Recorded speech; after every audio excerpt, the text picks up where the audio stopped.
voted?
On this vote, the yeas are 210, the nays are 204. The previous question is ordered.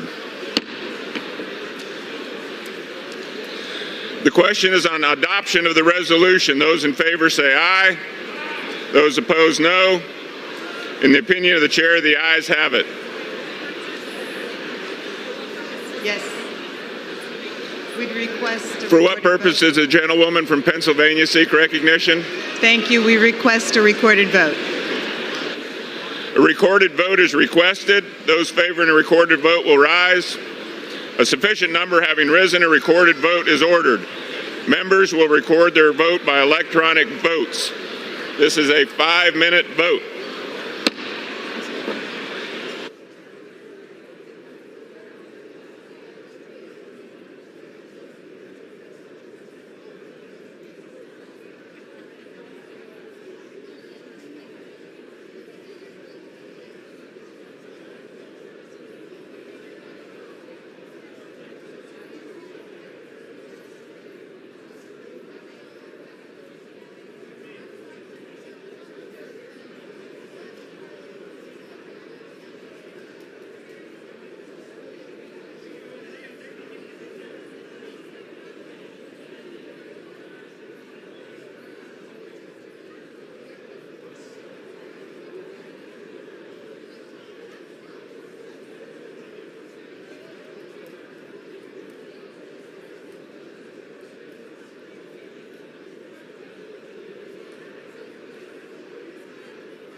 Did I say the same? Okay. On this vote, the yeas are 208, the nays are 207. The resolution is adopted. Without objection, the motion to reconsider is laid upon the table.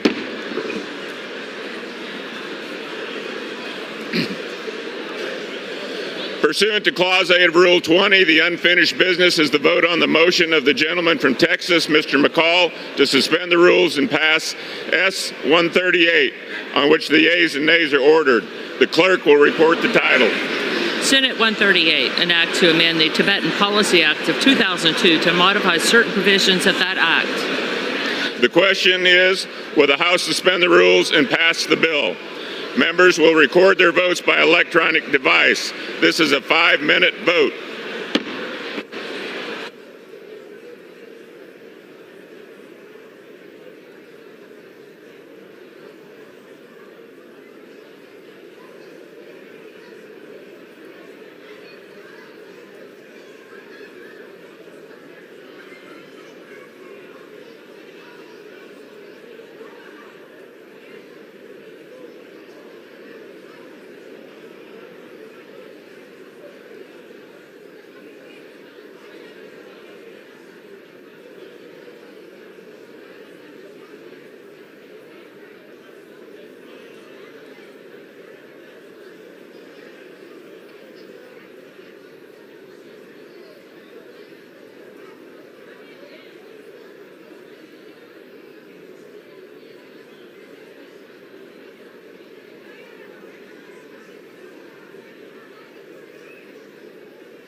On this vote, the yeas are 391, the nays are 26.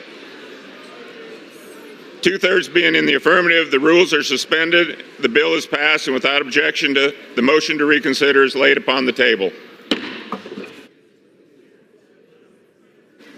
What purpose does the gentleman from Michigan seek recognition? Mr. Speaker, by direction of the Democratic Caucus, I offer a privileged resolution and ask for its immediate consideration. The clerk will report the resolution. House Resolution 1291. Resolved that the following name member be. Resolution be considered as read. Without objection, the resolution is agreed to and the motion to reconsider is laid upon the table. For what purpose does the gentleman from Arizona seek recognition? Mr. Speaker, I ask unanimous consent that I may hereinafter be considered the primary sponsor of H.R. 4205, a bill originally introduced by Representative Santos of New York for the purpose of adding co-sponsors and requesting reprintings pursuant to Clause 7 of Rule 12. Without objection.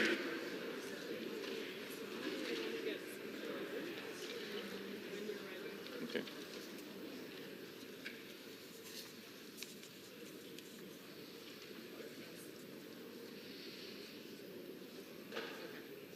You ready? For what purpose does the gentleman from Ohio, Mr. Jordan, seek recognition? Mr. Speaker, by the direction of the Committee on the Judiciary, I call up House Report 118-527. The clerk will report the title of the report.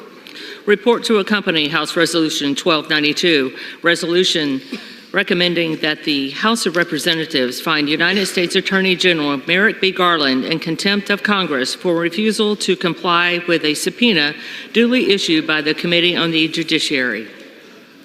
Pursuant to the House Resolution 1287, the report is considered read. For what purpose does the gentleman from Ohio, Mr. Jordan, seek recognition? Committee on the Judiciary, I call up House Resolution 1292 and ask for its immediate consideration. The clerk will report the title of the resolution. House Resolution 1292. Resolution recommending that the House of Representatives find United States Attorney General Merrick B. Garland in contempt of Congress for refusal to comply with a subpoena duly issued by the Committee on the Judiciary. Pursuant to House Resolution 1287, the resolution is considered read. The resolution shall be debatable for 1 hour, equally divided and controlled by the chair and ranking minority member of the Committee on the Judiciary or their respective designee. The gentleman from Ohio, Mr. Jordan, and the gentleman from New York, Mr. Nadler, will each control 30 minutes. The chair recognizes the gentleman from Ohio, Mr. Jordan. Mr. Speaker, I ask unanimous consent that all members may have 5 legislative days in which to revise and extend their remarks and to insert extraneous material on this measure. Without objection. Mr. Speaker, I yield myself such time as I may consume. On page 1 of his report, Special Counsel Hur said President Biden, quote, willfully retained and disclosed classified materials after his vice presidency when he was a private citizen. Joe Biden not only kept information he wasn't allowed to keep, he shared it with people who weren't allowed to get it. And on page 231, the special counsel told us why President Biden did this. He said, quote, President Biden had strong motivations to ignore proper procedures for safeguarding the classified information in his notebooks. He had decided months before leaving office to write a book for which he got paid $8 million. So we have motive. An $8 million motive. We have the elements of the crime: knowingly keeping classified information, knowingly disclosing classified information. But despite all this, Special Counsel Hur declined to recommend prosecution for President Biden because Joe Biden is, quote, a sympathetic, well-meaning elderly man with a poor memory. On page 207 of his report, Special Counsel Hur said Mr. Biden's memory also appeared to have significant limitations, both at the time he spoke to the ghostwriter, Mr. Zwanitzer, in 2017, as evidenced by their recorded conversations, and today as evidenced by his recorded interview with our office. The committees need the audio recordings to determine whether the Justice Department appropriately carried out justice by not prosecuting the president. Because remember what they told us. Justice Department said, we're going to operate independent of the White House. They said, we'll be impartial, independent arbiters of the facts. Okay, maybe so, but what we do know is this: one former president's being charged, Joe Biden's not being. We think we're entitled, actually, we know we're entitled to all the evidence and the best evidence. And the transcripts alone are not sufficient evidence of the state of the president's memory, especially since the executive branch has a history of changing transcripts. We saw this in late April. The transcript the White House put out didn't match the video and audio recording of President Biden's speech. And only after the White House was caught did they change the transcript. And in that case, and in this case, the audio recording is the best evidence of the words that President Biden actually spoke. Following the release of Special Counsel Hur's report, both the Judiciary Committee and the Oversight Committees issued subpoenas requiring Attorney General Garland to turn over the transcripts of the audio recordings of Special Counsel Hur's interviews with President Biden and his ghostwriter. To date, the Attorney General has failed to produce those recordings. In fact, he told us last week he wasn't going to do it, and that is why we're here. Despite the committee's best efforts, the department has continued to withhold the audio recordings of those interviews without providing any constitutional or legal basis to do so. Just hours before the committee was set to meet and consider the contempt resolution, the department notified the committee that President Biden had asserted, at the Attorney General's urging, executive privilege over the audio recordings. It's simple. Attorney General Garland holds information vital to the committee's legislative oversight and the House impeachment inquiry. Remember, this body voted December 13th of last year to enter that phase of our oversight duty and impeachment inquiry. The department has a legal obligation to turn over the requested material. Attorney General Garland's willful refusal to constitutes contempt of Congress. This resolution upholds the institutional power of the House by recommending that the House find Attorney General Merrick Garland in contempt of Congress for failing to comply with the committee's subpoena. Our oversight and impeachment responsibilities are too important to allow the Attorney General to willfully disregard this. I urge my colleagues to support this resolution, and we reserve the balance of our time. Gentleman from Ohio reserves. Members are reminded to refrain from engaging in personalities towards the president. What purpose the gentleman from New York seek recognition? Mr. Speaker, I yield myself such time as I may consume. The gentleman's recognized. Mr. Speaker, the dishonesty that we have just heard is illustrated by what Mr. Jordan just said. His selective quote from Mr. Hur's report.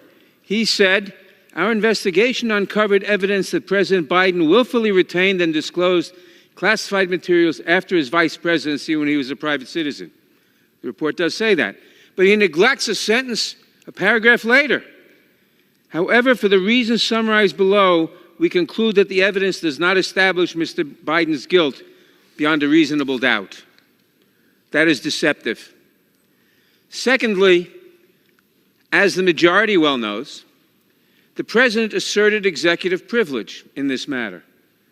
Maybe that was proper, maybe not, but the way to contest executive privilege is not by a contempt resolution, it's by going to court and letting the court decide whether the exercise of executive privilege is warranted or not, and for that reason also, this resolution fails. Mr. Speaker, the Judiciary Committee under Republican control has spent the last 18 months and 20 million taxpayer dollars in a desperate search to find something, anything, that they can use to damage President Biden and to protect Donald Trump. Other committees have gotten into the act as well, spending untold taxpayer money not to benefit the American people, not to feed hungry children, not to address our housing crisis, and not to improve our healthcare system, but on a single-minded quest to follow every right-wing conspiracy theory in the vain hope that it might lead to some evidence of wrongdoing. And what exactly have they delivered to the American people on their investment? Nothing. No evidence that the conspiracies are true, no indictments, no impeachment, no wins of any significance. And the Republican leadership knows that if they don't come up with something to show for the millions of dollars they have spent, the MAGA political base may stay home next November. So they are scrambling in a desperate attempt to look like they have accomplished something. They were fervently hoping that Special Counsel Hur would indict President Biden for mishandling classified documents so that they could attack President Biden and misdirect the American people away from Donald Trump's treacherous handling of classified information. But the special counsel cleared Mr. Biden of wrongdoing for reasons that have nothing to do with Mr. Hur's gratuitous and widely contradicted comments about the president's memory. So what do our Republican friends do when an investigation turns up short? Simply put, they engage in fantasy. That's what they are doing here today. Unable to come up with any wrongdoing by the president, they have now trained their sights on the Attorney General. They accuse him of withholding key evidence, but the Attorney General has substantially complied with their every request. Sometimes he has been too responsive, in my opinion, given the obvious bad faith of the MAGA majority. DOJ has produced 92,000 pages of documents since Republicans took control of the House last year, and has made dozens of witnesses available for interviews, hearings, and briefings. That's more pages of documents and more witnesses than the Trump Justice Department produced to Congress in 4 years. Just last week, the Attorney General himself spent more than 5 hours testifying before the Judiciary Committee. With respect to the subpoena at issue in this contempt resolution, the Department turned over all the information Republicans asked for. There's been no obstruction, only cooperation. In reality, the Attorney General and DOJ have been fully responsive to Congress in every way that might be material to their long-dead impeachment inquiry. All that remains are audio files for which the President has asserted executive privilege. In a letter to Chairman Jordan and Comer, the Department of Justice noted that producing the audio recordings would, quote, raise an unacceptable risk of undermining the Department's ability to conduct high-profile criminal investigations, in particular with investigations where the voluntary cooperation of the White House officials is exceedingly important, close quote. The chairman claimed that they need those records to understand the pauses, pace, and tone of the conversation. This is absurd and clearly pretextual, and in any event, it does not outweigh the substantial concerns expressed by the President and the Department. Moreover, with respect to the recording at issue in this report, a complete certified transcript has already been provided to both committees. And no credible allegation has been made that these transcripts have been altered in any material way. The only thing that has not been produced is the recording itself, something that in the wrong hands can be easily manipulated. That is not an idle concern. Deepfakes and misleadingly edited videos and recordings have proliferated in recent years.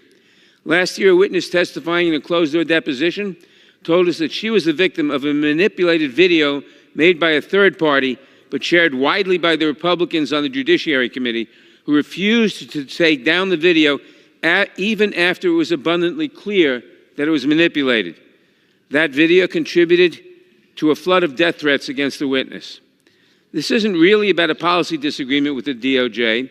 This is about feeding the MAGA base after 18 months of investigations that have produced failure after failure. Like most of the bills House Republicans have pushed on purely partisan lines, this contempt resolution will do very little, other than smear the reputation of Merrick Garland, who will remain a good and decent public servant no matter what Republicans say about him today. This resolution may boost Donald Trump's spirits before his sentencing, but it will almost certainly not convince the Department of Justice to produce the one remaining file in question. Like the broader impeachment effort before it, this contempt resolution will have been a partisan stunt, destined to fail from the very start. And as I said before, if they were really interested in getting this recording, they would contest the assertion of executive privilege in court, not bring a contempt resolution against the Attorney General. The American people actually need us to do important work. I'm tired of these games, and so are the American people. I urge my colleagues to oppose this measure, and I reserve the balance of my time. The gentleman from New York reserves. The gentleman from Ohio is recognized. Mr. Speaker, I yield 3 minutes to the chairman of the House Oversight Committee, good friend from the great state of Kentucky, Mr. Comer. The gentleman is recognized for 3 minutes. Thank you. I appreciate the gentleman from Ohio for yielding. Mr. Speaker, I rise in support of the resolution. This is not a complicated matter. The Oversight and Judiciary Committees issued duly authorized legal subpoenas to Attorney General Garland for a certain set of documents, including the audio recordings of Special Counsel Hur's interview with President Biden. The Attorney General has refused to produce these audio recordings. Unlike what my Democratic colleagues keep claiming, this is not just Republicans who need these recordings for their oversight duties. Media outlets, including the AP, CBS, CNN, NBC, and the Washington Post, among others, have filed suit to get these same audio recordings as well. Because the media, like everyone else, knows there's no substitute for a recording of an interview. Not a transcript, not a summary, not the Attorney General's judgment that Congress doesn't need it. The Oversight Committee's investigation of these classified documents has already revealed that the White House's official timeline of events regarding these classified materials left out very important details. For instance, White House employees were entering the Penn Biden Center and moving documents months before the discovery of the classified materials by President Biden's personal attorneys in November 2022. One of those employees was former White House counsel Dana Remus. We issued a subpoena for Mrs. Remus's deposition, but the White House has blocked Mrs. Remus from speaking to the Oversight Committee. The White House has also blocked other White House employees who visited the Penn Biden Center before November 2022 from speaking to us. What is the Biden administration trying to hide? Attorney General Merrick Garland's refusal to produce this evidence establishes a clear pattern of obstruction by the DOJ to cover up President Biden's wrongdoing. President Biden has lied to the American people about his mishandling of classified documents. He has repeatedly denied not knowing about or being involved in his family's influence peddling schemes, which the Oversight Committee can now show has raked in $18 million from foreign individuals and entities for the Biden family members, including President Biden himself. He also met with nearly all his family's foreign associates. President Biden's Department of Justice appears to be taking every step to insulate him from the consequences, whether it's hiding these audio recordings or attempting to give Hunter Biden a sweetheart plea deal to shield Joe Biden from facing accountability for his role in his family's influence peddling schemes. This is unacceptable. The House of Representatives cannot serve as a necessary check on the presidency if the executive branch is free to ignore the House's subpoenas. I urge my colleagues to hold Attorney General Merrick Garland in contempt of Congress, and I yield back. Gentleman yields back. Gentleman from Ohio reserves. Members are reminded to refrain from engaging in personalities towards the president. Gentleman from New York is recognized. Mr. Speaker, I now yield 5 minutes to the distinguished chairman, ranking member of the Oversight and Investigations Committee, the gentleman from Maryland, Mr. Raskin. Gentleman is recognized for 5 minutes. Thank you kindly, Mr. Speaker. Our colleagues invite us today to become the first Congress in the history of the United States to hold someone in contempt for complying with our demands. And their target is the Attorney General of the United States. Attorney General Garland gave us the special counsel's report on President Biden in full. He made the special counsel available to us in committee for hours of testimony where he answered all our questions, and he provided the full transcript of the president's voluntary 5-hour interview with the special counsel, all 250 pages of it. The whole world can read President Biden's interview and his answers unedited. But that's apparently not enough. Now they want to hold the Attorney General in contempt for not turning over the audio tape of the interview that we have the verbatim transcript of. And why is that important? Well, in case you've lost the thread of this madcap wild goose chase, America, remember this is an impeachment investigation. Do they think that the holy grail of the 118th Congress, evidence of a presidential high crime and misdemeanor, is lurking in the pauses or the background throat clearings and sneezes on the audio tape? Well, of course not. They know there's no high crime or misdemeanor to be found because they've spent the last 17 months and millions of our taxpayer dollars looking for it, and it simply does not exist. They literally don't even know what they're looking for anymore. So why do they want it? Well, they're hoping that in the 5 hours of President Biden's testimony, they can find a mispronounced word or phrase or a brief stammer, which they can then turn into an embarrassing political TV attack ad. Get it, America? That's what this is all about.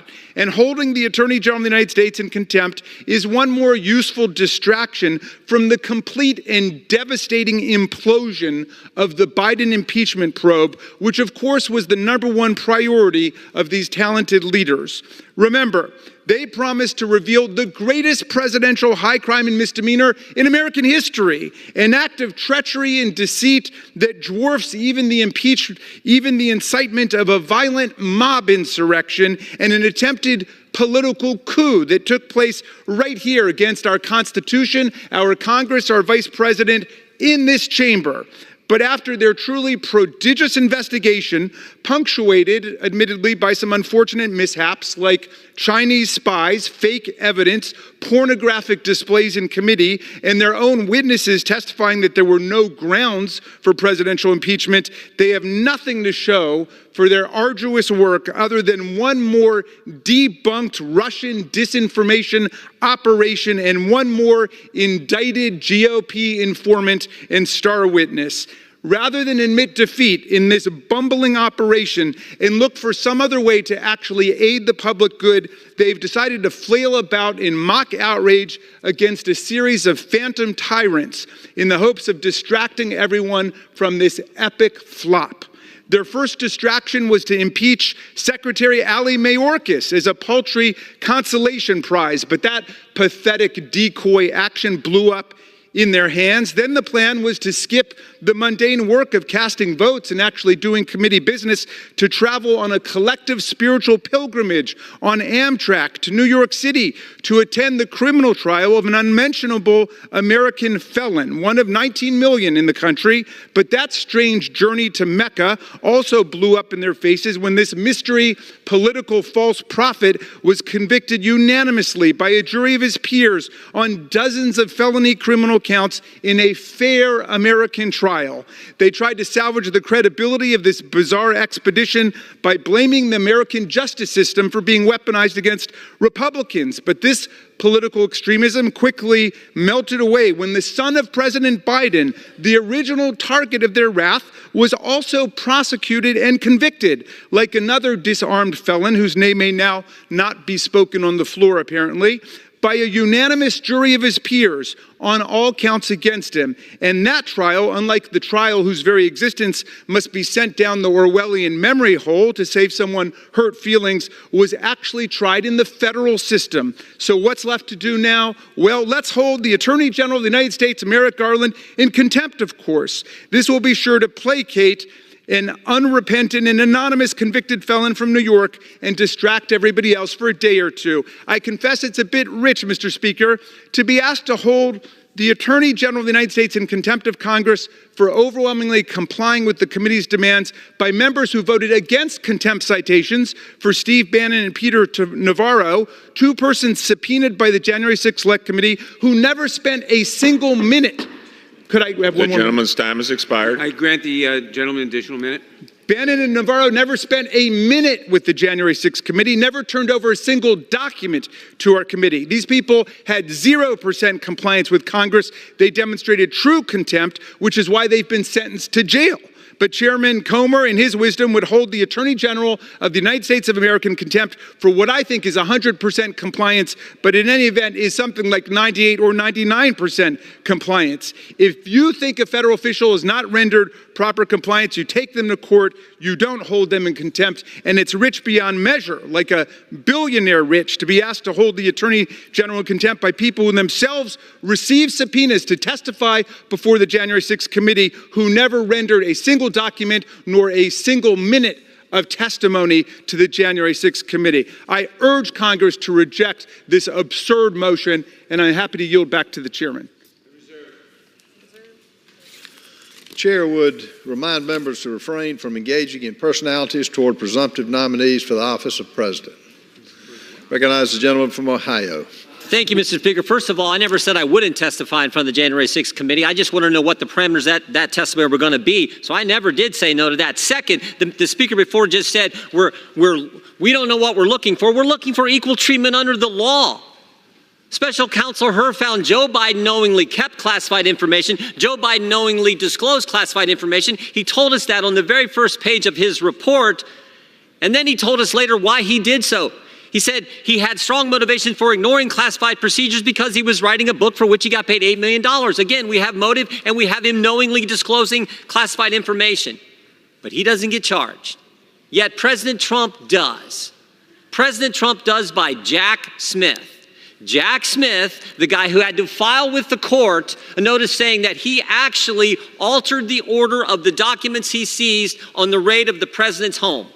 He had to tell the court that. The physical documents don't match up with the scanned documents. You're not allowed to change the sequence of the documents you seized. But Jack Smith did. Jack Smith mishandled the documents he's accusing President Trump of mishandling. You can't make this stuff up. That's what we're focused on. And oh, by the way, we're in the midst of an impeachment inquiry. We're entitled to the best evidence. That's why we want the audio tape. With that, I yield 3 minutes to the chairman of the crime subcommittee, the gentleman from Arizona, Mr. Biggs. Thank you. I thank the gentleman for yielding.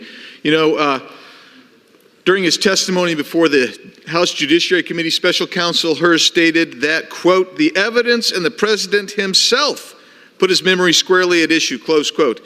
In his report, Special Counsel Hur noted that during both his and Zwanitzer's interviews with President Biden, the president's memory was significantly limited.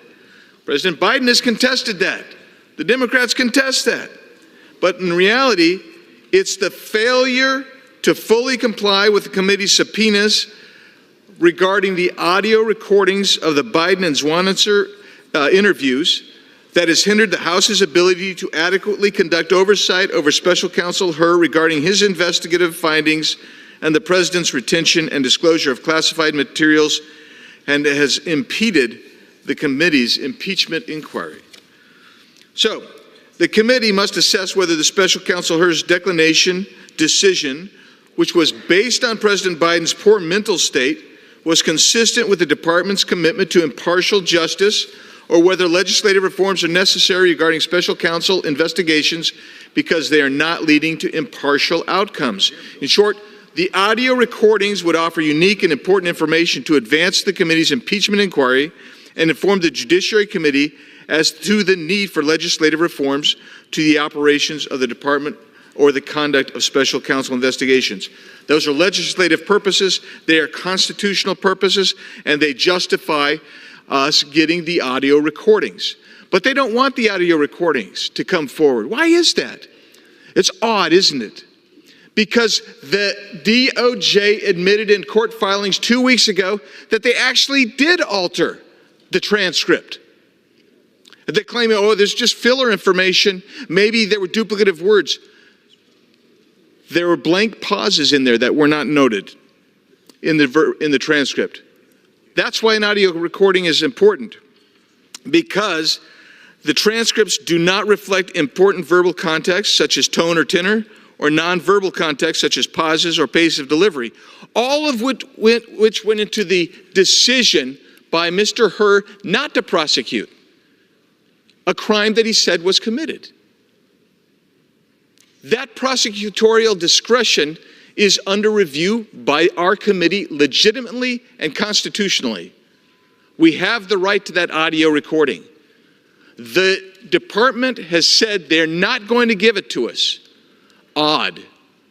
Because the cases that deal with requiring the audio recording to be turned over, the long skein of cases, they turn on various things like the audio recording is the best evidence. They say that. Odd. They also say that if there's tampering or any kind of editing or altering of the written transcript, which we now know is true, then the audio recording is mandatory. That's why we should get it.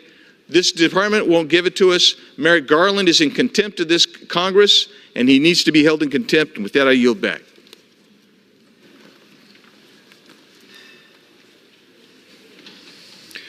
Members are reminded to refrain from engaging personalities toward the president. Chair recognizes the gentleman from California, Mr. McClintock. I reserve. Chairman reserves. Chair recognizes the gentleman from New York. Mr. Speaker, I now yield 1 minute to the gentleman from Tennessee, Mr. Cohen. Thank you, Mr. Chair. This is absurd. This is Fellini in the Congress.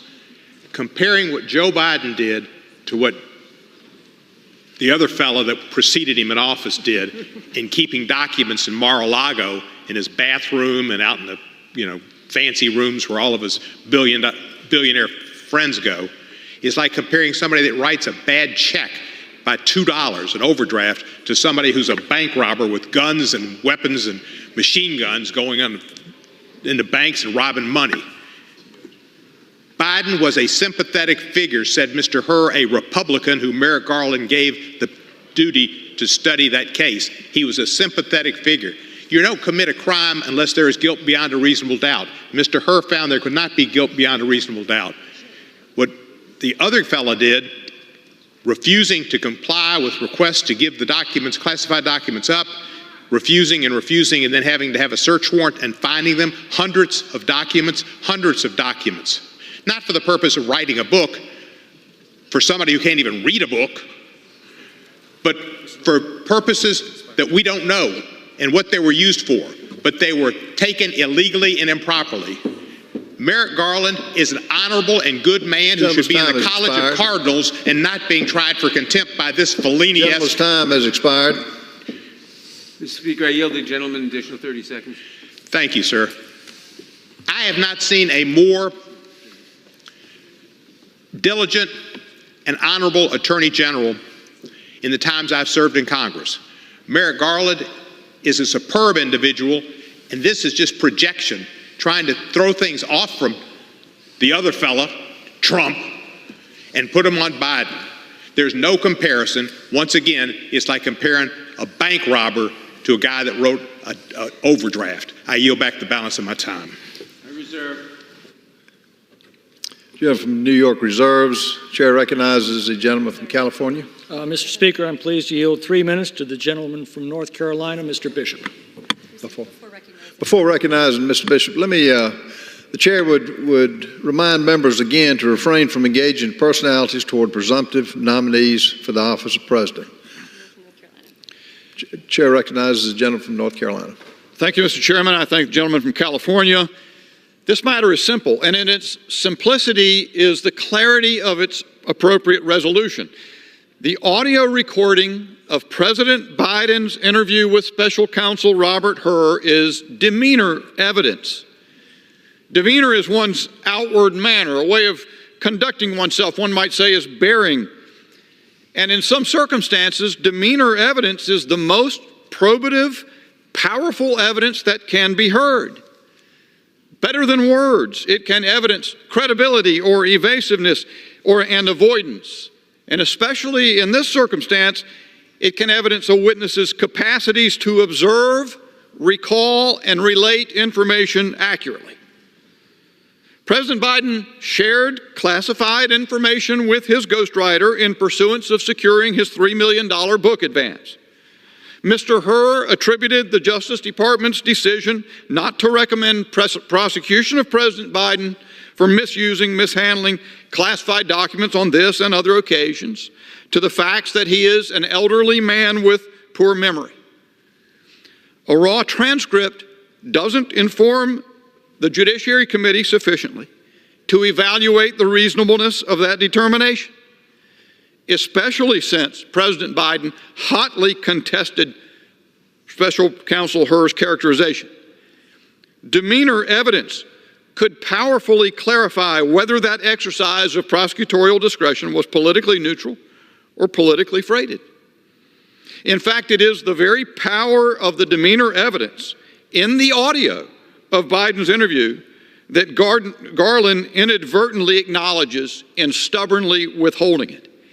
If it were nothing more than a duplicate of the transcript, it would never have been refused. The Justice Department, the Attorney General have not a leg to stand on. Their refusal is the essence of contempt. Garland's own words reflect it in the hearing before the Judiciary Committee the other day. He said certain members of this committee have marked up a contempt resolution. But as I pointed out to the Attorney General, it was a majority of the members of the committee, and he retracted those words. A majority of the committee charged by a majority of this House with inquiring into the existence of grounds to exercise the awesome constitutional power of impeachment. The Attorney General's reference to certain members reflects a political mindset that does not support withholding evidence that the committee seeks that is squarely relevant and essential to its inquiry. That defiance the House cannot abide. Therefore, this resolution for contempt must pass this House. I yield. Reserve. Gentleman from California reserves. Chair recognizes the gentleman from New York. Mr. Speaker, I now yield a minute to the distinguished gentleman from California, Mr. Schiff. Contempt. To hold something as beneath the dignity of consideration, something to be scorned, an attitude towards something that is inferior, worthless, open disrespect for something that is vile, despised, disgraced, insolence in the presence of the law. An apt description not of the subject of this motion, but of those who bring it. Not of an Attorney General who has upheld our justice system, who has demonstrated a respect for our institutions, but of those who mock the idea that we are a nation of laws, not the individual. When Republicans line up in front of a Manhattan courthouse to denigrate the rule of law in the service of a now convicted felon, that is contemptuous. When Republicans peddle the lie that Joe Biden is pulling the levers of Trump's Manhattan prosecution, that is contemptuous. When Republican committee chairmen ignore their own subpoena, but feign indignation when the Attorney General complies with his, that is contemptuous. That is deserving of our scorn. That is beneath the dignity of this body. That is vile, disgraceful, and worthy. I have additional 30 seconds. That is deserving of our scorn. That is beneath the dignity of this body. That is vile, disgraceful, and worthy of derision. Those who bring this motion bring contempt, all right, but only upon themselves. I yield back. Reserve. Gentleman from New York reserves. Chair recognizes the gentleman from California. Mr. Speaker, I would yield 3 minutes to myself. So recognized. Thank you. Mr. Speaker, for the first time in American history, a presidential administration is trying to jail its opponent. And not just any opponent, but a former president of the United States. To pursue this objective, Mr. Biden's Attorney General approved an unprecedented armed raid on a former president's home, despite strenuous objections by his career officials and the local field office that normally would have had jurisdiction. He then created a new position without the constitutional requirement of congressional action or Senate confirmation. He filled that position with one Jack Smith, despite the central role Smith had played in the IRS scandal that targeted and harassed Tea Party volunteers, and despite a long history of prosecutorial misconduct. The cooked-up charge was the mishandling of classified documents. Well, shortly thereafter, we discovered that as vice president, Joe Biden had done the same thing. Yet, as president, Mr. Trump had absolute authority to declassify materials at will. As vice president, Joe Biden did not. As president, Mr. Trump had absolute authority to determine what records to keep upon leaving office. As vice president, Joe Biden did not. Yet, the Biden administration's appointed special counsel in the Biden case concluded that although Biden had, quote, willfully retained and disclosed classified materials when he was a private citizen, criminal charges were not warranted because he's, quote, a sympathetic, well-meaning elderly man with a poor memory. Well, the principal justification for this glaring double standard in the handling of these two cases was the interview with Mr. Biden. Yet all we have is the unverified transcript to determine the validity of this otherwise inexplicable decision. Mr. Biden cannot claim executive privilege. This was not a policy discussion, and he's already released the transcript. But it is vital that our committee know if the transcript is complete and whether it accurately portrays the circumstances under which that decision was made. 2 Trump officials have been sentenced to prison for their failure to honor congressional subpoenas. And that case was far weaker than this one because at the time, Congress was not exercising oversight or considering legislation. In this case, the Judiciary Committee is doing both. Yet once again, we have this glaring legal double standard at play. Now, I expect the Attorney General to thumb his nose at the citation. We've come to expect that of him. But the House Judiciary Committee is charged with defending and upholding the rule of law and its fundamental principle of equal justice under law. And if we're going to restore them, this resolution is an indispensable step that we must take today. And I reserve the balance of my time. The gentleman reserves the balance of the time. The chair now recognizes the gentleman from New York. Mr. Speaker, the gentleman just attacked Special Counsel Smith. This dangerous attempt to demonize anybody who would hold Donald Trump accountable for his actions is despicable, and it is a full-out assault on the basic tenets of our democracy. I want to remind my colleagues that these types of actions have consequences. They affect the lives of many men and women who have dedicated themselves to public service and upholding the rule of law. I will submit for the record a June 11, 2024 article in the Washington Post by the Honorable Merrick Garland entitled, "Unfounded Attacks on the Justice Department Must End." It is absurd and dangerous that public servants, many of whom risk their lives every day, are being threatened for simply doing their jobs and adhering to the principles that have long guided the Justice Department's work. I would also remind my friend on the other side of the aisle that the conviction of Mr. Trump was in a state court in New York, having nothing to do with the federal government. And I now yield 1 minute to the distinguished gentleman from California, Mr. Swalwell.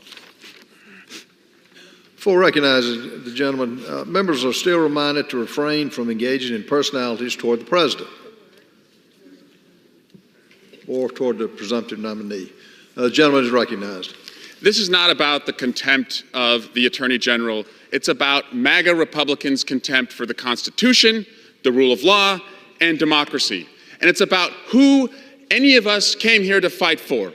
MAGA Republicans are fighting for one person at the cost of what your constituents actually care about. You're fighting for a felon. You're fighting for a felon. On this side, we're fighting for work.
Chair recognizes. Chair would remind members again to refrain from engaging in personalities toward presumptive nominees for the office of president and direct their remarks to the chair. Gentleman from California is recognized. Mr. Speaker, I'm now pleased to yield 4 minutes to my colleague from California, Mr. Issa. Gentleman is recognized. I thank the gentleman. I'm not going to refer to the current president or the presumptive nominee. I am going to refer for my colleagues, Mr. Speaker, I'm going to refer to the history of this body, because I think the study of the history of this body should tell members on both sides of the aisle that this is an appropriate contempt. It will lead eventually to compliance and, again, to holding this body as a co-equal of government. I might remind my colleagues, some of them here in the room, Mr. Speaker, that in 2007, this body held the White House counsel on behalf of the President of the United States, then President Bush, in contempt for refusing to show up before this very committee, Judiciary.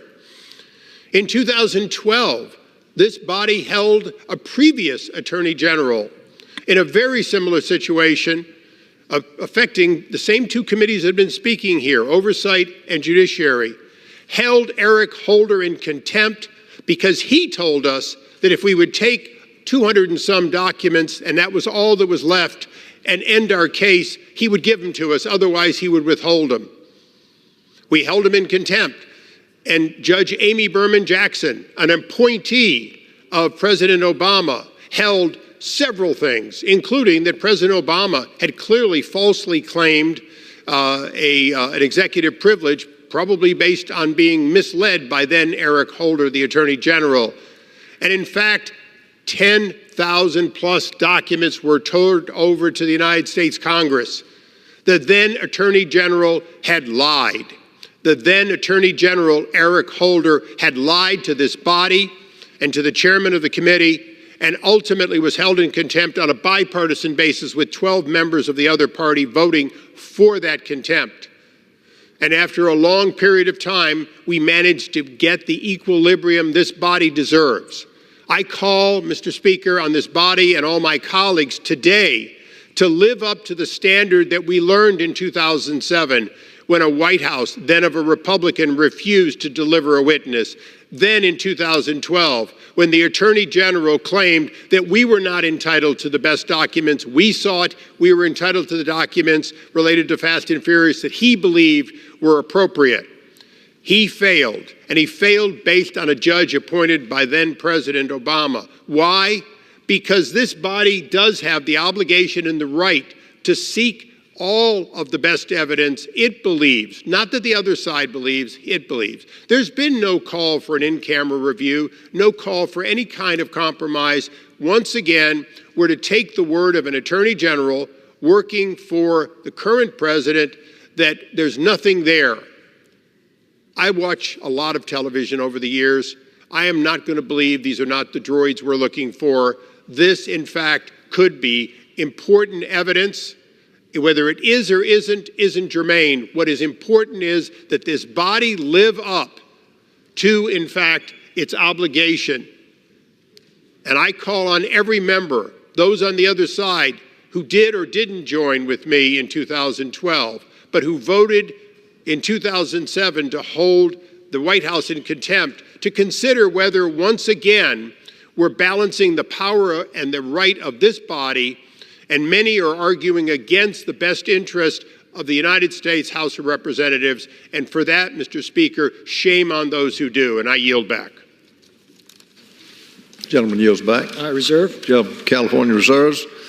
The gentleman from New York is recognized. Mr. Speaker, I now yield 1 minute to the distinguished gentleman from Georgia, Mr. Johnson.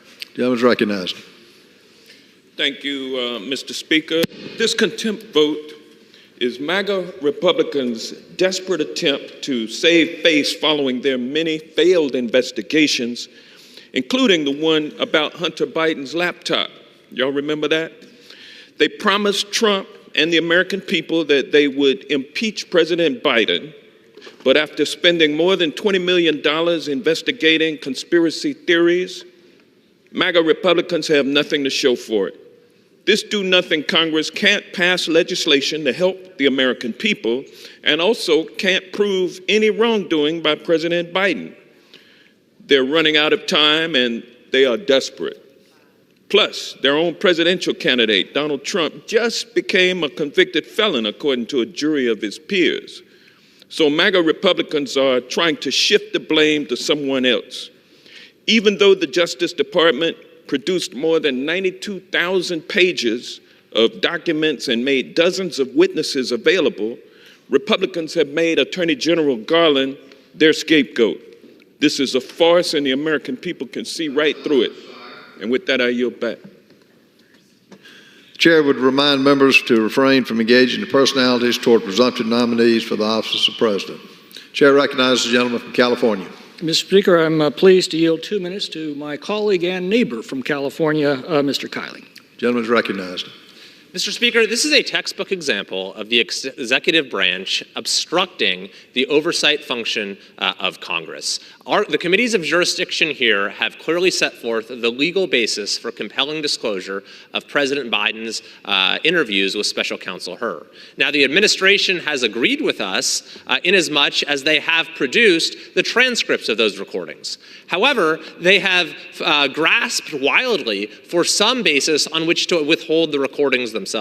And most telling is that they've given contradictory reasons for doing so. At first, they said they weren't going to hand over the recordings because they were cumulative of the transcripts, meaning they were so similar to the transcripts that we didn't need them. But then later, they've argued that, in fact, they are so different from the transcripts that one is privileged and the other is not. When you have self-contradictory arguments being made, that is a sign that the true purpose here is obstruction.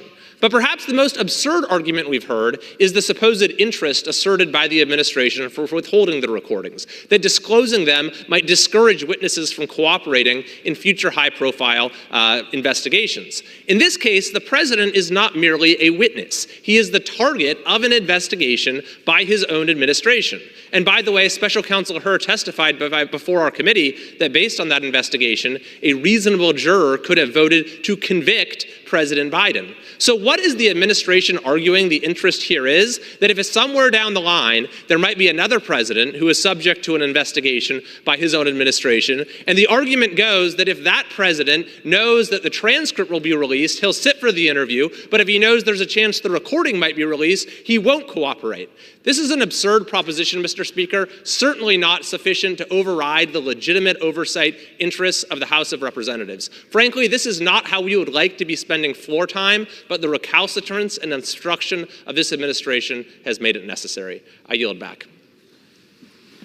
Members are reminded to refrain from engaging in personalities toward the president. Chair recognizes the gentleman from California. I reserve. Fellow from California reserves. Chair recognizes the gentleman from New York. Mr. Speaker, I now yield 2 minutes to the distinguished gentlelady from Pennsylvania, Ms. Dean. Gentlelady is recognized. Thank you, Mr. Speaker, and I thank the gentleman from New York. Mr. Speaker, this contempt resolution is the latest attempt to tear down our democracy. The Department of Justice has cooperated with congressional Republicans at every turn. But after 92,000 pages of documents, more than a dozen transcribed interviews, and a 250-page transcript that was verified, my colleagues still aren't satisfied.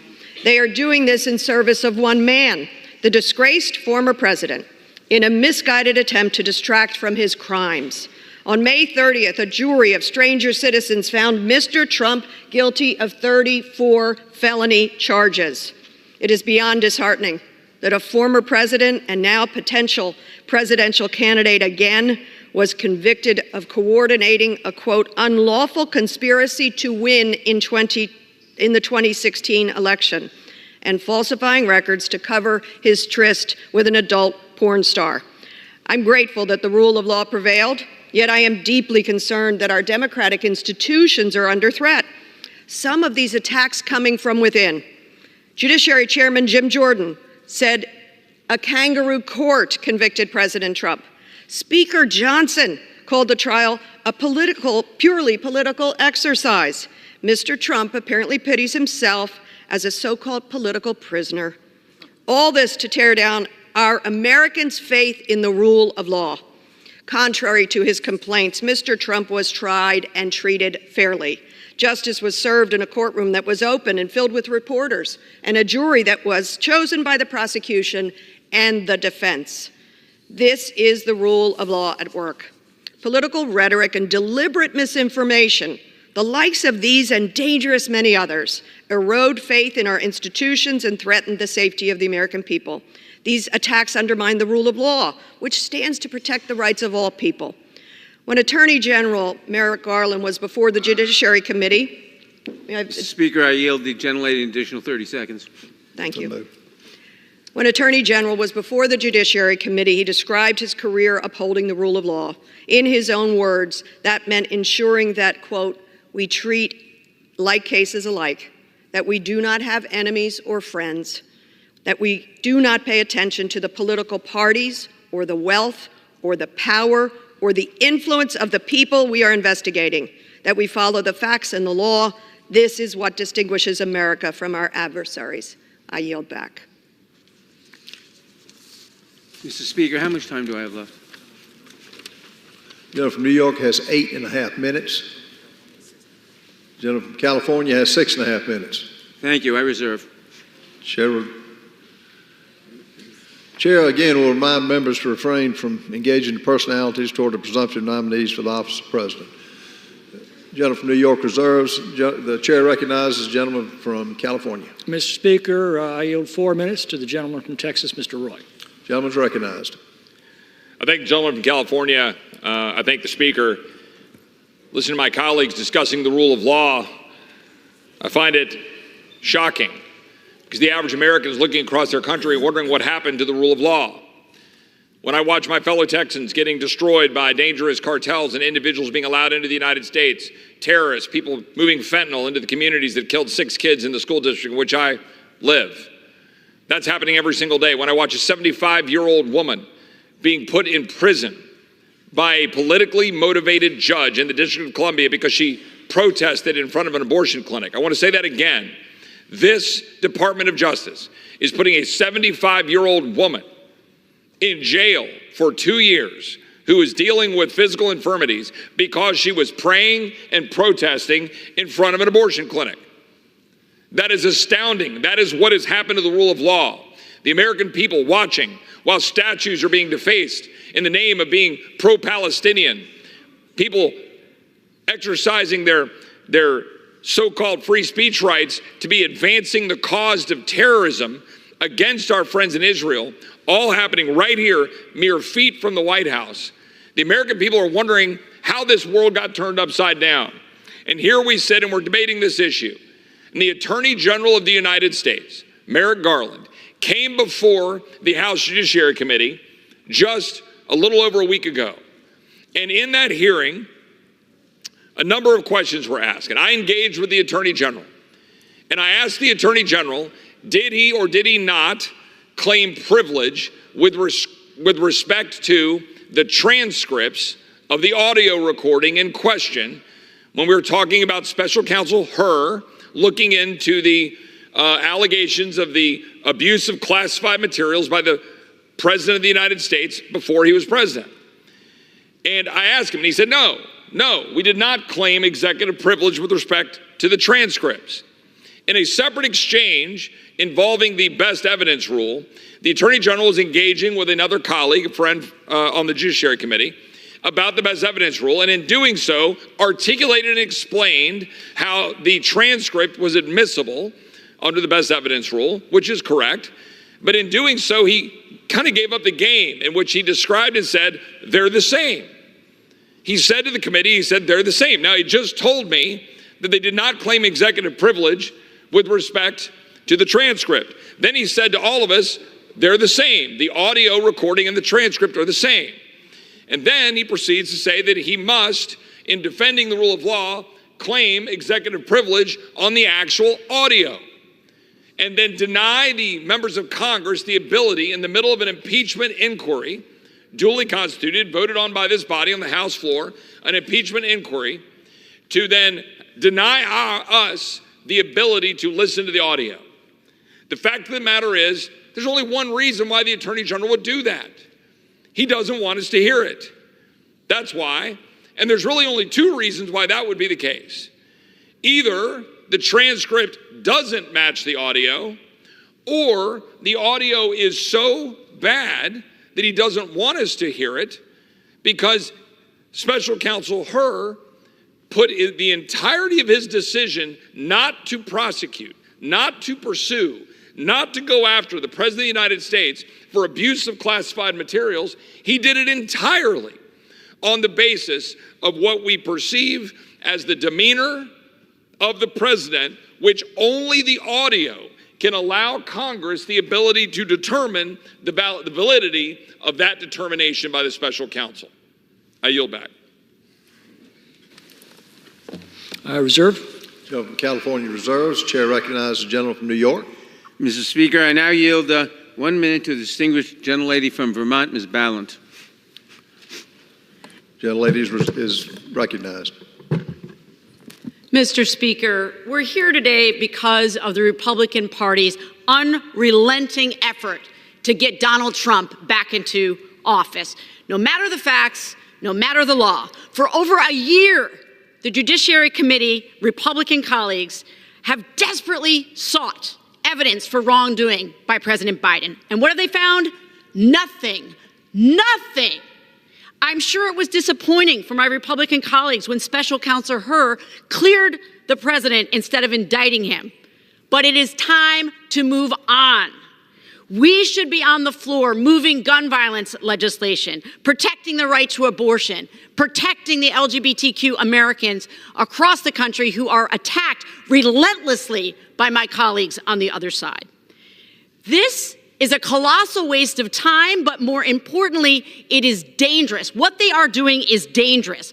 When this Congress is over, the only achievements my colleagues on the other side of the aisle will be able to point to will be the things that we, as Democrats, help them to pass. 30 Speaker, seconds. I yield the gentlelady an additional 30 seconds. Gentlelady is recognized. It is my job, it is all of our jobs to represent the constituents. I thought that's what we were all here for. I implore my Republican colleagues to stop putting the interests of one man above the interests of Americans. The truth will out, and history will not look kindly on what you have done here. I yield back. To direct the remarks to the chair. Again, nobody else? Gentleman from New York reserves. Gentleman from California is recognized. Mr. Speaker, I'm ready to close when the gentleman from New York is exhausted as speakers. Gentleman reserves. Gentleman from New York. Mr. Speaker, I yield 2 minutes to the distinguished gentleman from Virginia, Mr. Connolly. Gentleman is recognized. I thank my friend. Mr. Speaker, if he gave true serum to my colleagues on the other side of the aisle, I'm pretty sure they would admit they'd rather not be here today doing this. They'd admit that Attorney General Merrick Garland is collateral damage for a failed effort to impeach the President of the United States. There's no honor in this, and my colleagues are, for the most part, I think, honorable people.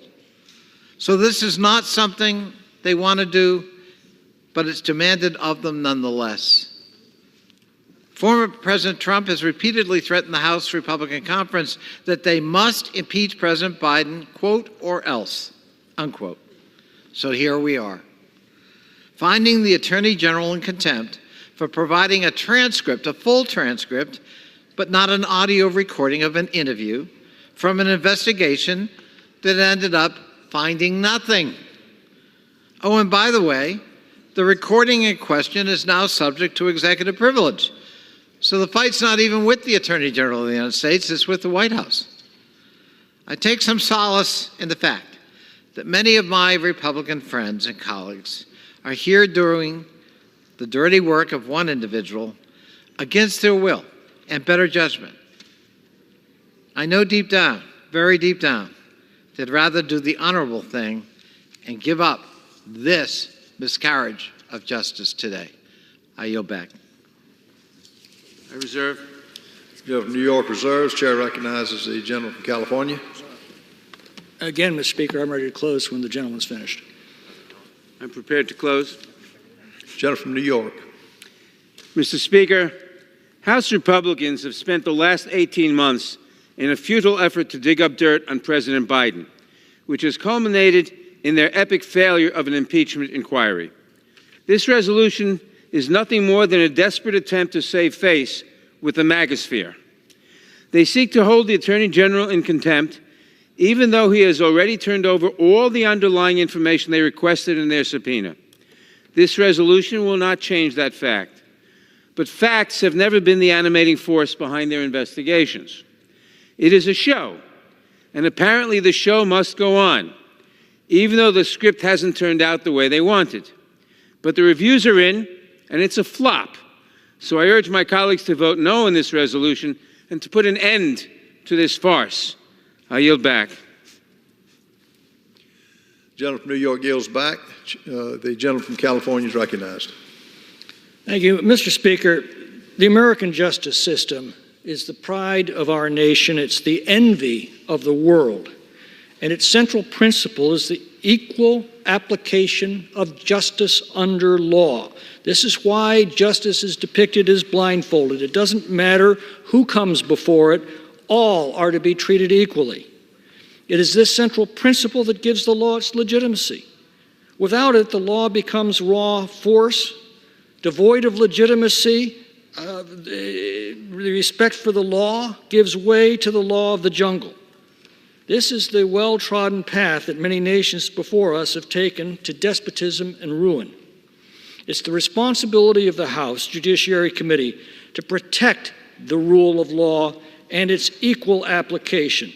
It is our responsibility to guard our nation against the convulsions that have commonly afflicted banana republics whenever a ruling party tries to jail its opponents. The radically different handling of the documents cases involving Mr. Trump and Mr. Biden should ring alarm bells in every corner of the land. The principal justification for this radical, unequal application of law is the interview that the Judiciary Committee seeks through ancient constitutional prerogatives. It is vital that we understand the whole context of this decision, to verify the accuracy of the transcript, and to determine the extent that this conversation informed a decision that strikes at the heart not only of our rule of law, but the right of the American people to guide their own destiny through fair, free, and unfettered elections. Congress has a constitutional right and a constitutional duty to seek this information, and the Attorney General has a legal obligation to provide it, an obligation he refuses to honor. This Congress has enforced this prerogative in past cases under far less demanding circumstances than these.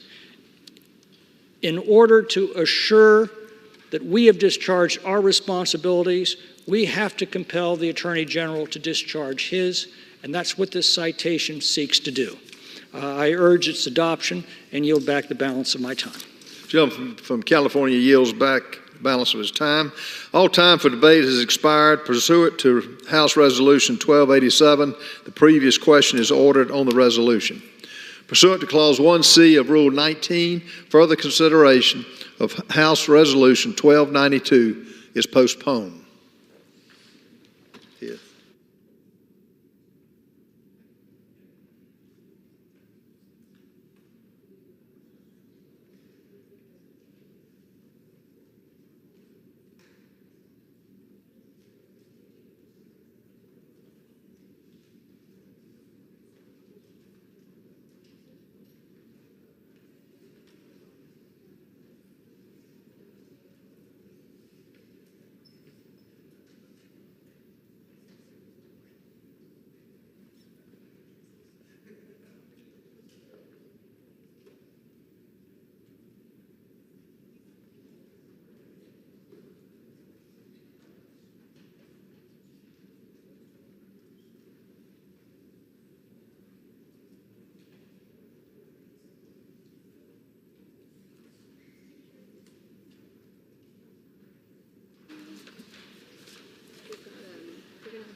What purpose does the gentleman from Alabama seek recognition?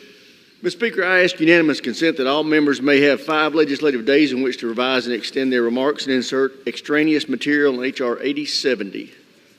Without objection.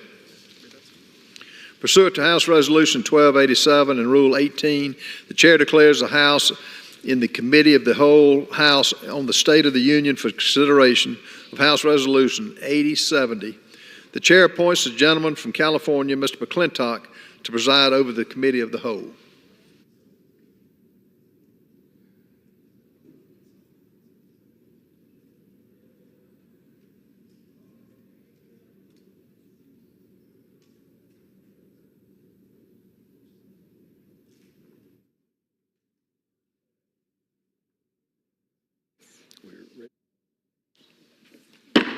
The House is in the Committee of the Whole House on the State of the Union for the consideration of the bill H.R. 8070, which the clerk will report by title. A bill to authorize appropriations for fiscal year 2025 for military activities of the Department of Defense for military construction and for defense activities of the Department of Energy to prescribe military personnel strengths for such fiscal year and for other purposes. Pursuant to the rule, the bill is considered read for the first time. The gentleman from Alabama, Mr. Rogers, and the gentleman from Washington, Mr. Smith, each control 30 minutes. The chair recognizes the gentleman from Alabama. Mr. Chairman, I'd like to yield myself as such time as I may consume. The gentleman is recognized. For the first time in decades, this year's defense bill carries a different short title. It's the Service Member Quality of Life and National Defense Authorization Act. We did that to underscore the tremendous gains this bill makes toward improving the quality of life for our service members and their families. No service member should have to live in squalid conditions. No military family should have to rely on food stamps to feed their children. And no one serving this country should have to wait weeks to see a doctor or mental health professional. But that's exactly what many of our service members are experiencing, especially our junior enlisted personnel. This bill goes a long way toward fixing that. It includes a 20% pay raise for junior enlisted. It expands allowances for housing and food and improves the cost of living calculation. The bill authorizes $766 million over the budget request to improve existing barracks and build new ones. It enables the services to pursue public-private partnerships to provide better unaccompanied housing. The bill reduces dangerous healthcare wait times by waiving referral requirements for specialty care and expanding the number of DoD doctors and nurses with special recruitment and pay authorities. The bill improves access to child care for military families by providing over $206 million to build new DoD child care centers and fully funding child care fee assistance programs to offset the cost of private child care. The bill helps military spouses gain and retain employment by making it easier for them to transfer professional licenses between states. It also gives the DoD the authority to quickly hire military spouses and keep them employed during changes in duty stations. We are making these historic improvements in the quality of life of our service members because now, more than ever, we need to recruit and retain the best and brightest. That's because the threats our nation faces, especially those from China, are more complex and challenging than at any other point in the last 40 years. To deter those threats, the FY25 NDAA reforms acquisition authorities and fosters private sector innovation to speed the fielding of game-changing new technologies that will give us the advantage in a conflict with China. It strengthens our security partnerships with Taiwan and Pacific allies. It fully funds the modernization of our nuclear deterrent, protects the U.S. military bases, the defense supply chain, and academic research from Chinese espionage. It builds the logistics network in the Pacific the military needs to carry out operations against China. And it includes new investments to retool and revitalize the industrial base to ensure it can deliver the systems we need to prevail in any conflict. In the face of the growing threats from China, it's also critical we restore our military's focus on lethality. The FY25 NDA does that by ending divisive policies that have hurt unit cohesion and military readiness. We all know that deterring these threats will be an expensive endeavor, but we acknowledge there are limits as to what we can spend. That's why this NDA is focused on rooting out waste in the DoD. If weapon systems are not responsive to the threats we face, we cut them. In fact, this bill includes over $30 billion in savings from cutting systems that can't survive in a conflict with China and by reining in programs like the F-35 that are not delivering on requirements. I want to thank the ranking member and his staff for their tremendous work in putting this bill together. This is a truly bipartisan bill. It passed out of committee 57-1. It executes on hundreds of hours of bipartisan oversight conducted by members and staff over the past few months. It will help revitalize the defense industrial base. It will build the ready, capable, and lethal fighting force we need to deter China. And it will provide historic improvements in the quality of life of our service members and their families. I urge all members to support the bill, and I reserve the balance of my time. The gentleman reserves. The gentleman from Washington is recognized. Thank you, Mr. Chairman. I yield myself such time as I may consume. First of all, I want to really thank the chairman as well as the staff, both on the Republican, the Democratic side, and our bipartisan staff for the process to date. As the chairman noted, we produced a very strong bipartisan bill out of committee. It passed by a vote of 57-1 and addressed a number of key concerns to our national security. And a lot of work went into that. I always lose track of the exact numbers, but well north of 1,000 amendments were considered in committee and in the Rules Committee. The staff sifted through all of those and really helped produce that product. That is not an easy job. We are blessed on both sides of the aisle, both on the Armed Services Committee and on the Rules Committee, with an outstanding staff, and I want to really thank them for their work in producing this product. And the number one highlight of the product is what the chairman mentioned, is the focus on quality of life for our service members and their families. We impaneled a group, a task force, to examine quality of life issues, led by Don Bacon on the Republican side, Chrissy Houlihan on our side. And they really did a remarkable job of doing outreach to service members, their families, veterans, and listening to them about what do you need, what is most important to make sure that you have everything you need to take care of your family. And certainly one of the biggest issues was pay for junior enlisted. We upped that pay by 19.5%, which is a pretty dramatic number, but it reflects the need that those service members face in the current environment. We also focus on child care, which is a crucial need, building more child care centers and eliminating the backlog of people waiting to get access to child care. Because we all know that what makes our military the best in the world is not any of the equipment, it's the people who serve. We need to take care of the people who serve, and we need to take care of their families as well. That is the crucial part of the military. That's what this bill does better than any bill that we've ever done before in this committee, and one of the many reasons why this bill is so important. It is also crucial, as the chairman pointed out, to modernize and update our military. We are in a rapidly changing environment. We have seen that in the war in Ukraine. We saw that in the war in Azerbaijan and Armenia. Drones, counter-drone, the ability to protect your information systems and make vulnerable the information systems of your adversaries are now absolutely crucial to fighting. We have to be able to upgrade that. I really want to compliment the chairman. We've worked in a bipartisan way to make sure that we can upgrade our technology more quickly, to work with those companies who are developing the most innovative technologies so that we can field them quickly, get our warfighters what they need in a timely manner. And then there is the matter of production. We have seen this in the war in Ukraine. We and our allies need to be able to produce more of the critical ammunition and weapon systems that we need to fight. And we are making progress. I think that the Biden administration, and particularly under Secretary Austin, the coalition that was pulled together in response to Russia's invasion of Ukraine is remarkable.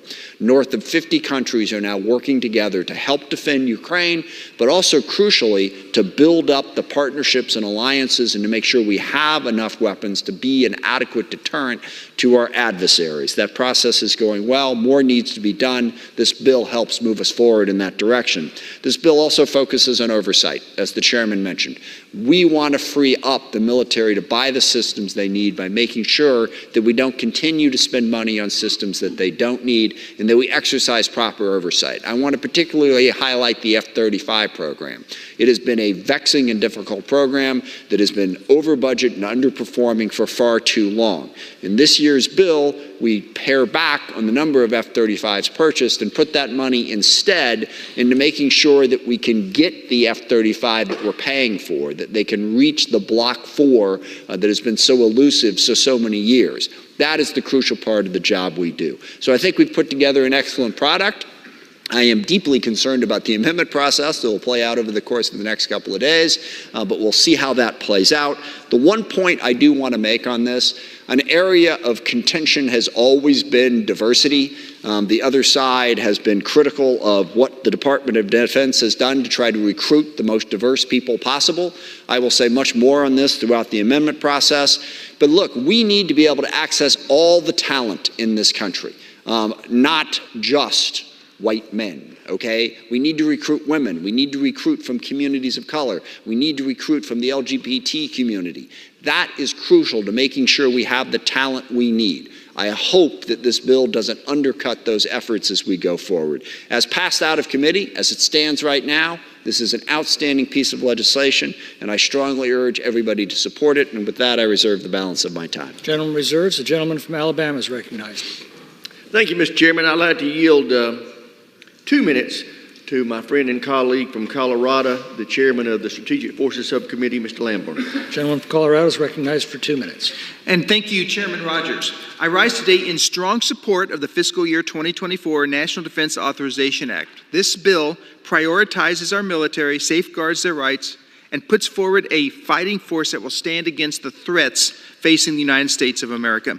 As chairman of the Strategic Forces Subcommittee, I believe this bill continues the tradition of bipartisan work for which our subcommittee has been known. This bill supports the ongoing efforts to modernize America's nuclear deterrent and the laboratory and production infrastructure managed by the Department of Energy's National Nuclear Security Administration.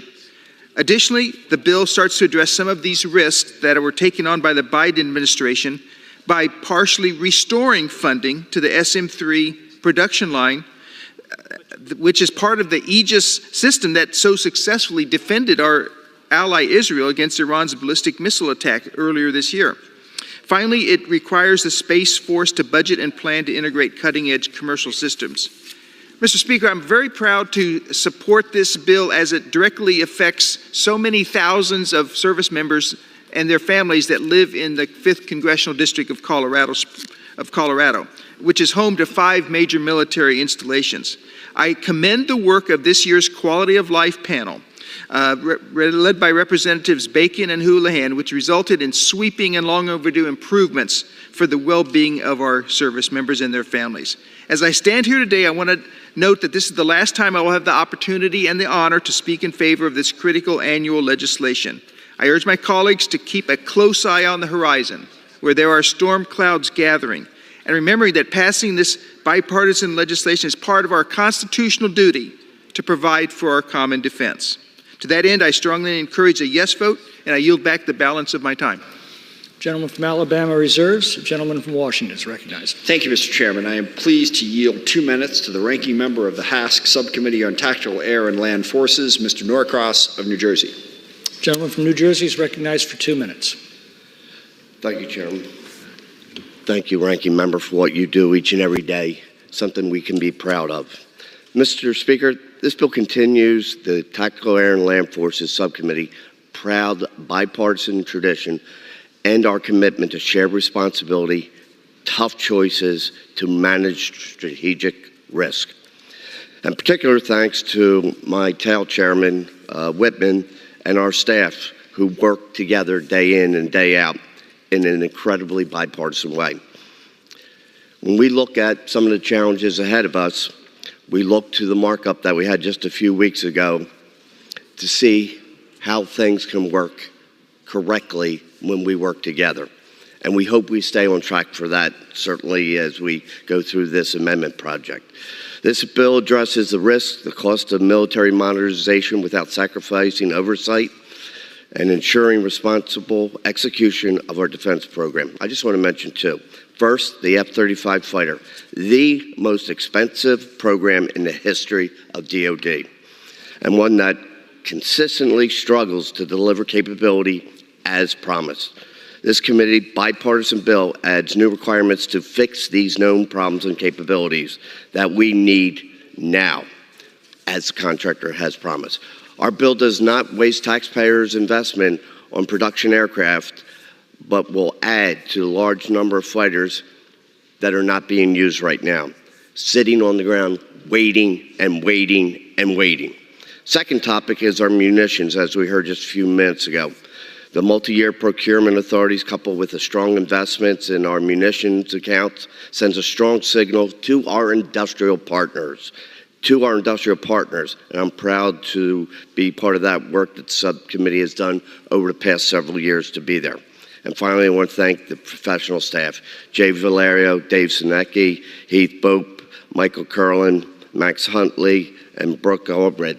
And just to take a moment, because this will be the last NDAA for Bill Sudi, who has spent 27 years on the Hill, contributing in an incredibly important way. And with that, I yield back. Gentleman from Washington Reserves, the gentleman from Alabama is recognized. Thank you, Mr. Chairman. I'd like to yield 2 minutes to my friend and colleague from Indiana, the chairman of the Military Personnel Subcommittee, Mr. Banks. Gentleman from Indiana is recognized for 2 minutes. Thank you, Mr. Chairman. This is a strong NDAA, and I urge my colleagues to support it. It includes many important priorities that are essential to protecting our national security. It remains a must-pass legislation to care for our service members and their families. There are enormous wins in this bill for our service members and their families, starting with a 19.5% pay raise for junior enlisted service members. It increases access to specialty medical care, expands child care programs to reduce wait lists across the country, and it ensures our service members receive 100% of their housing costs through their basic allowance for housing.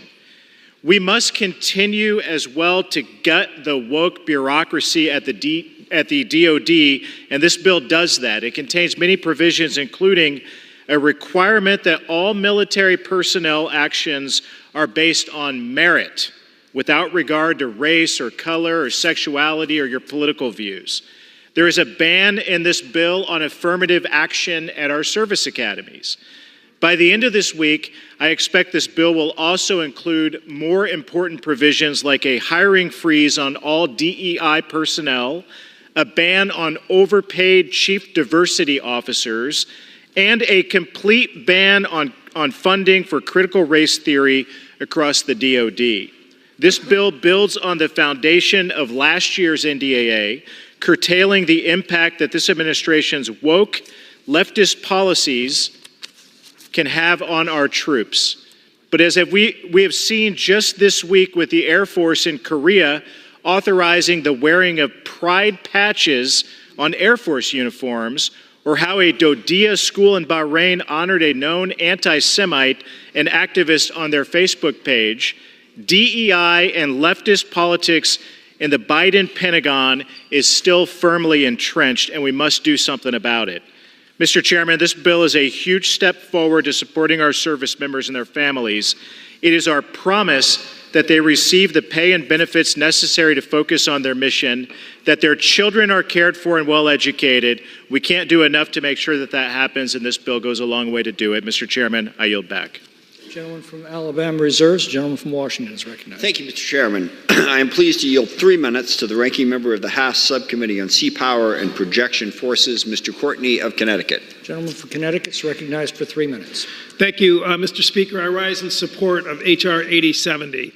Article 1, Section 8 of the Constitution mandates that Congress shall provide and maintain a Navy. The Sea Power and Projection Forces Subcommittee work clearly met that mandate, thanks in large part to the great leadership of my friend and chair of the subcommittee, Trent Kelly.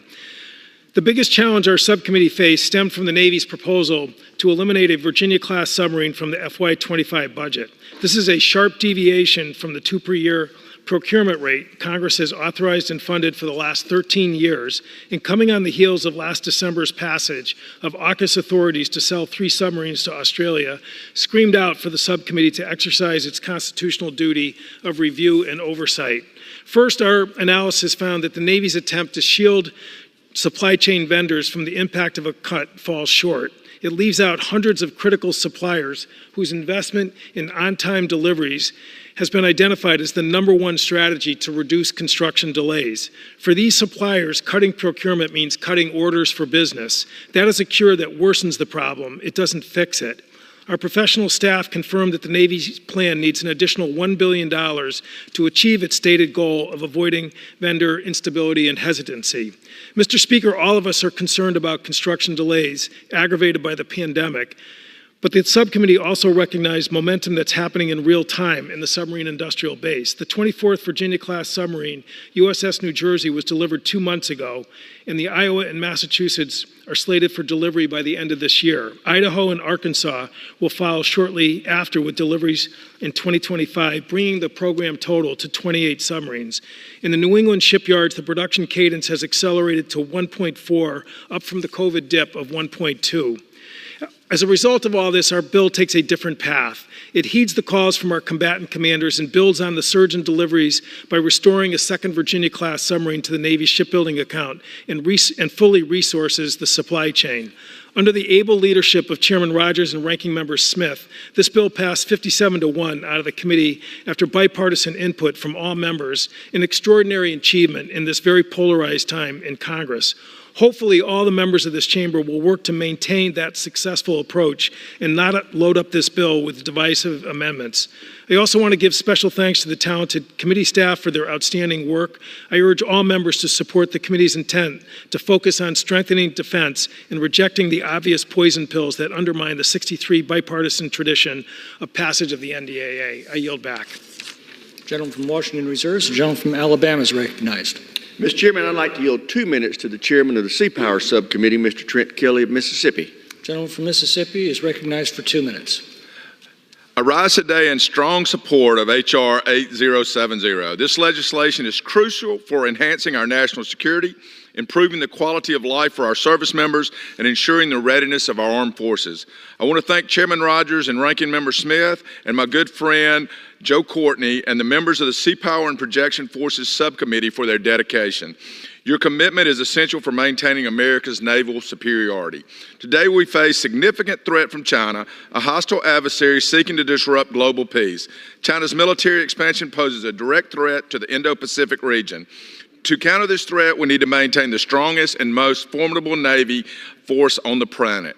This legislation addresses these concerns directly. It funds a second Virginia-class submarine, reinforcing our undersea dominance and providing critical strategic deterrence. Additionally, it supports 6 battle force ships, invests in the shipyard industrial base, and demands consistency in the Navy's 30-year shipbuilding plan, allowing industry to invest with confidence. This bill also prevents the early retirement of 2 guided missile cruisers, meets the congressionally mandated floor of 31 amphibious ships, and authorizes funding for a domestic new build SEALIP program.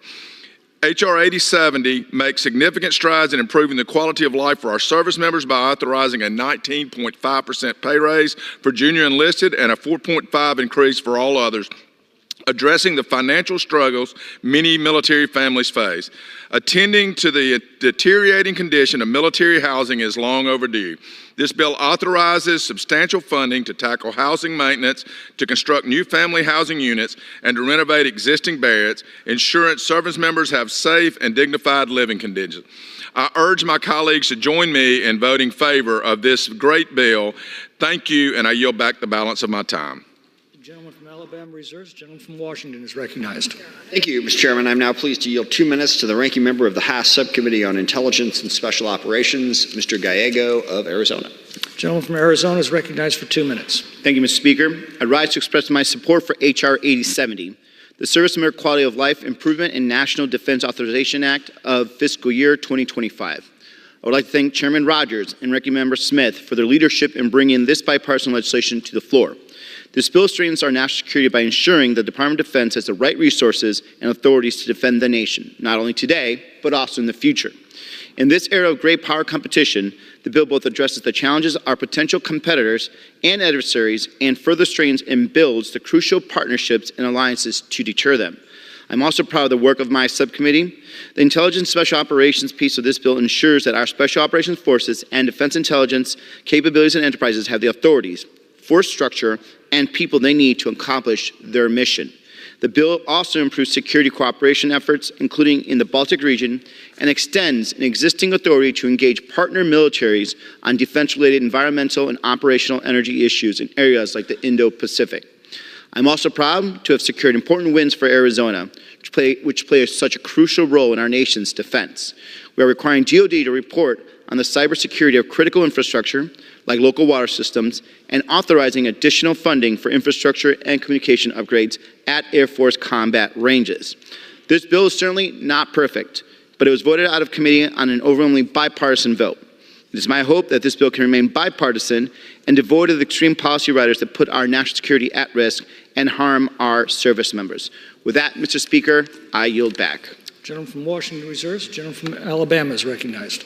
Thank you, Mr. Chairman. I'd like to yield to a very special member of our committee who not only chairs the subcommittee on cybersecurity, but also was the chair of the task force that spent last year studying the quality of life issues that our military families have been struggling with, and helped put together the package that we have in this year's bill that addresses those issues. That's Mr. Bacon of Nebraska. How much time does the gentleman yield? 2 minutes. The gentleman from Nebraska is recognized for 2 minutes. Thank you, Mr. Speaker. And I want to thank the chairman and the ranking member for putting this great legislation together and navigating the ship to a good spot.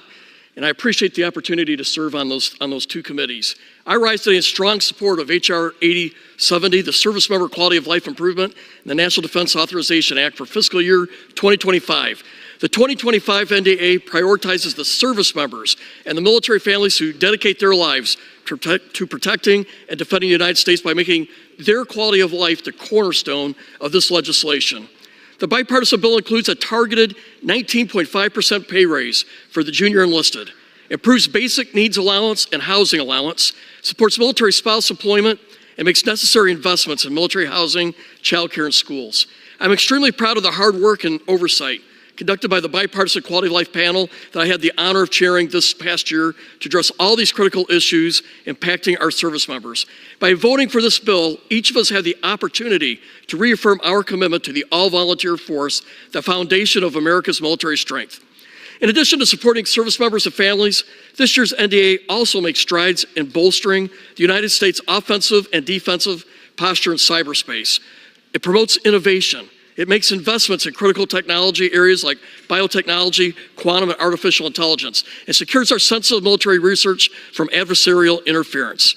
This year's NDA also advances critical partnerships between our universities, military service, and combatant command, including the United States Strategic Command and the University of Nebraska. We want to develop the next generation of military technologies. These partnerships are critical to developing the scientific and technological workforce and talented pipelines needed to secure the United States' technological edge now and in the future. We have a strong NDAA. It's a bipartisan bill that supports our service members. It modernizes our fighting force and assures U.S. forces are well equipped to fight and win for competition to conflict. I strongly encourage my colleagues to support this bill, and I yield back. Gentleman from Alabama reserves. Gentleman from Washington is recognized. Thank you, Mr. Chairman. I'm now pleased to yield 2 minutes to the ranking member of the House Subcommittee on Cyber Information Technologies and Innovation, Mr. Khanna of California. Gentleman from California is recognized for 2 minutes. Thank you, Mr. Speaker. I want to thank Ranking Member Smith for his leadership. I also want to thank Chair Rogers for the fair way he conducts the committee. We should be debating how much money to spend on defense and whether we're getting our money's worth. It's no secret that I believe it should be a lower number, but I recognize that that's a valid debate that this committee should have. What I don't understand is some of the amendments that have nothing to do with defense that are being introduced into this bill. Amendment 55, for example, prohibits the Defense Department from paying for the sick leave or travel for service members receiving an abortion. Amendment 51 prohibits the DoD from using masks to combat a pandemic. Amendment 49 prohibits the Defense Department from providing or approving pride flags. Amendment 47 prohibits even the teaching of affirmative action. Now, this one you wonder, what does this have to do with defense policy or keeping our country safe? Amendment 22 prohibits the DoD from buying electric vehicles or chargers. Talk about big government being prescriptive. Amendment 9 or Amendment 44 directs the Confederate Memorial to return to the Arlington National Cemetery. Mr. Speaker, my hope is that this committee could debate the top line of defense and what we need to do to keep our country safe, and that we not bring these cultural divisive issues into supporting our troops and into keeping America the strongest country in the world. I yield back. Gentleman from Washington reserves. The gentleman from Alabama is recognized. Thank you, Mr. Chairman. I'd like to yield 2 minutes to the chairman of the Subcommittee on Intelligence, the gentleman from Michigan, Mr. Bergman. The gentleman from Michigan is recognized for 2 minutes. Thank you, Mr. Speaker, and thank you, Chairman. I rise in support of H.R. 8070, the Service Member Quality of Life National Defense Authorization Act for fiscal year 2025. I would like to thank Chairman Rogers and Ranking Member Smith for their leadership in bringing this critical piece of bipartisan legislation for our national security of our nation to the floor for the 64th consecutive year. This bill continues to provide resources and capabilities to counter our nation's #1 threat, China. The Intelligence and Special Operations Subcommittee portions of the bill accomplish this by ensuring the Defense Intelligence Enterprise, the Defense Security Cooperation Agency, and our Special Operations Forces have the tools required to execute the Department's efforts in strategic competition, and in countering malign Chinese actions. There is more work to be done, though. This bill is far from perfect and requires compromises from both sides, but it is an overwhelmingly bipartisan bill that supports our service members and their families by including the recommendations of the Quality of Life panel to include a 19.5% pay raise for our junior enlisted and a 4.5% pay raise for all other service members. More importantly, it provides our service members with the resources to accomplish the task our nation asks of them. This is a critically important bill and essential to our national security, and I urge my colleagues to support it. With that, Mr. Speaker, I yield back. Gentleman from Alabama reserves. The gentleman from Washington is recognized. Thank you, Mr. Chairman. I'm now pleased to yield 2 minutes to the ranking member of the House Subcommittee on Military Personnel, Mr. Kim of New Jersey. Gentleman from New Jersey is recognized for 2 minutes. Thank you, Mr. Speaker. The bipartisan bill that passed out of the committee includes some incredible support for our service members and their families. The bill includes a 19.5% pay raise for junior enlisted service members and a 4.5% pay raise for all other service members, and reverses a 5% reduction in basic allowance for housing. These provisions mean more money in service members' pocketbooks and more food on the table. The bill also fully funds child care fee assistance programs to eliminate wait lists and expand on the ongoing success of spouse employment programs by making permanent the Military Spouse Career Accelerator Pilot, which provides employment support to military spouses through a paid fellowship with employers across various industries. It is no secret our armed forces are facing an unprecedented recruiting crisis. So we're asking the department to take a second look at how medical treatments, conditions, and medications are evaluated. Finally, the bill addresses the ongoing health care needs of service members and their families by waiving fees and copays on the TRICARE dental program for all members of the selected reserve. We bring this bill to the floor to show in a bipartisan way that our country is determined to support our service members and their families, that we support readiness and recruitment efforts that are proven to work, and that we support service members no matter who they are. I urge my colleagues to reject poison pill policy riders that could destabilize this important work and not put the partisan politics over the well-being of our service members. Promoting a strong national defense and taking care of our service members are bipartisan issues. Thank you, and I yield back the remainder of my time. Gentleman from Washington reserves. The gentleman from Alabama is recognized. Thank you, Mr. Chairman. I'd like to yield 2 minutes to the chairman of the Subcommittee on Readiness, Mr. Waltz of Florida. Gentleman from Florida is recognized for 2 minutes. Thank you, Mr. Chairman. I rise in support of the Service Member Quality of Life Improvement National Defense Authorization Act for fiscal year 2025. Mr. Chairman, the bill we see before us is a bipartisan package. It enhances readiness, it increases security, and it improves desperately needed infrastructure that has been badly neglected by this Pentagon. And most importantly, it puts our service members first. The Readiness Subcommittee, of which I have the honor of chairing, has included more than $1.1 billion for quality of life initiatives. This money will provide critical funding for barracks in particular, which, Mr. Chairman, are in a dire state. And to be candid, Mr. Chairman, I mean, we literally have barracks with black mold growing in it, with feces on the wall, with ceilings caving in. It should be an embarrassment to every one of our service secretaries. And we have yet to see anyone in the Pentagon fired for this deplorable state of our service member barracks. Well, Mr. Chairman, if the Pentagon and this administration won't act, this Congress will. This bill will. It will improve our barracks. It will improve our aging infrastructure. It will provide transparency to how our facilities are sustained. And that is key. With more details into how these funds are actually spent, with oversight with Congress holding the military departments accountable, they will be forced to adequately budget and plan for the upkeep of our facilities that our service members so badly need. As chairman of the Readiness Subcommittee, I've also focused our efforts on ensuring the Department of Defense is ready to fight with contested logistics in the Pacific. Mr. Chairman, we haven't had to do that since World War II.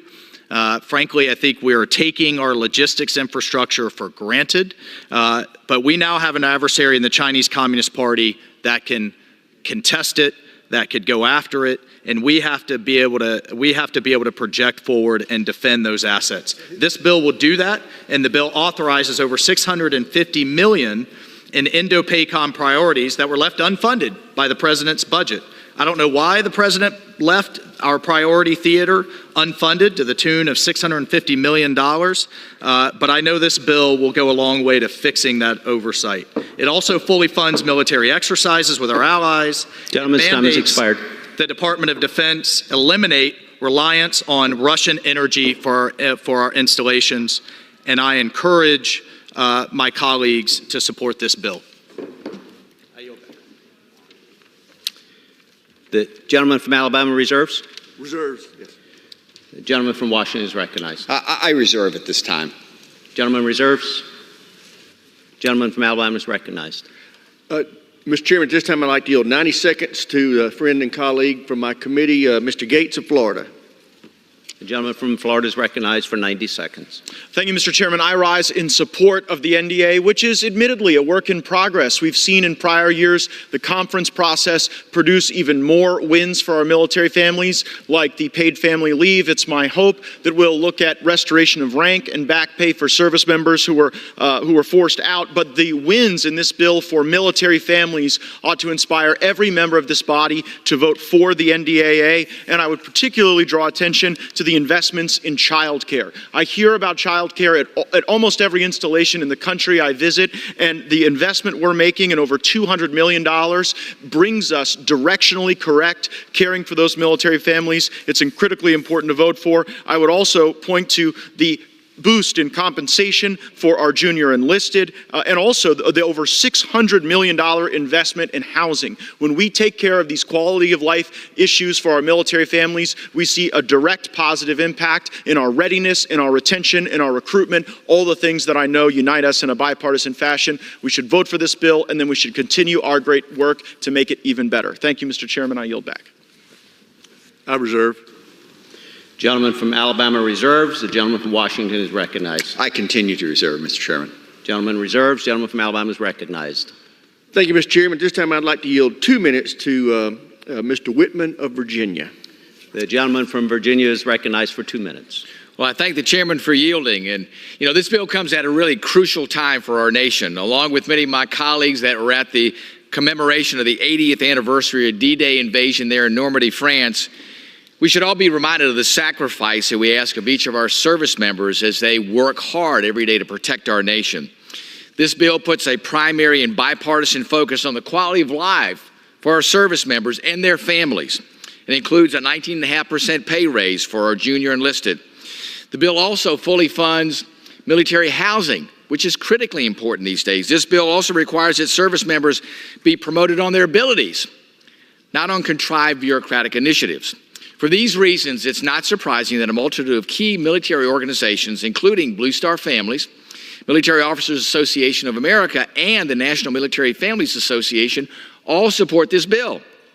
This bill also provides meaningful reform on the Joint Strike Fighter program and supports necessary future capabilities like Next Air Generation Dominance aircraft and the ballistic missile submarine in the Columbia class. Those things are all critical. It's not surprising that this bill was reported from committee on a resounding bipartisan vote of 57-1. Chairman Rogers and Ranking Member Smith should be rightly congratulated for delivering this bipartisan bill to the floor today. Additionally, I want to congratulate my colleague and friend, Ranking Member Don Norcross. We worked on the most contentious issues together, and our product was an impressive bipartisan subcommittee mark. Finally, I want to thank the entire subcommittee staff, including Dave Sinecki, Heath Bope, Michael Carlin, Max Huntley, Jay Valario, and Brooke Allred for their particular and intensive effort and support on this bill. My friends, it's simple to vote against any bill offered here in the House. Voting no is easy. But if you vote against this bill, you are voting against the military service members who provide our nation the want and will to sacrifice their lives on behalf of this nation to preserve the liberties and freedoms that are the foundation of this republic. I thank the chairman, and I yield back the balance of my time.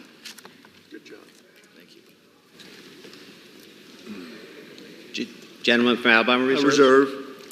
Gentleman from Alabama reserves. The gentleman from Washington is recognized. I continue to reserve, Mr. Chairman. Gentleman from Washington reserves. The gentleman from Alabama is recognized. Thank you, Mr. Chairman. This time I'd like to yield 1 minute to the gentleman from Texas, Mr. Jackson.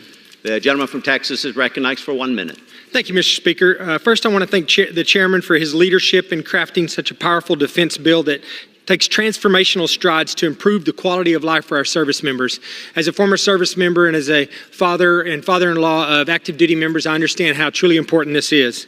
This year's NDA also ensures that Texas' 13th congressional district is at the heart of supporting our military. It takes steps to designate a new Air Force Technical Training Center of Excellence, which Shepherd Air Force Base is well positioned for. The bill improves the quality of life for our service members and their families living in Wichita Falls, while also helping to get the T-7 program back on track. This bill provides key support for our employees at Bell Helicopter in Amarillo and will significantly modernize the Pantex plant. Last, I want to give a special thank you to my defense fellow, Travis Clay, for his outstanding work in my office this year. Travis brings invaluable experience to the team as a Navy pilot, and the United States Navy is lucky to have him. Once again, I can't stress how important this year's NDA is to our national security of our country. I urge all of my colleagues on both sides of the aisle to support this NDAA, and with that, I yield back. And I continue to reserve. The gentleman from Alabama reserves. The gentleman from Washington is recognized. Thank you. I reserve. The gentleman from Washington reserves. The gentleman from Alabama is recognized. Thank you, Mr. Chairman. This time I'd like to yield 1 minute to the gentleman from Missouri, Mr. Alford. The gentleman from Missouri is recognized for 1 minute. Thank you, Mr. Speaker, and thank you, Chair Rogers. I appreciate this opportunity. I rise in support of this National Defense Authorization Act, H.R. 8070. The Service Member Quality of Life Improvement National Defense Authorization Act. Look, this year we have focused under the leadership of Chairman Rogers on three major components. Enhancing U.S. deterrence, countering China's aggression, and improving the quality of life for our service members. And I think if I had to concentrate on one, it's that quality of life issue. I've been fortunate enough to be on the quality of life panel led by General Don Bacon. We are boosting compensation, improving housing, ensuring access to medical care, enhancing support for military spouses, increasing access to child care. We have a recruitment and retention problem, Mr. Speaker, in the military, and we are working to make things better, to give our service members and their family the respect they deserve, and to try to increase our retention and recruitment. China's aggression is the greatest national security threat to America today, and to deter China and other adversaries, we're investing in key platforms like the B-21 Stealth Raider, which will eventually be housed at Whiteman Air Force Base. I encourage all of my colleagues to vote yes for the NDAA. Thank you, and I yield back. Gentleman reserves. Thank you, Chairman. I have no more speakers and prepared to close whenever you are. So I reserve for the moment. Thanks. I have no more speakers that are. Where is he? Okay, I have one other speaker. The gentleman from Alabama is recognized. At this time, I'd like to yield 1 minute to the gentleman from Texas, Mr. Arrington. The gentleman from Texas is recognized for 1 minute. Thank you, Mr. Speaker, Mr. Chairman. A young man by the name of Caleb Smithers, his dream was to serve in the United States Army. All of his childhood, he got the chance to serve. Literally months into his service, his training at Fort Bragg, he had a serious accident. And because the safety protocols weren't there to check on a soldier who had such a serious injury, and because there weren't accountability measures for private contractors for healthcare services to the Army, this young man ended up dying. I think his life could have been saved if those protocols were in place and if the accountability measures were in place. And I think the Secretary of Army has all but affirmed that. And so this provision would put those things in place, or would expect that the Army does, and we would defer to their best judgment on how to do it. And so this young man's life, and his mother here, Heather, who has worked diligently, relentlessly, with the unconditional love for her son, that not only would his spirit live on of service, but would actually save the lives of other soldiers who would find themselves in the same predicament. I think we all care about our soldiers, our sons and daughters in uniform, and that we would want the abundance of precaution so that we would prevent this from happening. Those checks, by the way, in the future, if this should pass, would be called SMITties after Caleb Smithers. And I ask my colleagues for their support. I yield back. Mr. Chairman, at this time, I'm prepared to close if the ranking member is as well.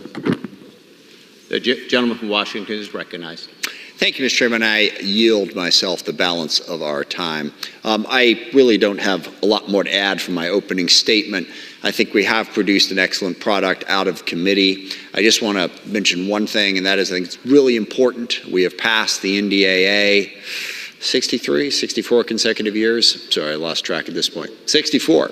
And there's a reason for that. It is one of the most important things that we do here in Congress is to give the support to the men and women who serve in our military to defend this country. We take that job very seriously on a bipartisan and bicameral basis. We work together to make sure we produce a bill that supports the men and women who serve in our military and puts our country in the best position to meet its national security needs. I believe, again, that we've done that. I don't love everything that came out of the committee bill, but then you never do. But I think we worked in a bipartisan way and produced an excellent product. I would urge members to support that.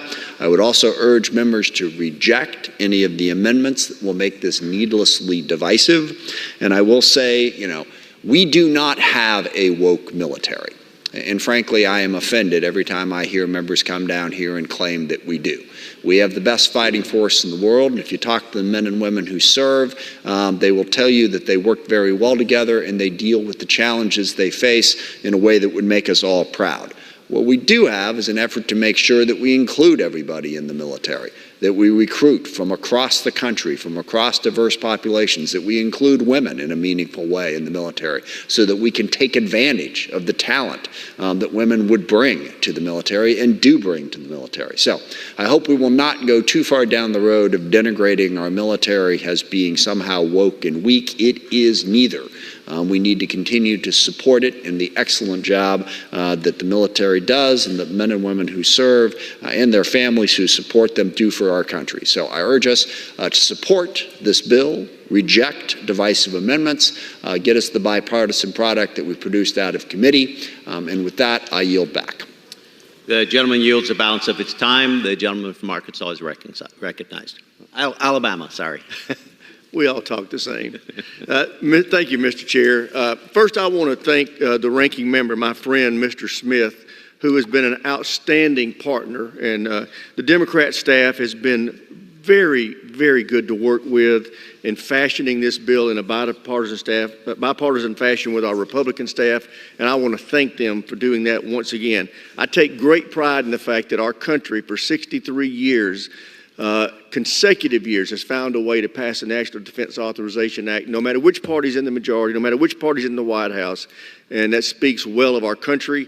I want this to be the 64th year that we do the same thing. Our national security is about to be challenged in ways that we have never imagined. The bill before us today will go a long way toward preparing our industrial base and our warfighters to overcome those challenges. I urge all members to support this bill, and I yield back the balance of my time. The gentleman yields. All time for general debate has expired. Pursuant to the rule, the bill shall be considered for amendment under the 5-minute rule. In lieu of the amendment in the nature of a substitute recommended by the Committee on Armed Services printed in the bill, an amendment in the nature of a substitute consisting of the text of Rules Committee Print 118-36, modified by the amendment printed in Part A of House Report 118551, is adopted. The bill as amended shall be considered as an original bill for the purpose of further amendment under the 5-minute rule and shall be considered as read. No further amendment to the bill as amended shall be in order except those printed in Part B of House Report 118551 and amendments in block described in Section 3 of House Resolution 1287. Each further amendment printed in Part B of the report shall be considered only in the order printed in the report, may be offered only by a member designated in the report, shall be considered as read, shall be debatable for the time specified in the report, equally divided and controlled by the proponent and an opponent, shall not be subject to amendment and shall not be subject to a demand for division of the question. It shall be in order at any time for the chair of the Committee on Armed Services or his designee to offer amendments in block consisting of further amendments printed in Part B of the report not earlier disposed of. Amendments in block shall be considered as read, shall be debatable for 40 minutes, equally divided and controlled by the chair and ranking minority member of the Committee on Armed Services or their respective designees, shall not be subject to amendment and shall not be subject to a demand for division of the question.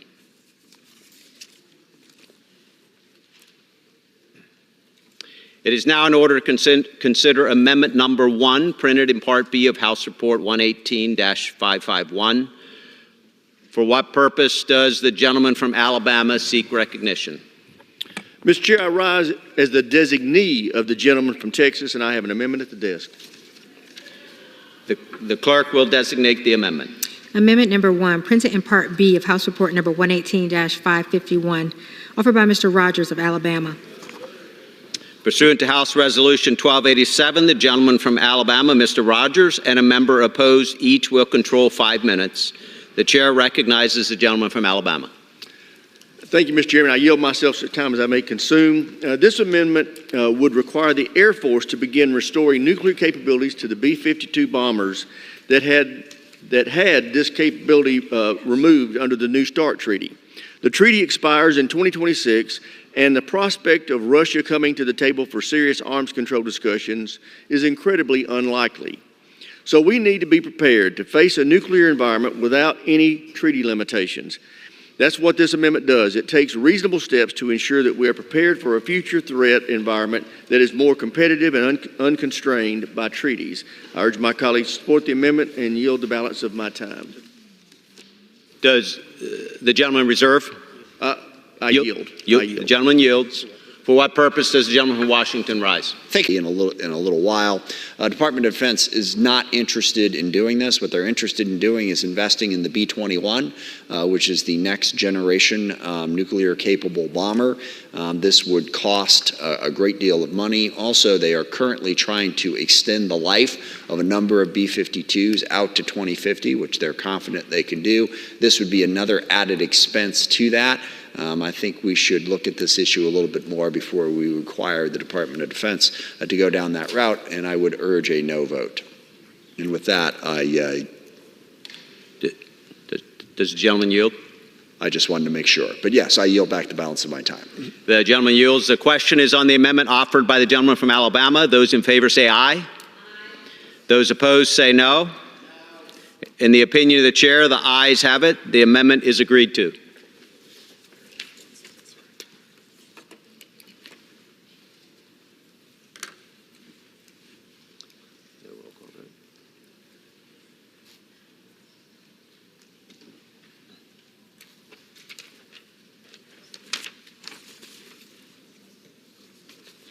For what purpose does the gentleman from Alabama seek recognition?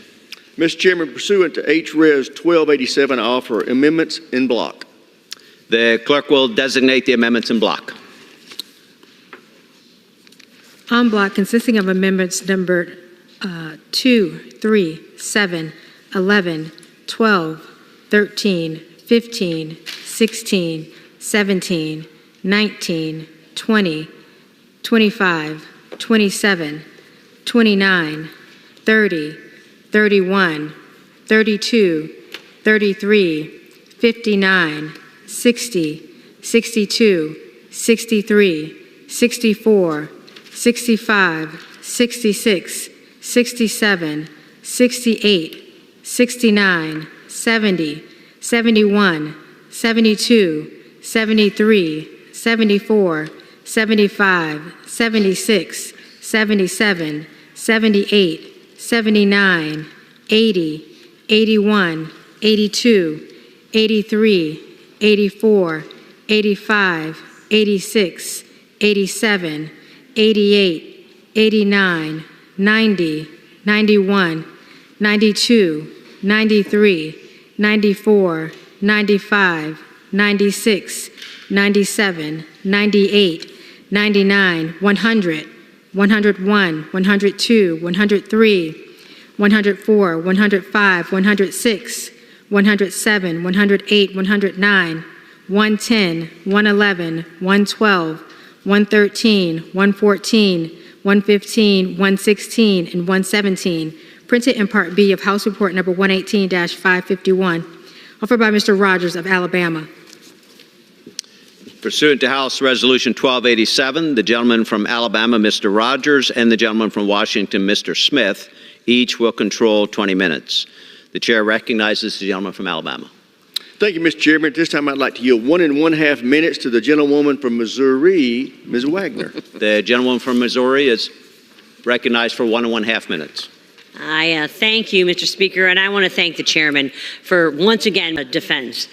As co-chair of the bipartisan, bicameral Abraham Accords Caucus, I rise in support of Mr. Panetta's and my amendment number 102, which establishes an exchange program for U.S. and Middle Eastern experts on AI, cyber, counterterror, air defense, and more. The U.S.-Israel relationship is the linchpin of Middle Eastern security. The stability and prosperity our partnership brings to the region convinced Arab nations to take the courageous and unprecedented step of normalizing relations with Israel. But China, Russia, and Iran, the new axis of evil, see this achievement as a threat. They want to undo the Abraham Accords, and they will plunge the region into further chaos to do so. We cannot let this happen. For a peaceful, prosperous future for the region, Israel and its friends must draw closer together. The U.S. must strengthen ties between Arab partners and Israel. This amendment builds on the success of the Defend and the Maritime Acts, important laws that our caucus championed that kickstarted cooperation between the United States, Israel, and our Middle Eastern partners on maritime security and air missile defense. I urge my colleagues to support Amendment 102, and I yield back the balance of my Mr. Chairman. And I reserve, Mr. Chairman. The gentleman from Alabama reserved. The gentleman from Washington is recognized. Mr. Chairman, I just speak in favor of the en bloc package, and with that, I reserve the balance of my time. The gentleman reserves. The gentleman from Alabama is recognized. Mr. Chairman, at this time, I'd like to yield 2 minutes to the gentlelady from Colorado, Ms. Bober. I need instructions. The gentlewoman from Colorado is recognized for 2 minutes. Mr. Chair, I have an amendment at the desk on block. Or do you just want me to speak on it? Sorry, I was going to offer it a different way. The gentlewoman is recognized to speak on the amendments on block. Thank you, Mr. Chair.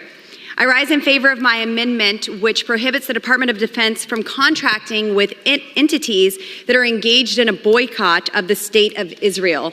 Last October, Israel faced an unprecedented attack by Hamas. Since then, they have been fighting for their very right to exist against a terrorist group that has committed brutal and horrific war crimes.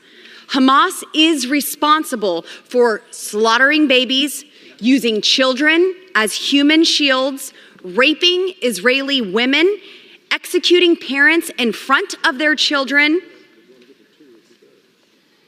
and children in front of their parents. These brutal acts of terror are often praised by my colleagues on the left. This is disgusting, and it is absolutely wrong. I believe in standing with our allies. America's closest ally is Israel, and I have stood with them through countless attacks from the radical left. The boycott, divest, and sanction movement promotes anti-Israel and anti-Semitic sentiments around the world, and U.S. tax dollars should not be supporting entities that advocate for this disgusting practice. The BDS movement is anti-Semitic. It is an anti-Semitic cancer, even, that has spread throughout our college campuses and has been promoted by the Hamas caucus on the left. Anti-Semitic incidents in the U.S. reached a record high in the last year. The Anti-Defamation League tracked 8,873 anti-Semitic incidents in the United States in 2023, the highest number of incidents reported since the organization began tracking data in 1979. Our Department of Defense should not be contracting with anti-Semitic entities or encouraging their behavior. Time has expired. I yield. The gentleman reserves. The gentleman from Washington is recognized. I reserve, Mr. Chairman. Gentleman reserves. Gentleman from Alabama is recognized. Thank you, Mr. Chairman. At this time, I'd like to yield 2 minutes to my friend and colleague from California, Mr. Obernolte. The gentleman from California is recognized for 2 minutes. Well, thank you very much, Mr. Speaker. I rise in support of the en bloc, which contains 3 of my amendments to this year's National Defense Authorization Act. The first of my amendments would direct the Air Force to investigate new technologies for the mixing of propellant for solid fuel rocket motors in order to increase the diversity of our supply chain. The second amendment would direct the Department of Defense to investigate new production sites for rare earth element minerals, many of which are sourced from countries that are amongst our geopolitical adversaries. The third amendment would direct the Department of Defense to make recommendations to improve home-based businesses on remote military bases like the ones in my district. Together, these amendments... Mr. Chairman, I encourage my colleagues to support the en bloc package, and I yield back the balance of my time. The gentleman yields. The gentleman from Washington is recognized. I urge support of the en bloc package and yield back the balance of my time. Gentleman yields. The question is on the amendments en bloc offered by the gentleman from Alabama. Those in favor say aye. Those opposed say no. In the opinion of the chair, the ayes have it. The en bloc amendments are agreed to.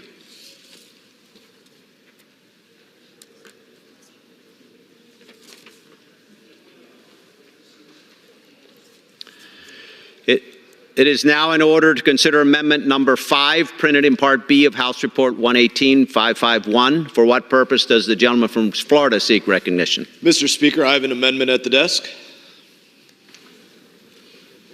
The clerk will designate the amendment.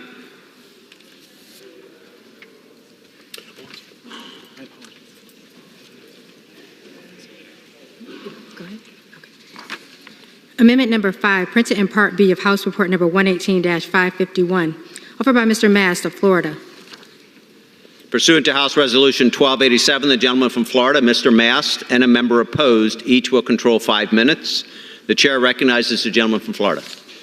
Thank you, Mr. Speaker. I rise in support of my amendment, which would prevent funds from being used to build or rebuild anything inside of the Gaza Strip. Let me say that in a couple of simply plain ways. Americans should not be funding the rebuilding of the Gaza Strip whenever this war should come to a conclusion, which we don't have any indication of when that will be. We should not be paying to build new infrastructure within the Gaza Strip should this war come to an end. Not a port, not a building, certainly not a terror tunnel, which has been used, certainly not a building which could be used to house those that are held captive by the various terrorist organizations there, not just Hamas, but Palestinian Islamic Jihad, Al-Aqsa Martyrs Brigade, Lions Den, Fatah. It's very likely that any group that should take control of the Gaza Strip following any military operations there still has ties to terrorism and still believes that there should be no existence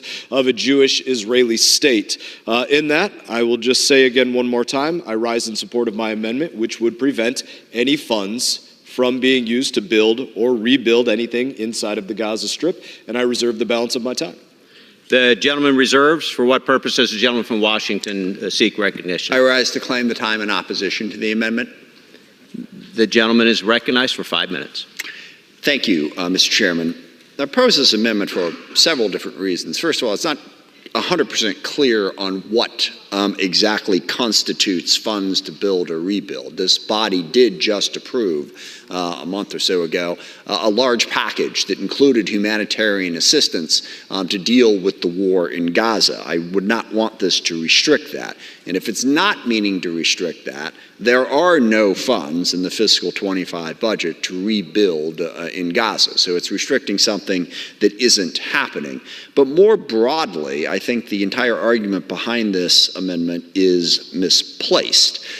We have to have a future for the Palestinian people if there is going to be peace in the region, and crucially for the purposes of this debate, if there's going to be any sort of peace for the people of Israel. I do not believe it should be our policy to simply destroy Gaza and leave it in a state of absolute disrepair. I don't think that will serve anybody's interests, certainly not the Palestinian people living in Gaza, but also not Israel. There has to be a future here. There has to be an alternative to Hamas and all the other terror organizations that the maker of this motion lists. If you don't create that, if you don't create some kind of future for the Palestinian people, then you will have a perpetual conflict, not just between the people of Gaza, but between the large number of people who support them. We have already seen Hezbollah, the Houthis, and the Iran be vastly more belligerent in their attacks against Israel because of what's going on in Gaza. If you don't build some kind of future for the Palestinian people, there will be no peace and security. And if you vote for this amendment, what you're saying is Gaza should never be rebuilt. We do not care about that. We spend billions of dollars supporting Israel, and I support that. I think we need to support Israel's right to exist, and I agree with the maker of this motion that is one of the largest problems going on in Gaza right now. Hamas refuses to recognize that, as do too many other groups. But we also need to have an alternative to Hamas. We need to have some kind of hope going forward. This approach says no. We're not going to do that. I think it'll lead to further instability in the region and put Israel at greater risk. And I would urge members of this body to reject this amendment. Does the gentleman reserve? And I reserve whatever time I have left. The gentleman reserves. The gentleman from Florida is recognized. Thank you, Mr. Speaker. There is an argument made by the opposition just now that what we're saying is there should be no rebuilding of Gaza. And that's not what we're saying at all. Gazans can rebuild Gaza. Any other country that wants to participate in rebuilding Gaza at some point can participate. What I'm saying is not $1, not 1 ounce of gold bullion, not €1, not one anything coming from the taxpayers of the United States of America, not our taxpayers. They should not be burdened with rebuilding Gaza. The Americans should not have to pay for rebuilding infrastructure in Gaza. When do we get to rebuild American infrastructure? Why don't we prioritize that? And Madam Speaker, I will reserve the balance of my time. The gentleman reserves, and the gentleman from Washington is recognized. Thank you, Madam Speaker. I yield myself the balance of my time. If it is in our interest to send billions of dollars, we send roughly $4 billion a year. We just approved another, I think, $14 billion a year in military aid to Israel. That is money coming out of taxpayers' hands. Presumably, those tens of billions of dollars could be spent on infrastructure here in the U.S. And a wide variety of other needs we have in the U.S. If it is in our interest to send those billions of dollars in military assistance to Israel, and again, I believe that it is, then it is also, potentially at least, in our interests to build greater security in Gaza and elsewhere for that matter, to make sure that we don't have to have as much military aid. We don't have to have the wars and the fights that go on. It just doesn't make sense to argue that we should send $20 billion in military aid or whatever the number is, but oh heavens, we couldn't possibly do anything to make sure that Gaza can rebuild itself so that there is greater peace and stability in the Middle East. So again, I think this amendment is misguided. I urge members to reject it, and I yield whatever time I may have left. The gentleman yields the remainder of his time, and the gentleman from Florida is recognized. Thank you, Madam Speaker. May I inquire how much time I have remaining? 3 minutes. Thank you, Madam Speaker. There was an accusation just made by the opposition that we should rebuild Gaza because if it's in the interest of America to support the Israeli military, then it must in turn be in our interest to rebuild those that the Israeli military is fighting against. That to me seems very nonsensical. It seems very counterproductive, especially as much of what is being spoken of is going on in the midst of war. I would ask this body of representatives, of course not all representatives are present in this room, does anybody in here want to say that Gaza is America's ally? And I don't hear anybody speaking up. And I've asked this question before. I've not heard anybody on the floor of the House say that Gaza is America's ally. I doubt the opposition will stand up and say that Gaza is America's ally. They are absolutely at war with one of our major and best allies anywhere across the globe. So the idea of rebuilding or building, even as we speak or in the future, our non-ally who is at war with our great ally, to me is nonsensical, especially as our non-ally is currently holding Americans hostage and was very active in participating in killing Americans, killing Israelis, killing others on October 7. This didn't begin on October 7. It's gone on for years and decades, and it's not likely to end anytime soon. So in that, Madam Speaker, I reserve the balance of my time, but I am prepared to close. The gentleman has the only time remaining. Madam Speaker, I would say this in closing. American tax dollars do not need to go to Gaza to rebuild it. American tax dollars need to stay in the United States of America for Americans. And I urge support of my amendment, which would prevent any funds from going to build or rebuild anything within the Gaza Strip. And I yield back. The gentleman yields, and the question is on the amendment offered by the gentleman from Florida. Those in favor say aye. Those opposed say no. In the opinion of the chair, the ayes have it, and the amendment is agreed to.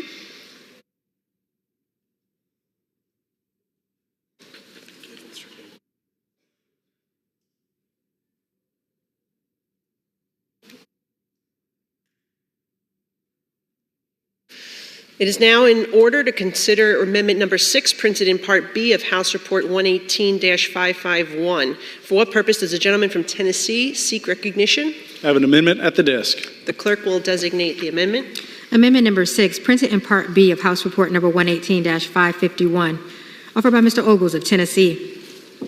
Pursuant to House Resolution 1287, the gentleman from Tennessee, Mr. Ogles, and a member opposed, each will control 5 minutes, and the chair recognizes the gentleman from Tennessee. Thank you, Madam Speaker. Eurosatory is France's biggest defense exposition, and it's also the largest international expo for the land and air defense and security. If it attracts the attendance it did in 2022, over 60,000 professional visitors and over 250 official delegations from 96 countries will be represented. More than 70 Israeli companies were scheduled to participate in this year's expo, including large Israeli defense firms like Israel Aerospace Industries and Rafael Advanced Defense Systems, which work together to make Iron Dome, and which have extensive partnerships with American defense firms. Another would be Elbit Systems, which also has a relationship with the American subsidiary that has provided our military with aviator integrated helmets and night vision equipment. Events like Eurosatory are especially beneficial to smaller Israeli firms that benefit from massive exposure. However, just last week, the event organizers announced that at the request of French authorities, Israeli firms were no longer welcome. The French Armed Forces Ministry said that conditions are no longer suited to welcome Israeli companies to the French show, in a context where the president is calling for Israeli operations in Rafah to stop. The expedition, is worth pointing out, welcomes firms from such bastions of humanitarianism like China, Pakistan, Turkey, and Saudi Arabia. In China's case, it's richly ironic given Beijing's ongoing genocide of the Uyghur Muslim population. Predictably and unfortunate, Mr. Chairman, we're unable to find any condemnation from the international community for such genocide. France is attempting to use the Defense Expo to bully Israel from protecting its own national security against some of the world's most heinous terrorists. It is widely immoral, and the French government should apologize for embracing anti-Semitism. I reserve. Gentleman reserves. And anyone seek recognition? Yeah. I rise the claim, the time in opposition, though I am not opposed. Yeah. Objection. The gentleman is recognized for 5 minutes. Right. I have no particular enthusiasm or opposition for this amendment, so I don't urge opposition, but I just really don't have anything more to say than that. So I will yield back the balance of my time and let the gentleman handle it. The gentleman yields, and the gentleman from Tennessee is recognized. Madam Speaker, I thank my colleague for his kind words. While American defense firms can continue to participate in the exhibition, maybe it would help if federal agencies should not lend any U.S. support for France's outrageous behavior by participating as exhibitors. I don't think that would be something that France would want. I think the U.S. participation is important. I also think that Israeli participation is important. With that, I ask adoption of my amendment, and I yield back. Thank you. The gentleman yields, and the question is on the amendment offered by the gentleman from Tennessee. Those in favor say aye. Those opposed say no. In the opinion of the chair, the ayes have it, and the amendment is agreed to.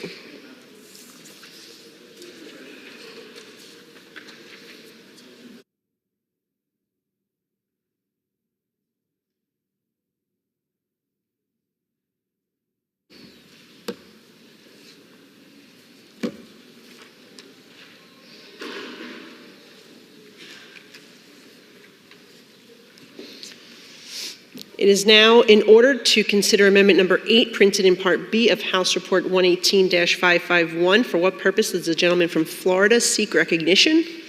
Madam Chair, I rise as the designee of the gentleman from Texas, Mr. Arrington, and I have an amendment at the desk. The clerk will designate the amendment. Amendment number 8, printed in Part B of House Report number 118-551, offered by Mr. Mast of Florida. Pursuant to House Resolution 1287, the gentleman from Florida, Mr. Mast, and a member opposed, each will control 5 minutes, and the chair recognizes the gentleman from Florida. Thank you, Madam Speaker. As mentioned, I rise on behalf of my good friend, House Budget Committee Chairman Jody Arrington, and his amendment that would prevent funds from this bill going to transport Palestinian refugees to the United States of America. The primary mission of the Department of Defense is to ensure the defense and the security of the United States. Allocating resources to transport Palestinian refugees does not align with the mission of protecting the United States. The Department of Defense budget is already stretched thin with numerous global commitments and responsibilities. Diverting funds and resources to humanitarian efforts outside of its core mission could undermine the readiness and the effectiveness of our armed forces. The defense budget is finite and must be prioritized towards enhancing our military capabilities, maintaining our military defense infrastructure, and supporting our service members in uniform. The transportation and resettlement of refugees involves significant logistical and financial burdens that could detract from critical defense initiatives. According to recent reports, the U.S. military faces ongoing budgetary pressures, including modernization needs and addressing emerging threats. Any diversion of funds could exacerbate these challenges. There are valid security concerns associated with the resettlement of refugees from conflict zones. The vetting process for refugees is thorough, yet it is not infallible. Ensuring that individuals with potential ties to terrorist organizations do not enter the United States of America is paramount. The U.S. has a responsibility to its citizens to prevent any risk of infiltration by hostile actors. Historical precedents have been shown that even with rigorous screening, security breaches can occur, posing significant risk to national security. While the humanitarian needs of the Palestinian refugees are undeniable, these should be addressed through appropriate channels such as international aid organizations specifically designed for such purposes. These entities are better equipped and experienced in handling refugee crisis and can operate without compromising the primary mission of the United States military.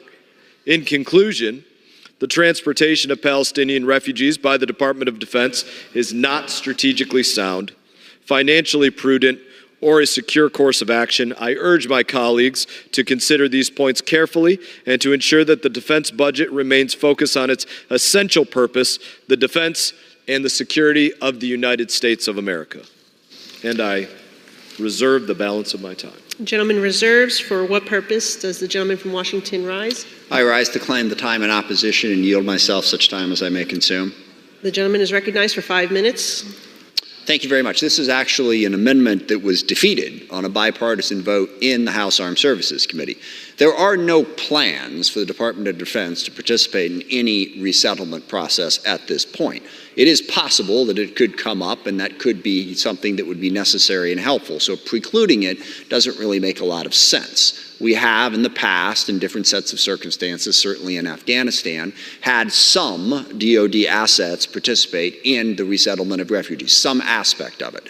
There will never be a situation where the Department of Defense is in charge of this sort of operation, but it is conceivable that assets within DoD could be used for that purpose. And to block that off entirely doesn't make sense. I think the Department of Defense and the broader executive branch should be allowed to determine whether or not refugee resettlement is in their best interest. It is certainly not inconceivable that in certain circumstances refugees from the war in Gaza could benefit, and could benefit us to help them be resettled through a refugee process. As the gentleman noticed, there is a robust vetting process within that.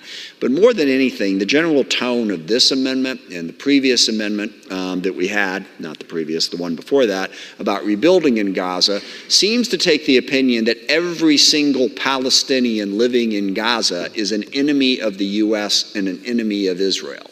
I think that's wrong, and I think it's incredibly dangerous. Hamas is doing more damage to Palestinians than anybody right now. We need to find allies and partners within the Palestinian community if we are going to get to peace. And if we treat every single last one of them as an enemy of the U.S., we are A, wrong, and B, putting ourselves, and crucially Israel, who's a lot closer to the issue, in greater danger than we need to. So to pass an amendment that is biased and somewhat bigoted against Palestinian people, to deny this possibility, I think undermines our interests in a wide variety of ways. And I would urge this body to do what the Republican-controlled House Armed Services Committee did and defeat this amendment. And with that, I reserve the balance of my time. The gentleman reserves, and the gentleman from Florida is recognized. Madam Speaker, may I inquire how much time I have remaining? 2.25 minutes. Thank you, Madam Speaker. It was brought up by the opposition that there's no plans as of yet, to transport Palestinians back to the United States of America. But then there was a long speech that was given outlining how this could potentially happen in the future, and we shouldn't prevent it from happening. I believe that, again, we are just on opposite sides of this issue. We should prevent this from taking place on the dime of the American taxpayer, transporting those that voted for Hamas as their popular government, that were Hamas not likely to be their government, then it would probably be another terrorist organization such as Fatah or Palestinian Islamic Jihad or Al-Aqsa Martyrs Brigade, or another group that is dedicated to not seeing Israel as a Jewish state, and in turn quite dedicated to the destruction of the United States of America and our ideals.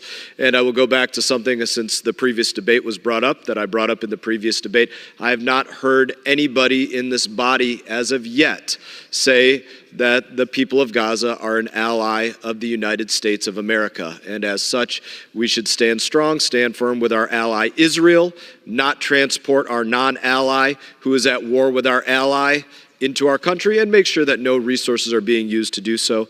And I will reserve the balance of my time, but I am prepared to close. The gentleman reserves the balance of his time, and the gentleman from Washington is recognized. Thank you, Madam Speaker. While I would not say at this point in particular Gaza is an ally of the U.S., clearly they are not, I do not believe that Gaza is an enemy of the U.S., which is what's clearly being implied here. And yes, obviously, while I say there are no plans to do this, that is a recognition of the fact, I oppose this amendment because if an opportunity were to present itself, I can see it being in the U.S. interests to relocate some refugees from Gaza to the U.S. Completely blocking that out puts us in a position of saying we are the enemy of all Palestinian people. Again, I don't believe that we are.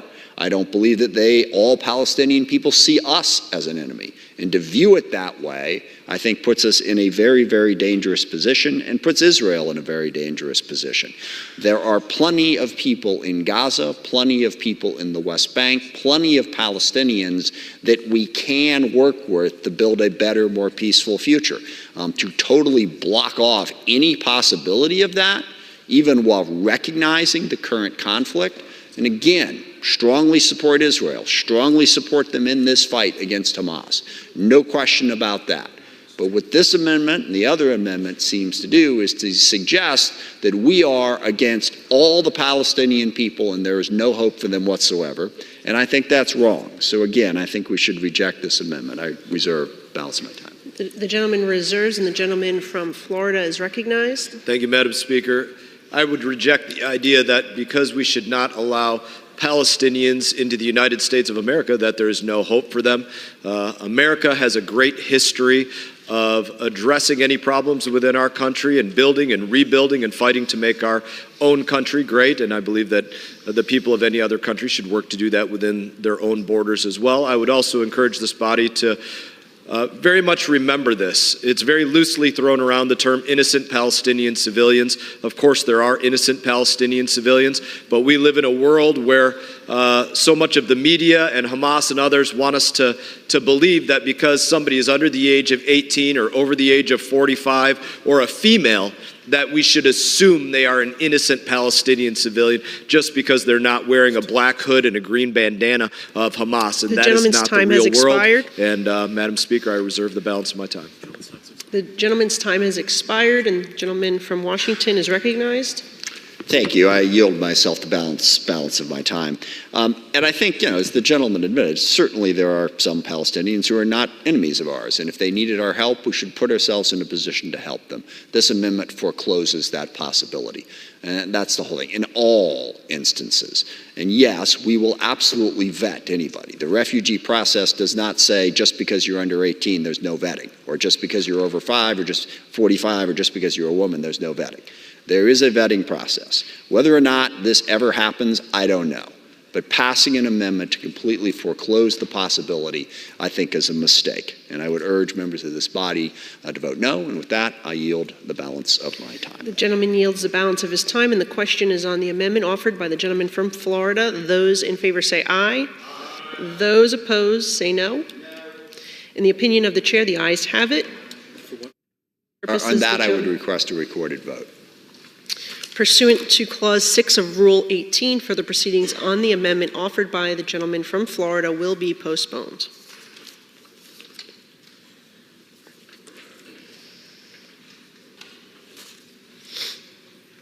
The chair understands that amendments 9 and 10 will not be offered.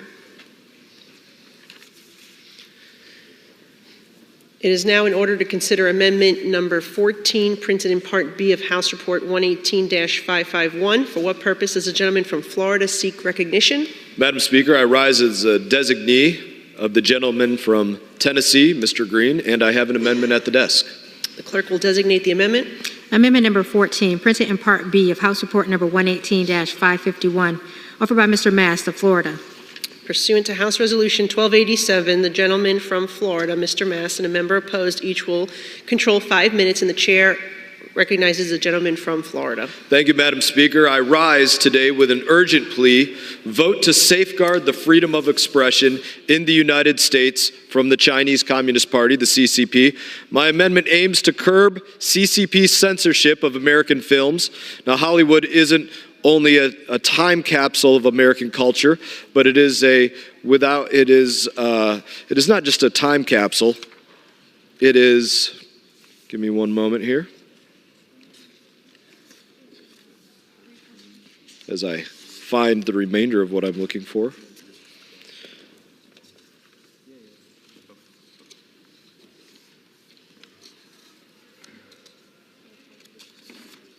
There we go.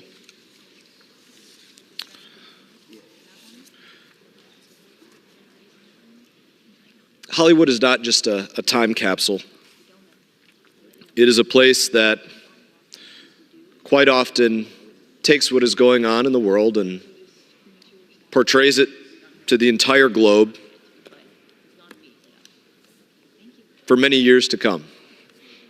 When the CCP demanded that the Taiwanese flag be removed from the iconic jacket of Tom Cruise character Maverick, which he wears in Top Gun, the studio initially capitulated.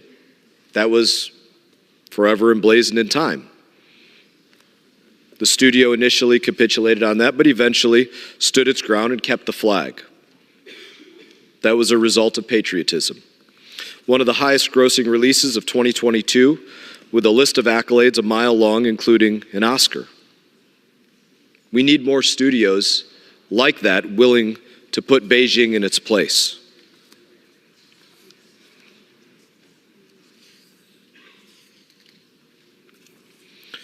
We see that there are Uyghur Muslims held in concentration camps.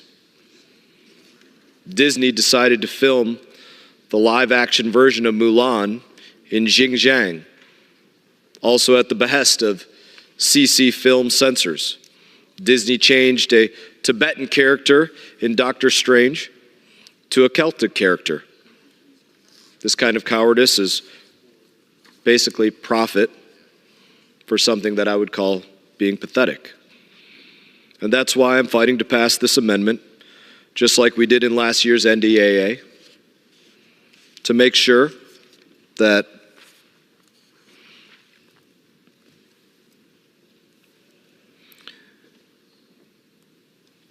Hollywood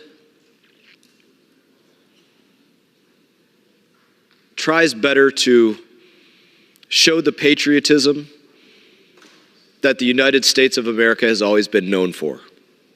I guess that'd be the best way that I could put it.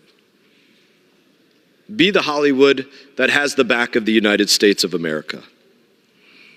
If Hollywood had given dictators the ability to censor films over the last 80 years, we would be short of many of the classics that America has come to love.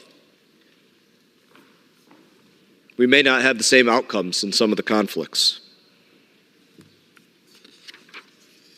So, Madam Speaker, I would say if movies are one of our greatest exports, and they should represent American principles and principles that unite our country. And in that, Madam Speaker, I yield the balance of my time. The gentleman yields. Any members seek recognition? For what purpose does the gentlewoman rise? Thank you, Madam Speaker. I rise in strong opposition to this bill, which is blatantly... Gentlewoman is recognized for 5 minutes. Thank you. I strongly oppose this bill, which is blatantly counterproductive to U.S. interests in our strategic competition with China. Nearly identical legislation was marked up in the Foreign Affairs Committee last year with unanimous and vigorous opposition from Democrats. This measure would undermine one of our key advantages in the competition with China, soft power. Instead of investing in bolstering this advantage, my Republican colleagues are bent on undermining one of our biggest cultural strengths, American artists, storytellers, and filmmakers. This bill is a knee-jerk reaction to the perennial tension inherent in our relationship with China of when our openness meets closed societies and anti-democratic governments. In these cases, do we say the problem is the openness and not the actions of the government seeking to erode it? Do we respond by trying to effectively ban our companies from these markets and decimate their ability to operate there? The majority frames competition with China as an ideological battle. Yet they wage this competition by trampling over the very principles that uphold the system they purport to defend. When we start viewing our strengths as weaknesses because they don't look like our competitors, we start to become the very thing we are working to oppose. But most concerning about this amendment is that it helps the CCP achieve exactly what it wants. It wants to cut its citizens off from the outside world and have them consume Wolf Warrior 2 instead of Mission Impossible. Why would we aid the CCP in its goal of removing American cultural influence on its people by urging Hollywood to stop showing its films in China? And why would we not want to actively support and aid an industry that is sharing American stories with the people of China? In trying to be anti-China, this bill somehow becomes pro-CCP. Forcing U.S. companies out of the Chinese film market only benefits state-sponsored Chinese studios whose propaganda will have a monopoly on the Chinese audience. It will eliminate one of the most powerful mechanisms for illuminating the weakness of the PRC's authoritarian model and showcasing the appeal of openness, democracy, human rights, and freedom of expression. Not to mention the thousands of American actors, writers, and production workers in my district whose livelihoods will be caught in the crosshairs of this legislation, which impacts my constituents more than anyone else. Hollywood is about telling stories that showcase our promise and open doors for empathic thought, and they are pretty good at it. So why would we tie their hands? We should be working to help American films reach Chinese audiences on freer and fairer terms, not working to punish and shut down our own industries and disadvantage our workers. Therefore, I strongly oppose this measure and urge my colleagues to do the same. And with that, I yield back the balance of my time. I'm reserving. The gentlewoman has the only time remaining. Okay. Yes, closing remarks. I yield. The gentlewoman yields back the remainder of its time, and the question is on the amendment offered by the gentleman from Florida. Those in favor say aye. Those opposed say no. In the opinion of the chair, the ayes have it, and the amendment is agreed to.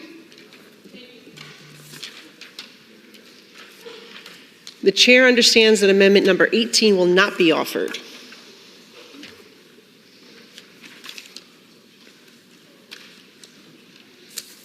Is this right? A Russian dollar and it's Chiproy.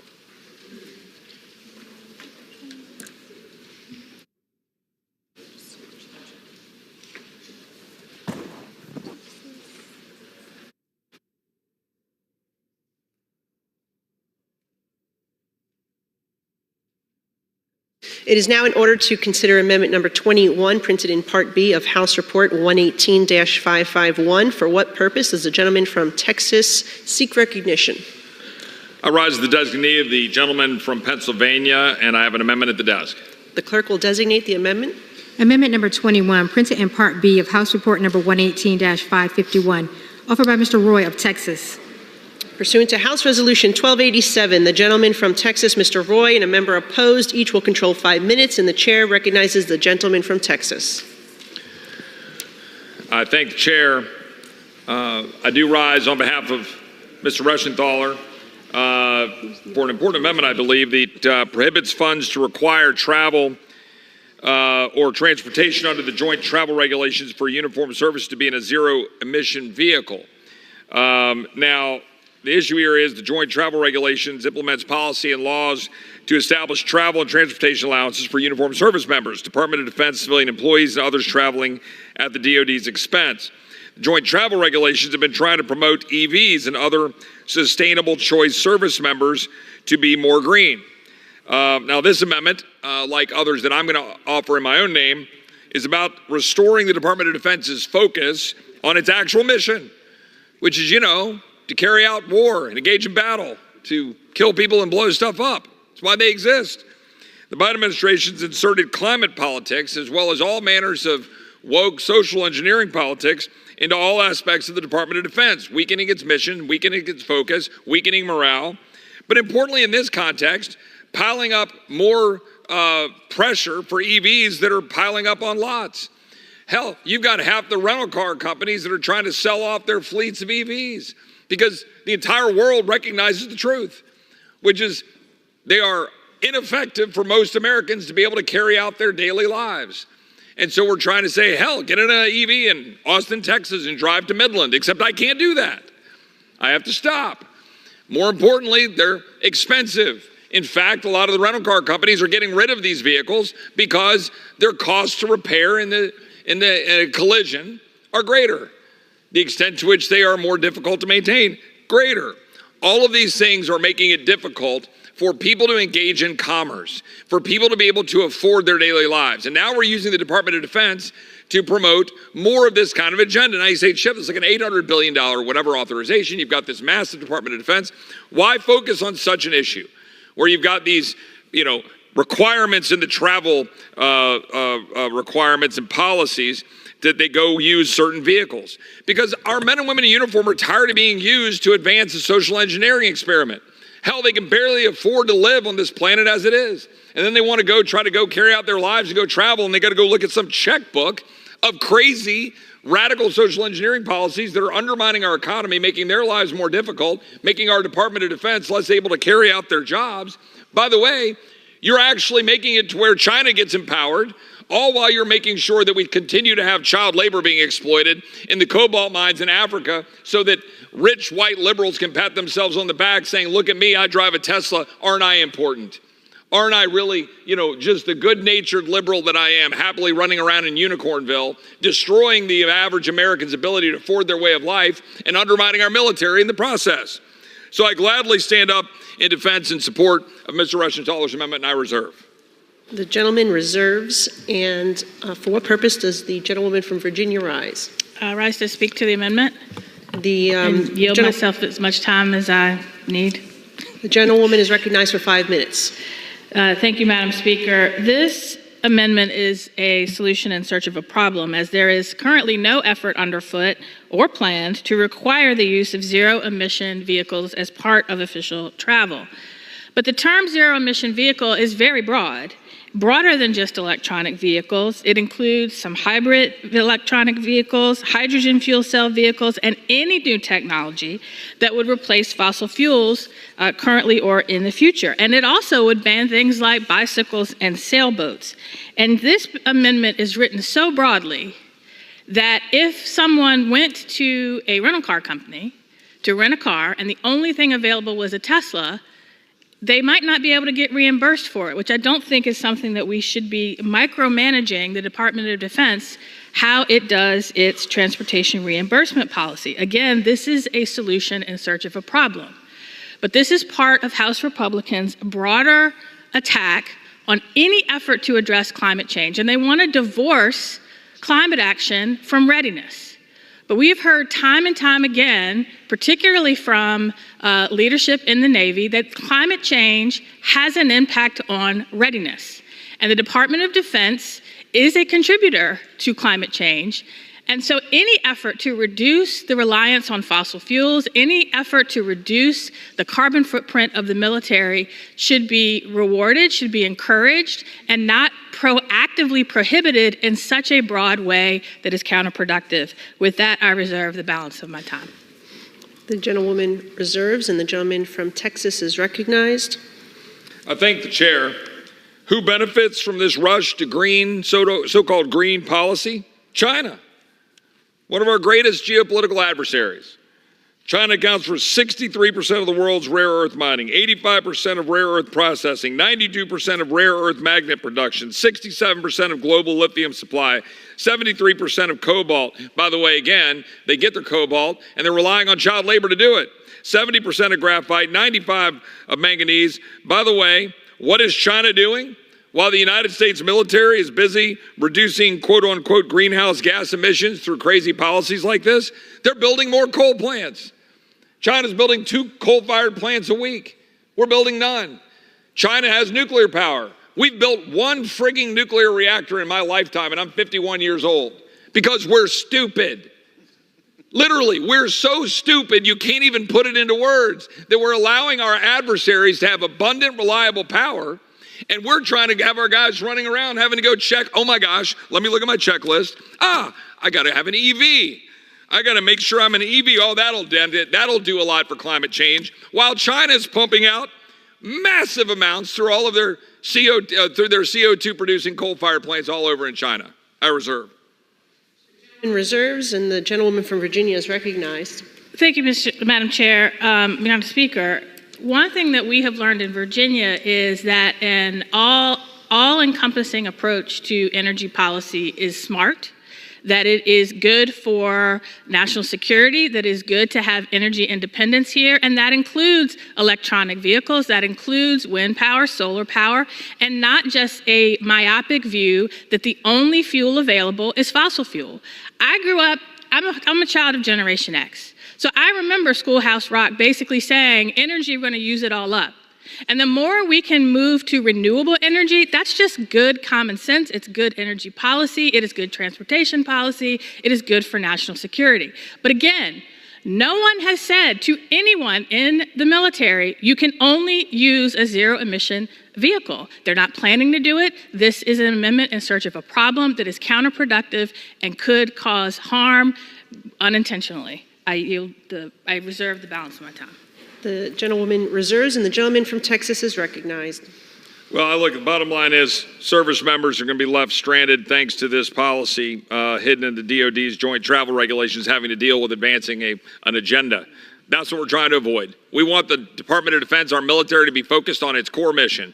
Nothing more, nothing less. And we want our service members to be able to go out and carry out their lives without being encumbered by bureaucracy. I reserve. The gentleman reserves, and the gentlewoman from Virginia is recognized. Thank you, Madam Speaker. We can agree that we want our service members to focus on their job and be ready to do their job. And we know that climate change is having an impact on readiness. We have heard it time and time again. As temperatures rise, it affects our service members. As sea level rises, it affects our Navy. We got Navy Station Norfolk that is going to be subject to multiple major storms every year. And when it rains, there is a street that goes right down the middle of it that floods and bisects the naval station in 2.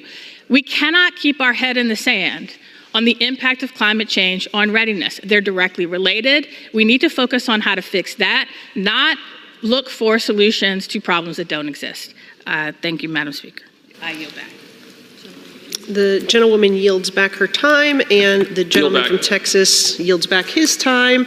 And the question is on the amendment offered by the gentleman from Texas. Those in favor say aye. Those opposed say no. In the opinion of the chair, the ayes have it, and the amendment is agreed to.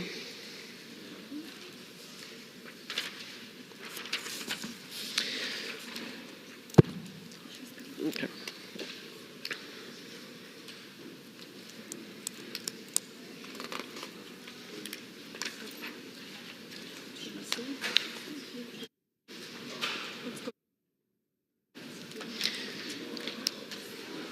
Okay. It is now in order to consider amendment number 22, printed in Part B of House Report 118-551. For what purpose does the gentlewoman from Georgia seek recognition? Madam Speaker, I have an amendment at the desk. The clerk will designate the amendment. Amendment number 22, printed in Part B of House Report number 118-551, offered by Ms. Green of Georgia. Pursuant to House Resolution 1287, the gentlewoman from Georgia, Ms. Green, and a member opposed each will control 5 minutes, and the chair recognizes the gentlewoman from Georgia. Thank you, Madam Speaker. My amendment would basically say that no funds should be authorized to be appropriated in this act or otherwise made available for the Department of Defense for fiscal year 2025 may be used for electric vehicles or electric vehicle charging infrastructure. My amendment would ensure that no funds are authorized in this year's NDAA to be used on electric vehicles or electric vehicle charging infrastructure. Electric vehicles made up about only 7.6% of U.S. car sales in 2023 and remain a very small percentage of all cars nationwide. And the reason why that is because they're not popular, they're not practical, and none of Americans' hard-earned tax dollars should be used for our military to be forced onto electric vehicles. Automakers continue to report millions of dollars in losses on electric vehicles. They have already begun scaling back pronounced investments in electric vehicles to production targets more in line with consumer demand, and remember, that's less than 10%. CNBC reports Ford Motor, General Motors, Mercedes-Benz, Volkswagen, Jaguar Land Rover, and Aston Martin are all scaling back or delaying their electric vehicle plans.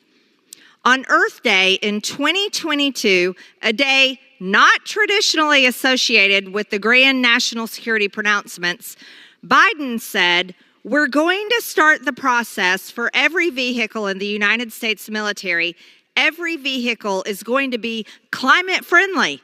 Every vehicle, I mean it. We're spending billions of dollars to do it." Energy sector Granholm said the Biden admin set a 2030 target to switch all non-tactical military vehicles to electric. That's quite the opposite of what my colleagues across the aisle are saying. Our military, our Department of Defense, is for the defense of the United States, and their mission goal is to protect our national security, not to play climate politics. It is absolutely ludicrous that as we continue to waste our precious military resources in Ukraine, Joe Biden wants the military to rely on China, which is on track to control a third of the world's lithium by 2025, and to provide the materials for electric vehicles. China currently produces over 80% of the world's batteries. We don't need Americans' military to be dependent on China's batteries. Forcing the military to adopt unreliable electric vehicles will endanger the lives of service members and weaken our ability to defend ourselves from attacks. It also will waste money on an already failing industry that Americans just do not want to take part of. My amendment will ensure this charade is no longer funded. Madam Speaker, I reserve. The gentlewoman reserves, and for what purpose does the gentleman rise? I rise to claim the time in opposition and yield myself 2 minutes. Okay, the gentleman from Washington is recognized for 2 minutes. Thank you very much. This amendment would effectively ban electric vehicles and ban any effort to use them. Now, I will certainly agree that we are a long way off from having all electrical vehicles, but that's not what we're debating here. We're debating whether or not this should even be an option within the military. First of all, from a readiness standpoint, having options is always a positive thing. Energy is enormously important within the military. Having access to it can be difficult. And if you have electric vehicles as an option, that gives you one greater option so that you don't necessarily have to rely on fossil fuels to power a vehicle going forward. But more importantly, the basic debate over global warming, and that's what it is more than climate change, comes down to the belief that digging up fossil fuels from below the ground and burning them is bad for life. There's considerable evidence of this. It is placing carbon in the atmosphere that is damaging to the planet, and we need to develop alternatives so we are not 100% dependent upon fossil fuels. That's the basic plan here, to save the planet. Which is actually kind of important to all of us, certainly to members of the military and certainly to the defense of our country. So eliminating this as an option goes in the exact wrong direction. Now, the gentlelady is correct. It is an industry that is still struggling. The fossil fuel industry, the internal combustion engine, has a well over 150-year head start, has been very thoroughly subsidized across the board. But if you build more charging stations, if you build more electrical vehicles, it becomes more affordable and more viable. That's the entire point of this. This isn't going to happen tomorrow. We're not going to build all electric vehicles tomorrow. But why wouldn't we want that option to preserve our planet and move forward? An outright ban on electric vehicles within the military does not make sense. I urge members to oppose this amendment, and with that, I reserve the balance of my time. Gentleman reserves, and the gentlewoman from Georgia is recognized. Thank you, Madam Speaker. Examples of the electric vehicle funding in this bill text are Joint Base Andrews, microgrid with electric vehicle charging infrastructure for $17.92 million. Joint Base Andrews is only 10 miles outside of Washington, D.C., in Maryland. This is the very base that if there was an attack on our nation's capital, Joint Base Andrews would be responding. Are we going to have to sit around and wait for our military members at Joint Base Andrews to charge their electric vehicles to come into the nation's capital to defend us in case of an attack? I don't think the American people want to spend almost $18 million for that. Joint Base McGuire-Dix Lakehurst in North Carolina is another example of funding. Microgrid with electric vehicle charging infrastructure of $17.73 million. And another enormous waste of money. At a time, Madam Speaker, where military recruitment numbers are at an all-time embarrassing low, Americans do not want to spend money to play climate politics. If we're going to spend more money on our Department of Defense, on our NDAA, why don't we pay military recruits more money instead of paying for electric vehicles and electric vehicle charging stations? That is an embarrassment, and I think it's an insult to the American people who work very hard to pay their taxes. Another little fact that everyone needs to know is there's a problem with electric vehicle charging stations. They don't always work. As a matter of fact, a recent number that came out is 1 out of every 4 electric vehicle charging stations do not work. So this is an investment into a system that isn't reliable, isn't proven, and is a massive waste of the American people's money. The gentleman from Washington is recognized. Thank you, Madam Speaker. I yield 2 minutes to the gentlelady from Virginia, Ms. McClellan. The gentlewoman from Virginia is recognized for 2 minutes. Thank you, Madam Chair and Ranking Member Smith. I have good news in that the NDAA does include a raise for our service members, which is long overdue, but we can multitask. And for all of the reasons that Ranking Member Smith said, it's important that we work to save our planet, because if we don't, it will have longer term and short term national security implications and implications for the readiness of our service members, which we heard in committee time and time again. But in addition to the climate benefits, EVs emit less noise and heat, so they're harder for our enemies to detect. They improve responsiveness and flexibility and decrease our reliance on fossil fuels so that should fuel supplies ever be compromised or slow, our armed forces will still be able to respond because they have more options available. And yet, Republicans want to play politics with climate, not the Democrats. We are working to address climate change. We are looking to respond to climate change and make sure that our military remains ready and does not continue to contribute to global warming itself. As written, though, this amendment doesn't just block the DoD's adoption of electronic vehicles. It prohibits maintenance of existing EVs and charging infrastructure, or the potential installation of infrastructure that's already been secured but are subject to a servicing contract. Why in the world would we tie the hands of our military to maintain what they already have? That's just dumb. I don't understand why we're doing it. We shouldn't do it. Previous NDAs have contained provisions that addressed reasonable concerns related to the DoD's adoption of EVs, including ensuring grid stability, proper phasing of support infrastructure, and resiliency planning. That's not here in this amendment. And the notion that EVs contain Chinese component parts and therefore are more of a threat than traditional internal combustion engines is specious. That argument could be used for every battery found in every vehicle, every phone, every computer, and almost anything that has a battery the DoD uses. I yield back. The gentlewoman from Georgia expired. The gentleman from Washington.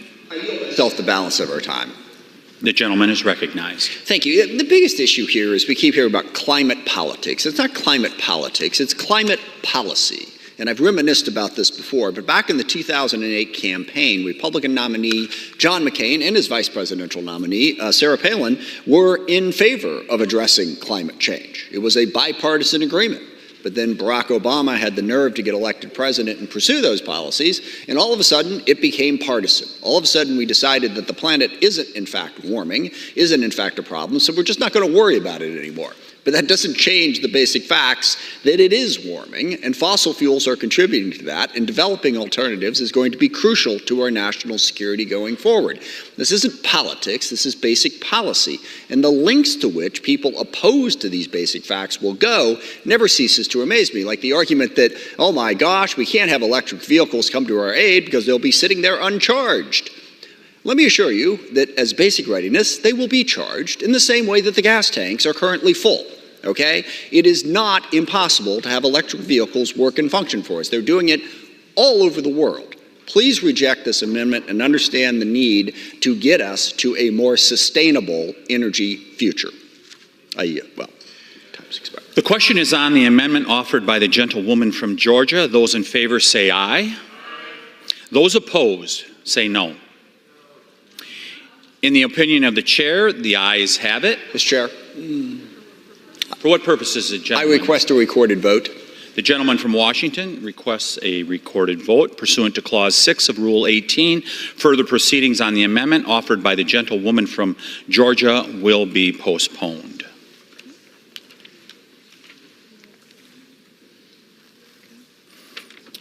It is now in order to consider Amendment Number 23, printed in Part B of House Report 118-551.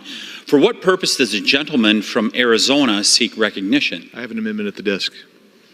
The clerk will designate the amendment. Amendment number 23, printed in Part B of House Report number 118-551, offered by Mr. Biggs of Arizona. Pursuant to House Resolution 1287, the gentleman from Arizona, Mr. Biggs, and a member opposed, each will control 5 minutes. The chair recognizes the gentleman from Arizona. Thank you, Mr. Chairman. I rise to speak in support of my amendment, which protects defense-related activities from the aggressive use of the Endangered Species Act. This amendment would curb the Endangered Species Act's application in areas used for national defense-related operations and prohibits the Secretary of Interior from designated areas necessary for military operations as crucial habitats. Compliance with environmental laws has created restrictions on how DoD manages, plans, and conducts training exercises on its installations. According to DoD, 85% of Army installations have threatened or endangered species present.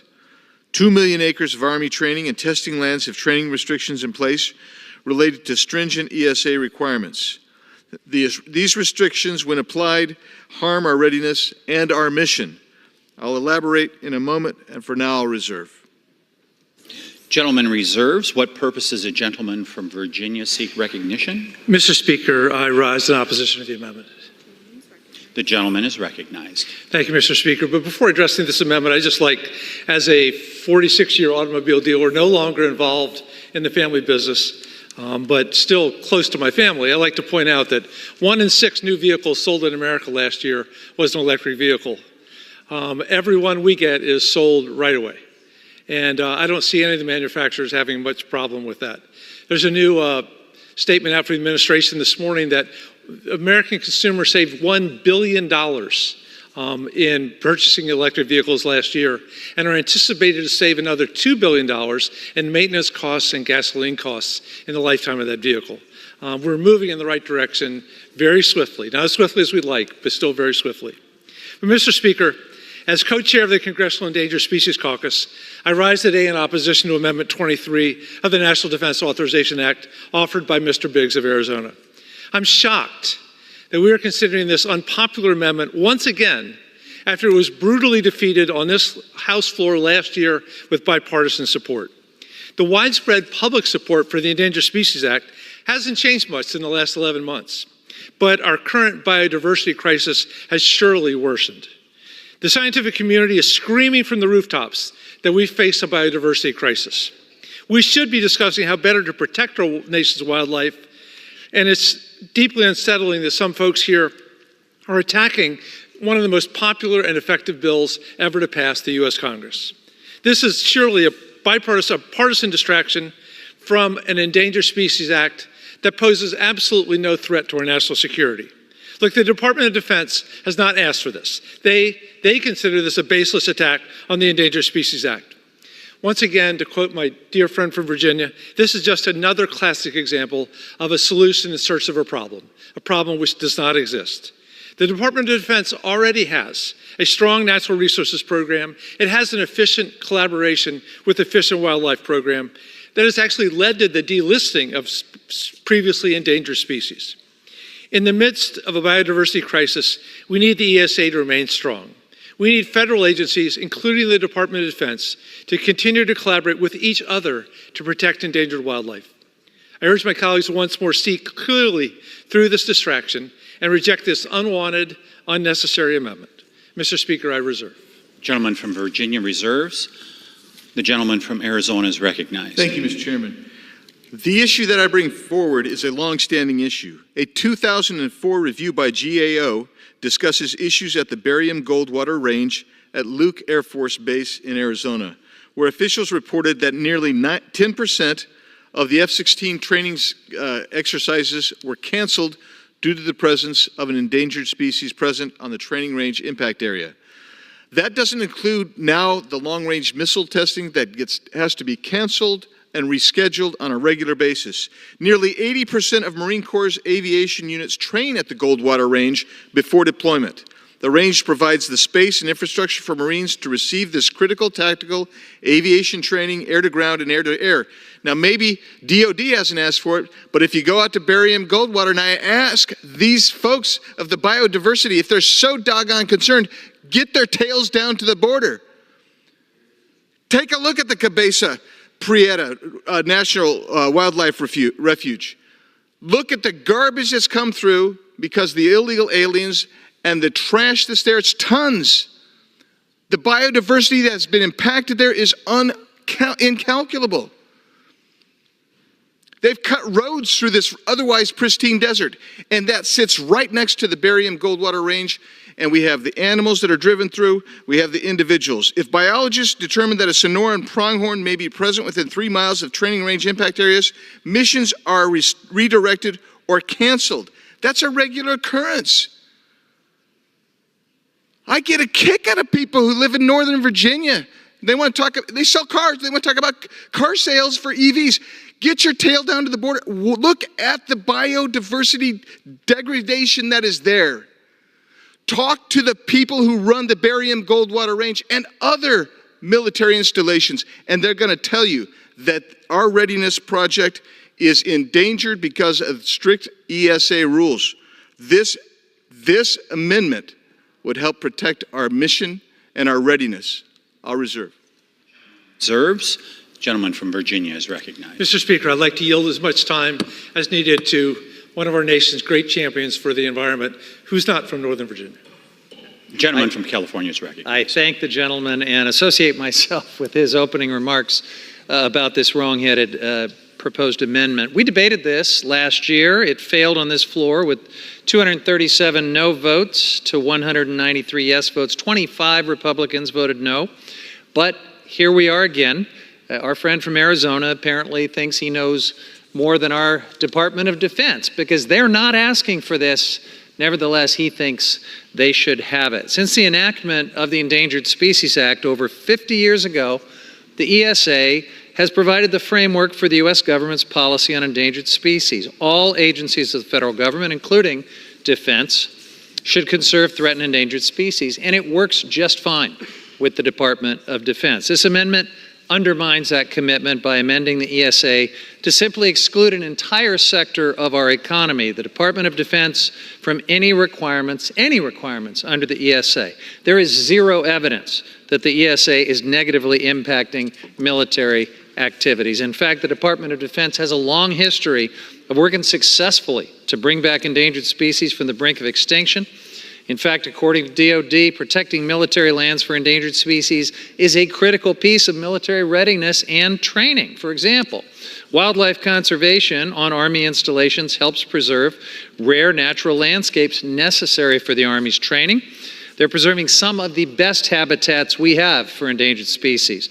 And they've integrated endangered species into their training scenarios, treating endangered species and their habitat as things that cannot be damaged or destroyed during conflict, such as they would with churches or schools. The Army celebrates its role and its leadership in recovering species, and this amendment significantly undermines that success. And on the Barry Goldwater Range, which our friend from Arizona mentioned, the Marine Corps, Army, National Guard, Air Force, Fish and Wildlife Service, and Arizona Game and Fish Department are all partnering to support military training missions and recover the Sonoran pronghorn antelope. We don't have to choose between the two. Look, some in Congress clearly just want to blow up the ESA completely. I urge my colleagues to see this amendment for what it is, vote no, and I yield back. Mr. Speaker, I reserve. The gentleman from Virginia, your time has expired. I now recognize the gentleman from Arizona. Thank you, Mr. Chairman. So when you say zero evidence, I guess the GAO report gets discounted. I guess the evidence from the people who run the range, that gets discounted. I guess from the contractors who work there and have to reschedule repeatedly because of the enforcement of the ESA, I guess that's not evidence either. I guess the fact that China disregards, doesn't have to worry about environmental impacts from an ESA to impact their readiness, I guess that's zero evidence. Well, but when we look at it, in the Southwest, you have the Acuna cactus.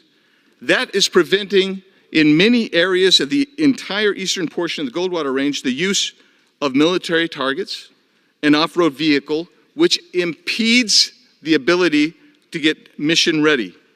With the continued rising threats abroad, Congress must ensure that military readiness is not negatively impacted by regulatory compliance constraints from radical environmentalists. This amendment ensures that the Department of Defense can conduct the training necessary to keep the men and women of our armed forces prepared. I urge passage of this amendment, and I'll yield back. The gentleman from Arizona yields. The question is on the amendment offered by the gentleman from Arizona. Those in favor say aye. Those opposed say no. In the opinion of the chair, the ayes have it. Mr. Speaker, I have a request for recorded vote. For what purpose does the gentleman from Virginia seek Mr. Speaker, I rise to request a recorded vote on the amendment. Pursuant to Clause 6 of Rule 18, further proceedings on the amendment offered by the gentleman from Arizona will be postponed.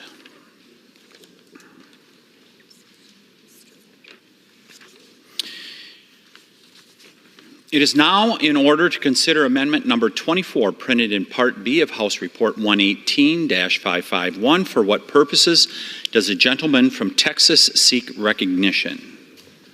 Chair, I have an amendment at the desk. The clerk will designate the amendment. Amendment number 24, printed in Part B of House Report number 118-551, offered by Mr. Roy of Texas. Pursuant to House Resolution 1287, the gentleman from Texas, Mr. Roy, and a member opposed, each will control 5 minutes. The chair recognizes the gentleman from Texas. I thank the chair. I first want to open up by congratulating myself because 20 years ago, about an hour from now, my lovely bride said yes, and she's stuck with me for 20 years. So it's really a hearty congratulations that my wife would put up with me for these 20 years. But I'm deeply honored to count her as my lovely bride still to this day. So happy anniversary back in Texas. I'm offering an amendment here that would prohibit any of the funding in this National Defense Authorization Act from being used to carry out President Biden's executive orders on climate change. Our military should be focused very simply on its mission as a military, not social engineering. My colleagues on the other side of the aisle like to just dismiss this as some sort of, political agenda. That, this is a foolish thing for us to come down and say that our military ought to be focused very specifically on ensuring they've got the tools necessary to carry out their job, not advancing a radical agenda that's actually undermining our national security and undermining the readiness of our men and women in uniform. Because that's what's happening. That's the truth. In 2021, the Department of Defense spokesman, John Kirby, refused to say that China was a bigger national security threat to the United States than climate change. He called them, quote, equally important. Secretary of Defense Lloyd Austin has said climate change is an existential threat to our nation's security. 5 senior officials at the Department of Defense proudly explained in an op-ed that they attended the United Nations Climate Conference, COP28, citing the Biden administration's 2022 national security strategy as justification. Just this point, Biden's executive orders have served as a catalyst for reforms at the Department of Defense that compromise national security in order to advance the climate fetish of our colleagues on the other side of the aisle. While China, again, as I said in a previous amendment, is literally building 2 coal-fired plants a week, and we're doing nothing. And I mentioned this point. I said, one of my colleagues on the other side of the aisle said, well, you're so committed to fossil fuels. Well, how about we produce more nuclear power?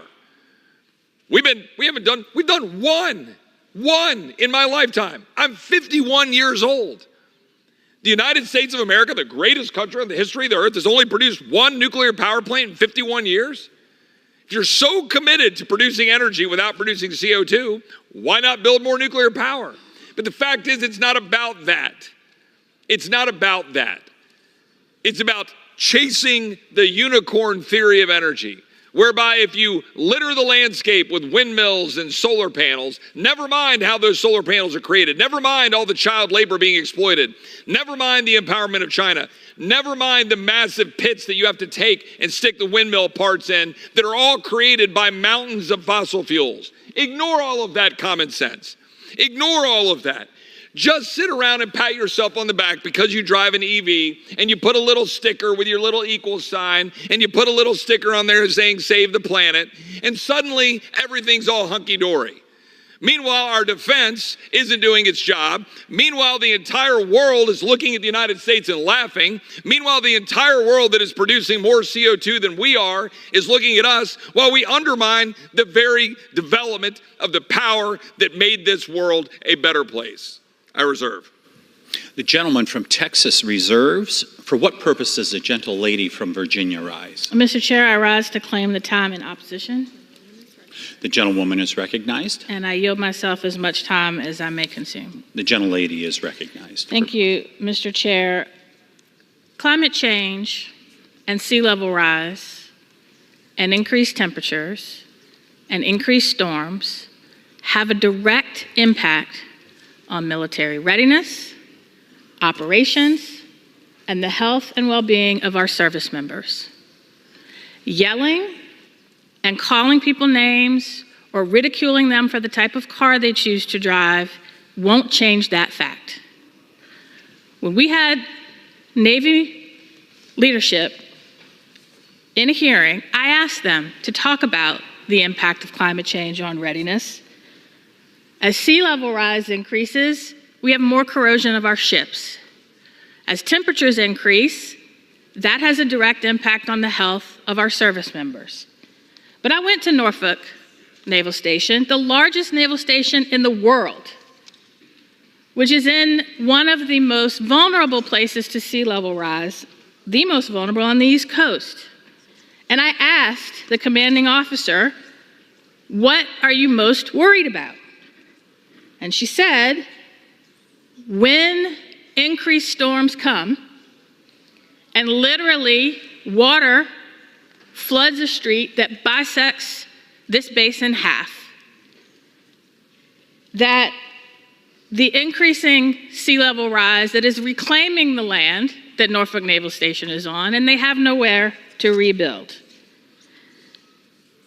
Now, this amendment would prohibit the Department of Defense from expending funds to implement a broad spectrum of Biden-Harris administration executive orders, everything from job-creating clean energy projects to ensuring that rural, low-income, tribal, and minority communities are not continually inordinately impacted by pollution from our military installations, which, oh, by the way, in Norfolk at one time killed the Elizabeth River, which is slowly starting to come back because Norfolk Naval Station has decided to be a better neighbor and steward of the land that it's on.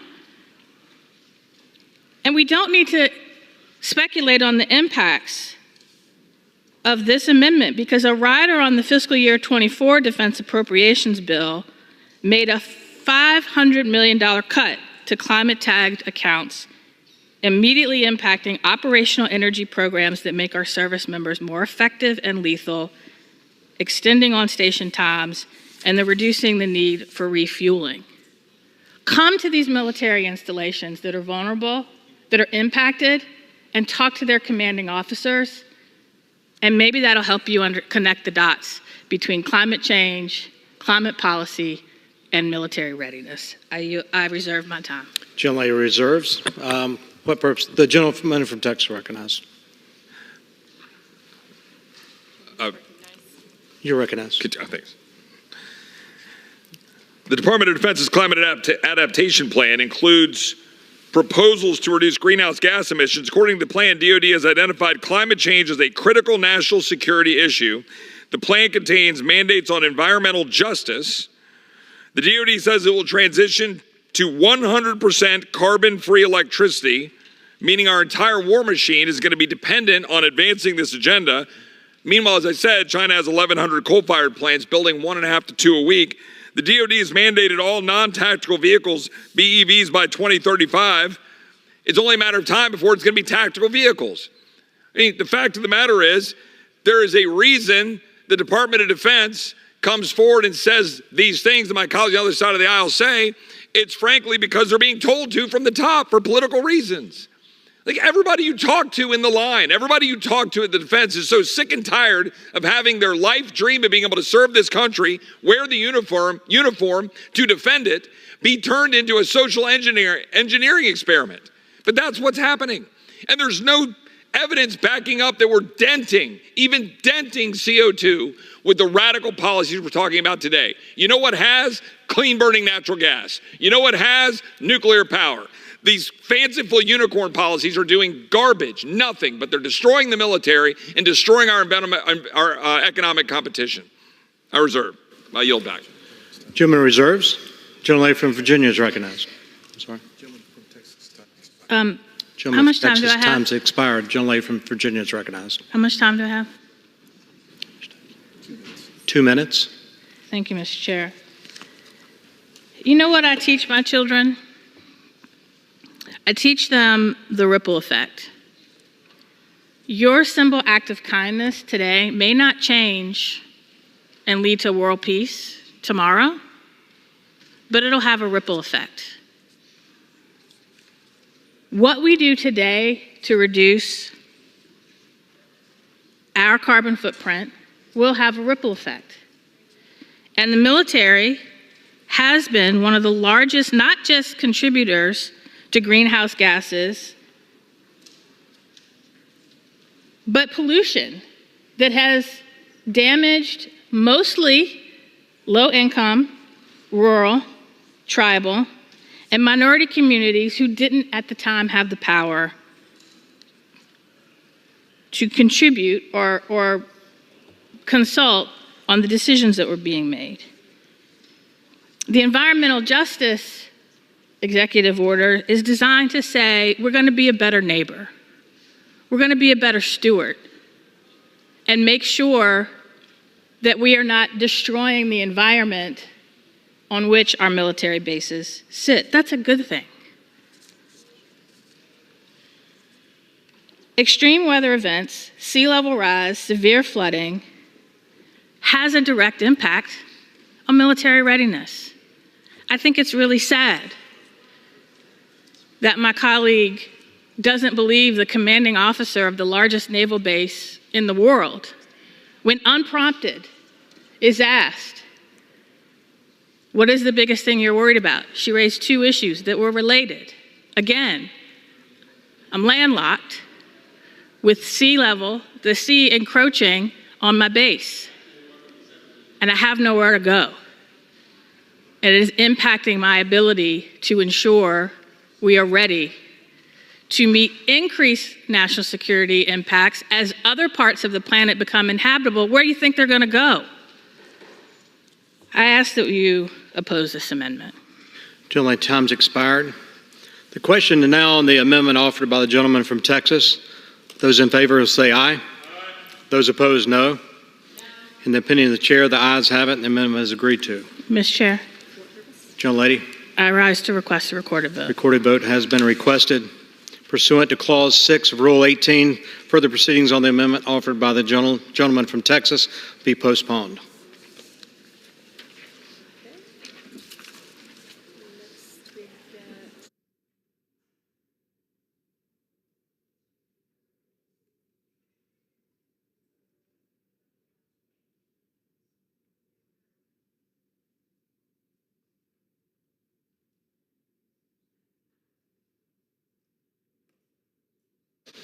Okay.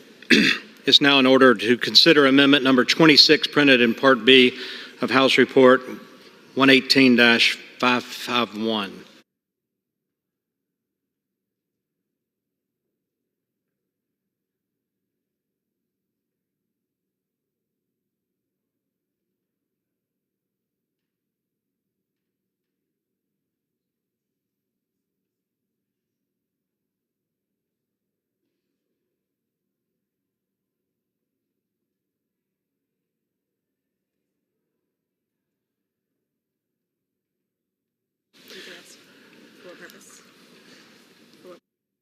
What purpose does the gentleman from California seek recognition?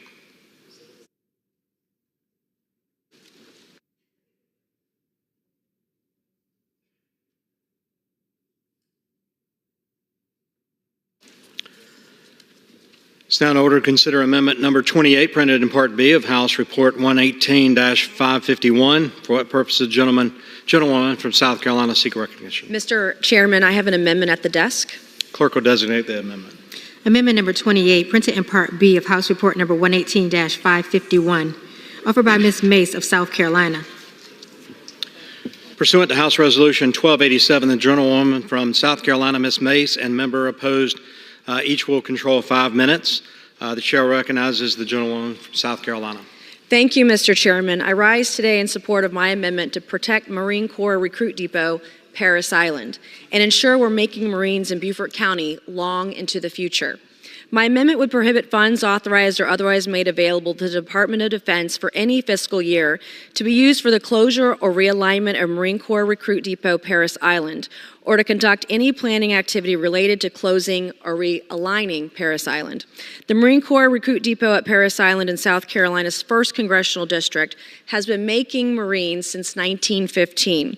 Since opening over a century ago, over 1 million Marines have been trained at Parris Island, and between 17,000 and 22,000 every single year.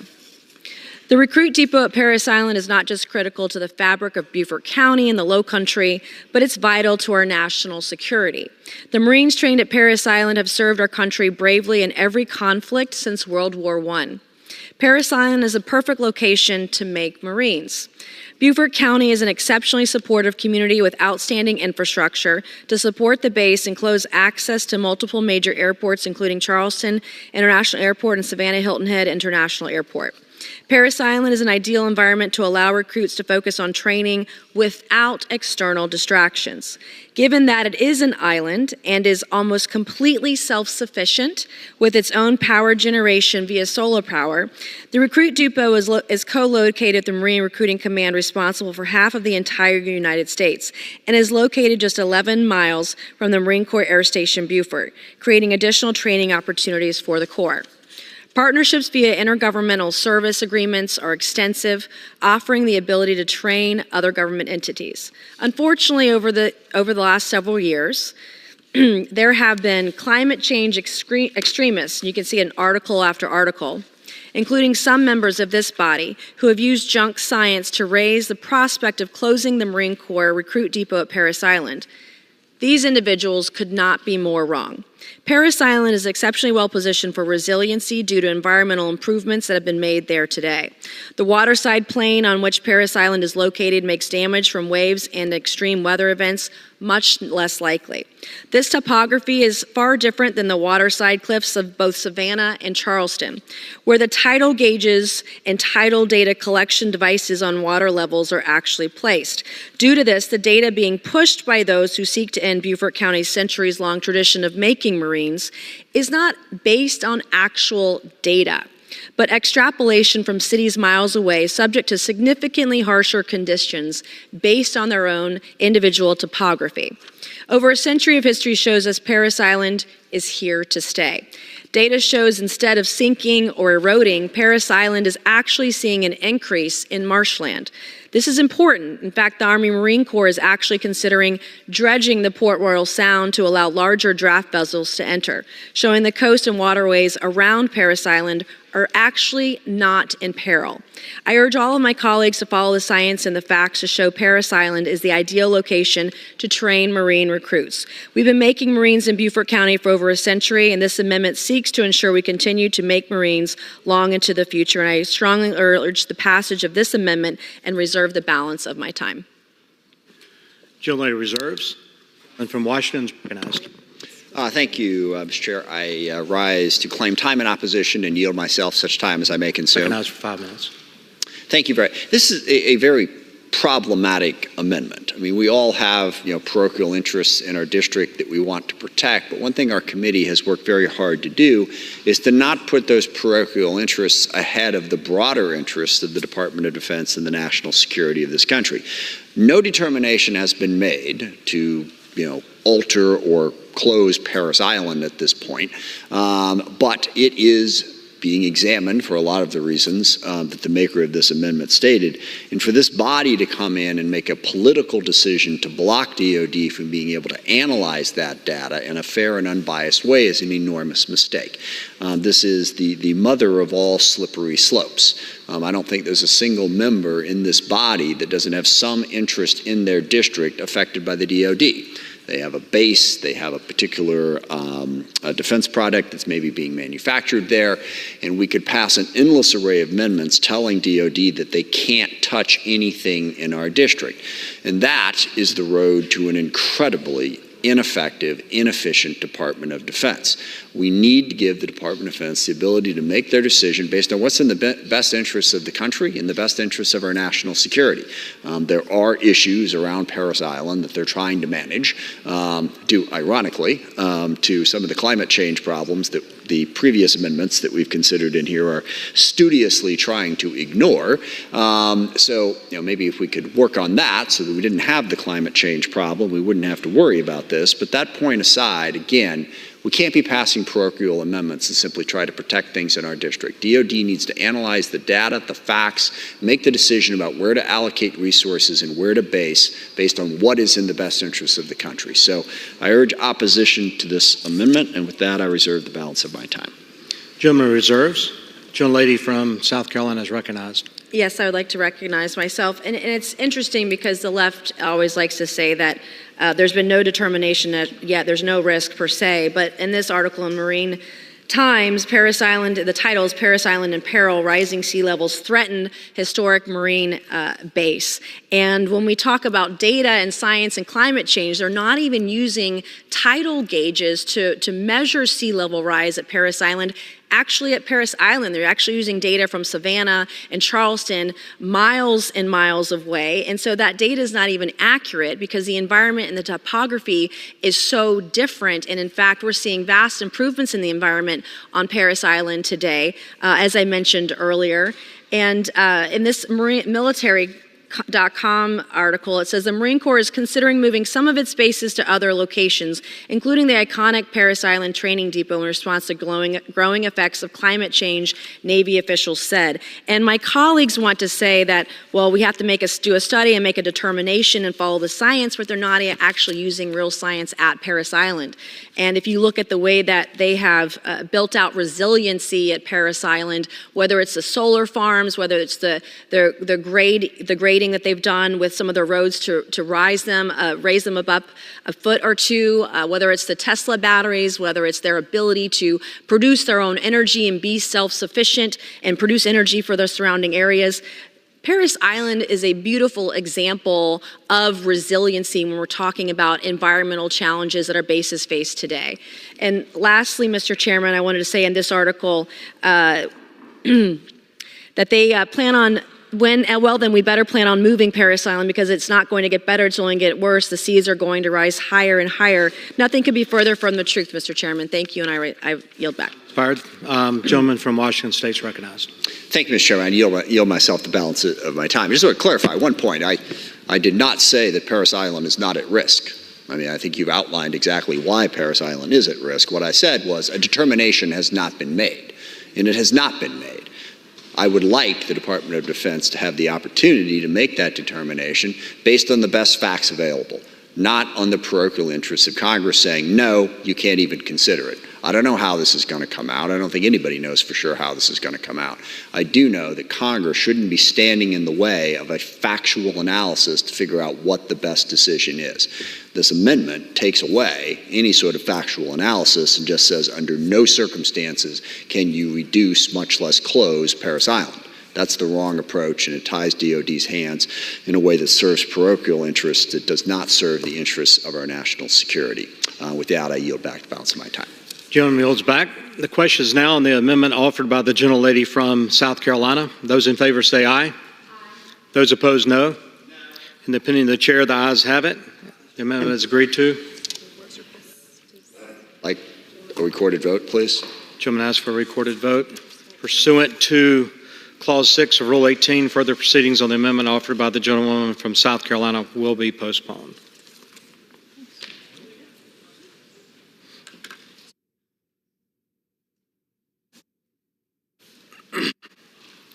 It's now in order to consider amendment number 34, printed in Part B of House Report 118-551. For what purpose does the gentleman from Texas seek recognition? Mr. Chairman, I have an amendment at the desk. Clerk will designate the amendment. Amendment number 34, printed in Part B of House Report number 118-551, offered by Mr. Crenshaw of Texas. Pursuant to House Resolution 1287, the gentleman from Texas, Mr. Crenshaw, and the gentleman from Washington State are opposed will control 5 minutes each. The chair recognizes the gentleman from Texas.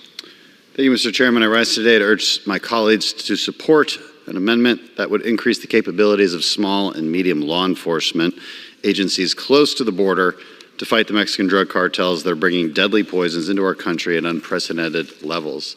This amendment would prioritize law enforcement organizations within 100 miles of the border that have annual budgets under $200,000 to receive excess defense articles to surveil and interdict drugs and drug traffickers. So here's the problem that we're trying to solve. Cartels have more capabilities, more resources, more weapons, more money than any small border county can possibly deal with. Our law enforcement needs better weapons. They need better surveillance tools in order to stand a fighting chance. It's worth noting some of the concerns that this would create competition for organizations that need things like high water rescue vehicles. I'm from Houston. I know all too well the importance of those assets. But it's also important to note that this does not create that kind of competition because what's needed for disaster response and recovery is far different than what is needed for counter narcotics and counter drug cartel surveillance and interdiction.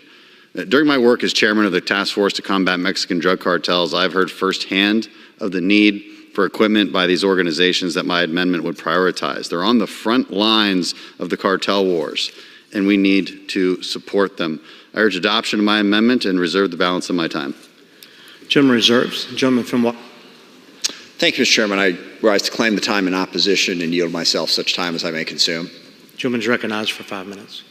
Thank you. I don't have an enormous problem with this amendment. The 1033 program is very controversial, as we'll get into in the amendment that follows, as to how they prioritize the program within its existing parameters. I can understand that that is, debatable going forward, and I'm certain that the border communities that the gentleman described have the needs described, but there are a lot of communities across our country that have needs when it comes to dealing with crime of one kind or another. And the 1033 program provides a wide variety of equipment. So prioritizing one group over another, I'm not sure that it is justified in that, yes, these needs for law enforcement in those areas and those communities are great, but I would have to hear the argument as to why the needs for other communities are not great. It seems like it would be equal across the board. So I would urge opposition to maintain the flexibility for the department to make those decisions based on their own priorities, not on how Congress has directed it. I reserve. Reserves. Gentleman from Texas recognized. Thank you, Mr. Chairman. And to answer the gentleman's question, the need arises from an exponential rise in the threat from the Mexican drug cartels that have taken operational control of our border and flooded our country with the poisonous fentanyl trafficking. That's the difference between now and the last 10, 20 years. As long as this program has existed, all law enforcement agencies have had access to it.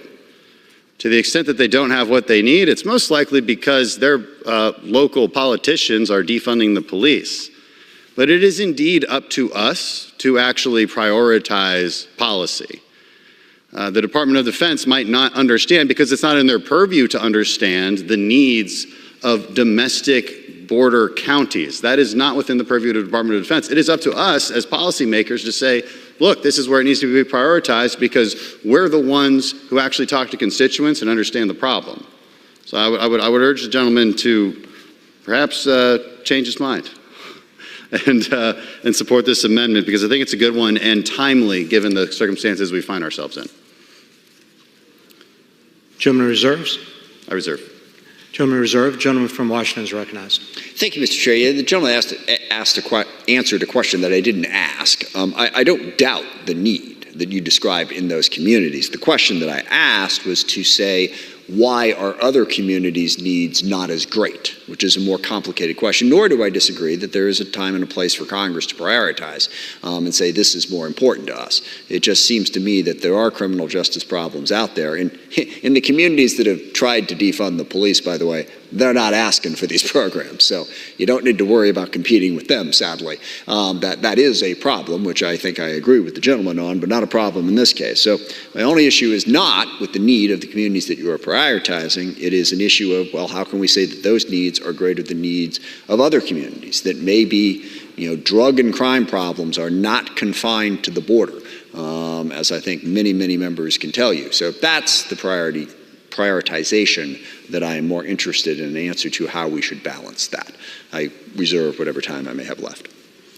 Gentleman reserved. Gentleman from Texas recognized. Thank you, Mr. Chairman. Happy to answer that question as well. The reality is, it's often said that in the current border crisis, every state is a border state. Every county is a border county. But that is simply not true. It's simply not true. The fact is that many border counties are more rural, poorer counties that have budgets below $200,000. That's why we set that limit. If they are a wealthy county with plenty of resources, we exclude them from this prioritization. And it is simply true that geographically speaking, you are more likely to be dealing with this threat, to be dealing with traffickers and high-speed chases if you are an actual border county. And that's why we put that provision in there within 100 miles of the border. The fact of the matter is that these counties simply are different from the rest of the counties around the United States. To the extent that other counties have large drug and crime problems, they're usually big cities. They're usually large cities that have plenty of resources that they can draw from, unlike these counties that are, frankly, drowning in the problems that they're dealing with. And I think this could be a bipartisan solution to fix that. And I yield back. Gentleman yields back. Gentleman from Washington is recognized. I yield back as well. Gentleman yields back the balance. The question is on the amendment offered by the gentleman from Texas. Those in favor say aye. Those opposed, no.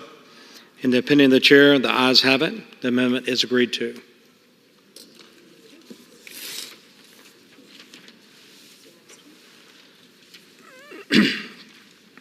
It's now in order to consider amendment number 35, printed in Part B of the House Report 118-551.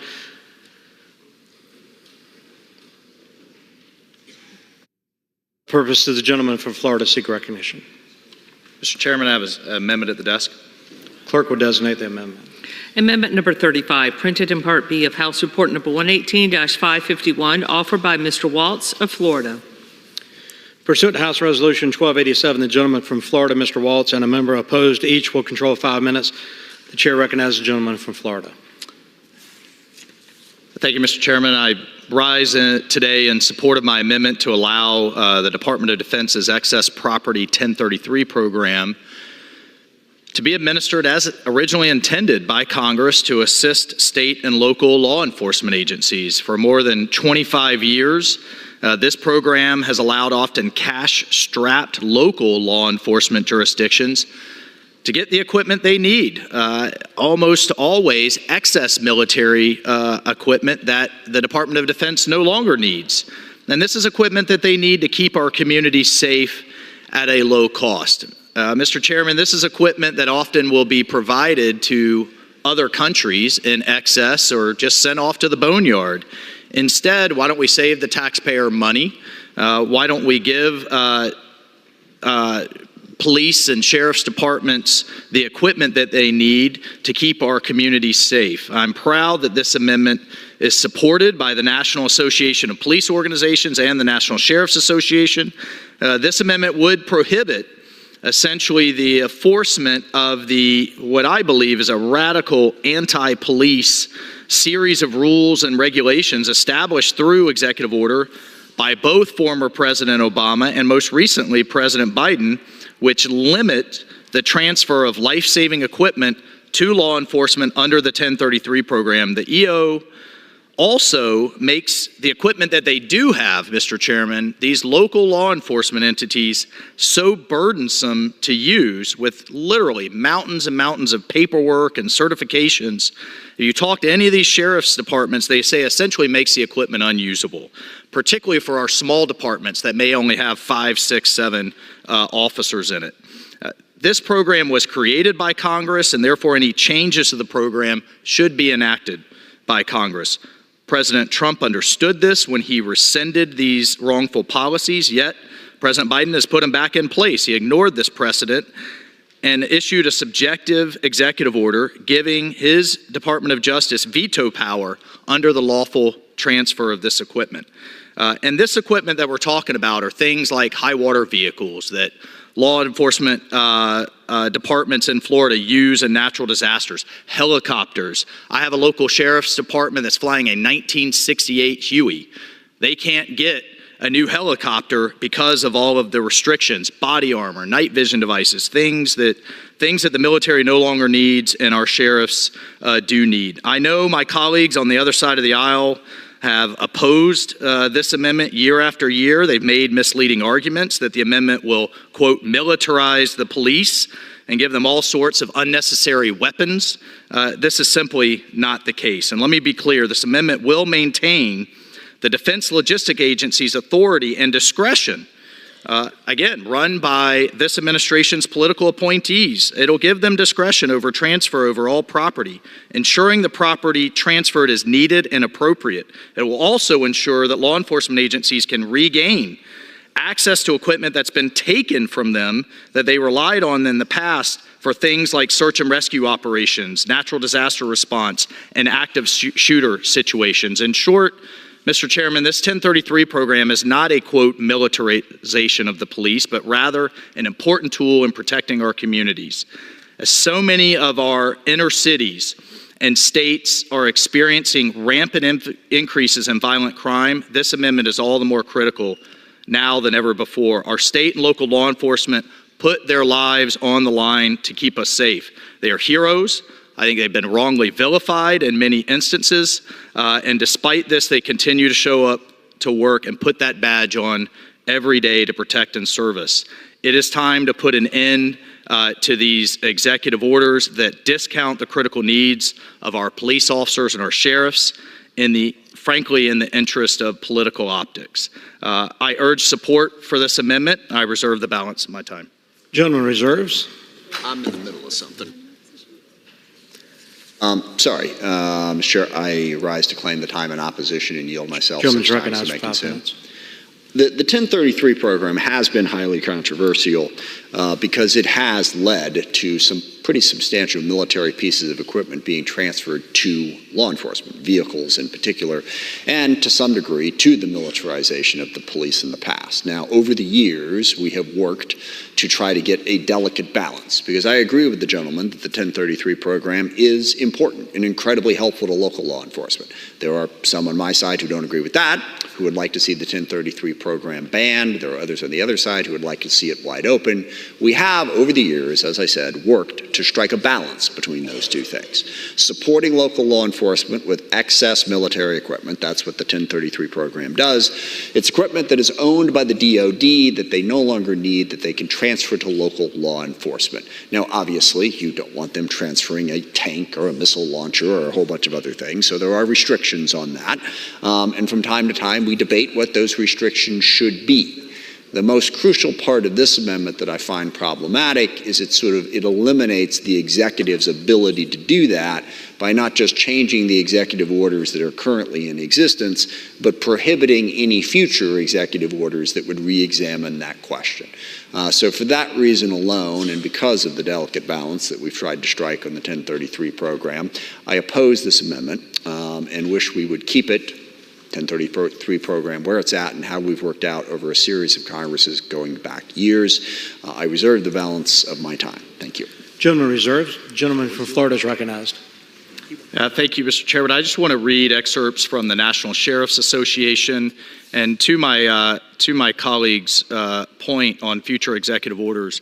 Again, this program was created by Congress. It should be governed by Congress, and we should have these debates, but we should then follow what is year after year often debated and adjusted in law, not through EO. But to my point from the National Sheriff's Association, across this is representing over 3,000 sheriffs nationwide across red and blue states, cities, counties, really across the nation. And it says, across the country, we have witnessed how valuable this equipment has been to local law enforcement, not only in conducting search and rescue missions, but also in delivering aid to victims of natural disasters like floods and snowstorms. The equipment that sheriffs receive through this program includes, I'm sorry. Time expired. Thank you. I didn't hear you, Mr. Chairman. I urge support of this amendment. Gentleman, time and expired. I yield my time. Gentleman from Washington is recognized. Okay. Thank you, Mr. Chair. I yield myself the balance of my time. And just to repeat the arguments that I made, I think we've struck the right balance in the 1033 program. We should not upset that balance, and nor do I support removing the ability of the president, any president, to issue an executive order on this very important and sensitive program that has impacted communities across the country. With that, I urge a no vote and yield the balance of my time. Gentleman yields it back. The question now is on the amendment offered by the gentleman from Florida. Those in favor say aye. Those opposed, nay. In the opinion of the chair, the ayes have it, and the amendment is agreed to. Chairman. A recorded vote has been requested. Yes. Yeas and nays have been requested. Pursuant to Clause 6 of Rule 18, further proceedings on the amendment offered by the gentleman from Florida will be postponed. It is now in order to consider amendment number 36, printed in Part B of House Report 118-551. For what purpose the gentleman from Arizona seek recognition? I have an amendment at the desk. Clerk will designate the amendment. Amendment number 36, printed in Part B of House Report number 118-551, offered by Mr. Biggs of Arizona. Pursuant to House Resolution 1287, the gentleman from Arizona, Mr. Biggs, will be, and a member opposed will each control 5 minutes. The chair recognizes the gentleman from Arizona. Thank you, Thank you, Mr. Chairman. As I have done for each of the past 5 years, this was the 6th year in a row, I rise to speak in support of my amendment, which would prohibit funds for any project or activity related to NATO until the Secretary of Defense certifies to congressional defense committees that each member of NATO has spent 2% of the respective GDP on defense expenditures. In 2006, NATO members agreed to spend at least 2% of their gross domestic product on defense spending to ensure the readiness of the alliance. By 2014, just 3 members had reached the agreed-upon 2% funding level. And under a new 2014 agreement, each member country has until 2024 to reach their 2% goal. Unfortunately, as of 2023, just 11 of the 32 countries, including the United States, contributed at least 2% of GDP on defense. This has to change. In 2023, Italy was projected to spend just 1.46% of its GDP on defense, and their defense minister stated that they will certainly not meet NATO's target in 2024 and will likely not meet NATO's target by 2028. Mr. Chairman, I will continue my argument. I'll reserve. Gentleman reserves. Gentleman from Washington is recognized. I rise to claim the time in opposition to the amendment. Gentleman rises in opposition, recognized for 5 minutes. No, sorry, and I yield 1 minute to the gentleman, the chairman of the committee, Mr. Rogers from Alabama. I thank the gentleman. I strongly support requiring all of our NATO allies to meet their 2% obligation, but arbitrarily cutting off funding to NATO with a war raging in Eastern Europe and Putin threatening us with nuclear weapons is absolutely the wrong thing to do. It also shoots us in the foot. Our force posture in Europe is dependent on the investments we make to NATO. We need a stronger NATO for our own defense. I urge all members to oppose this amendment, and I yield back. Gentleman yields back. Gentleman in reserve. Gentleman from Arizona is recognized. Thank you, Mr. Chairman. In 2023, Germany stepped back from its commitment to meeting NATO's target of spending 2%, going back on its 2022 commitment to invest more than 2% of the GDP into defense year after year. In 2024, that number is expected to grow, and about 2/3 of NATO member countries are expected to at least meet the 2% target. That would be great. Much of the growth that we've seen recently was due in large part to President Trump's push to our NATO allies to increase spending to meet the 2%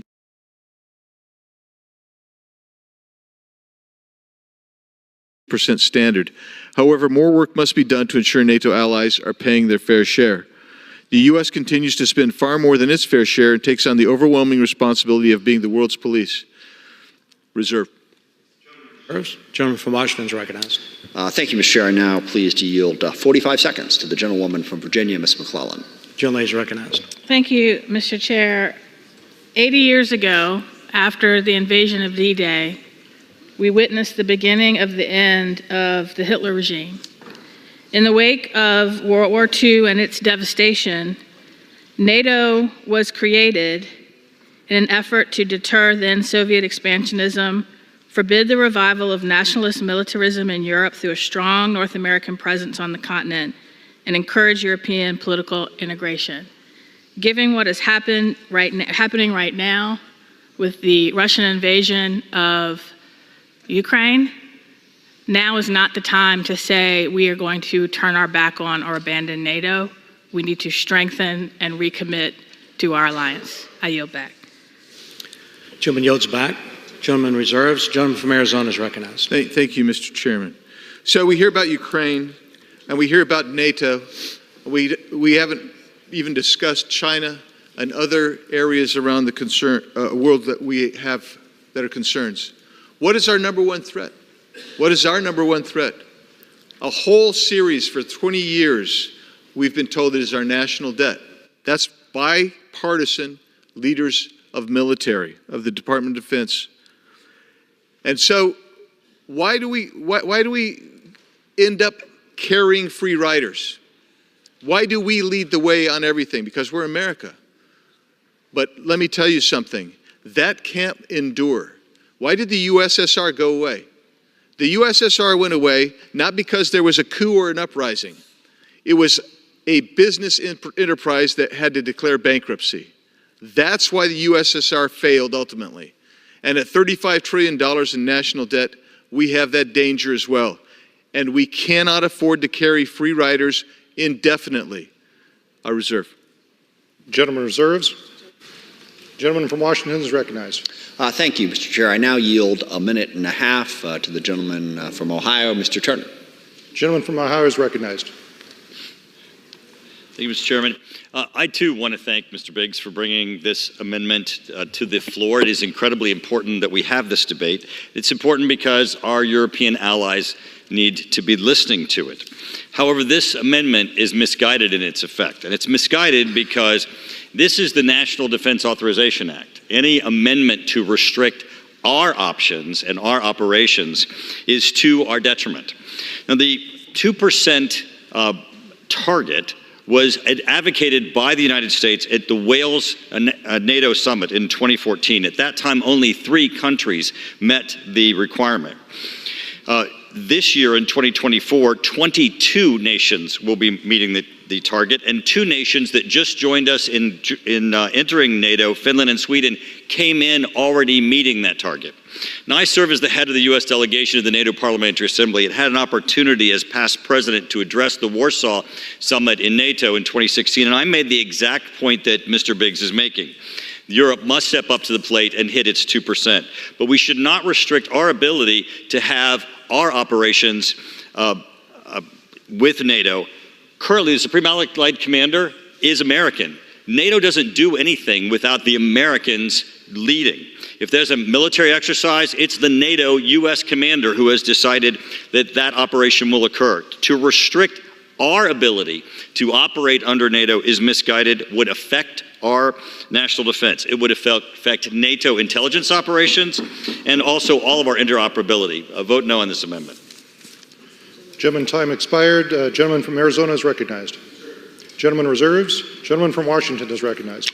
Thank you, Mr. Chair. I now yield 45 seconds to the gentlewoman from Pennsylvania, Ms. Houlihan. The gentlewoman from Pennsylvania is recognized.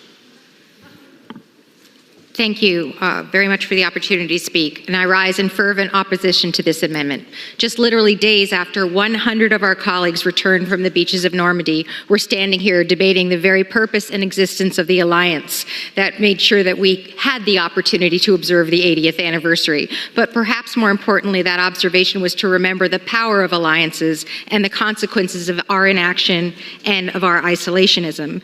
Mr. Speaker, this amendment is unserious. This will not be passed, nor will it likely be signed into law, because it would catastrophically undermine and ruin our nation's leadership on the world stage. Rather than spend our time on amendments that will weaken our national and global security, we must rather focus on improving NATO relationships, the very same relationships, by the way, that are helping us put Putin's illegal invasion of Ukraine to bed.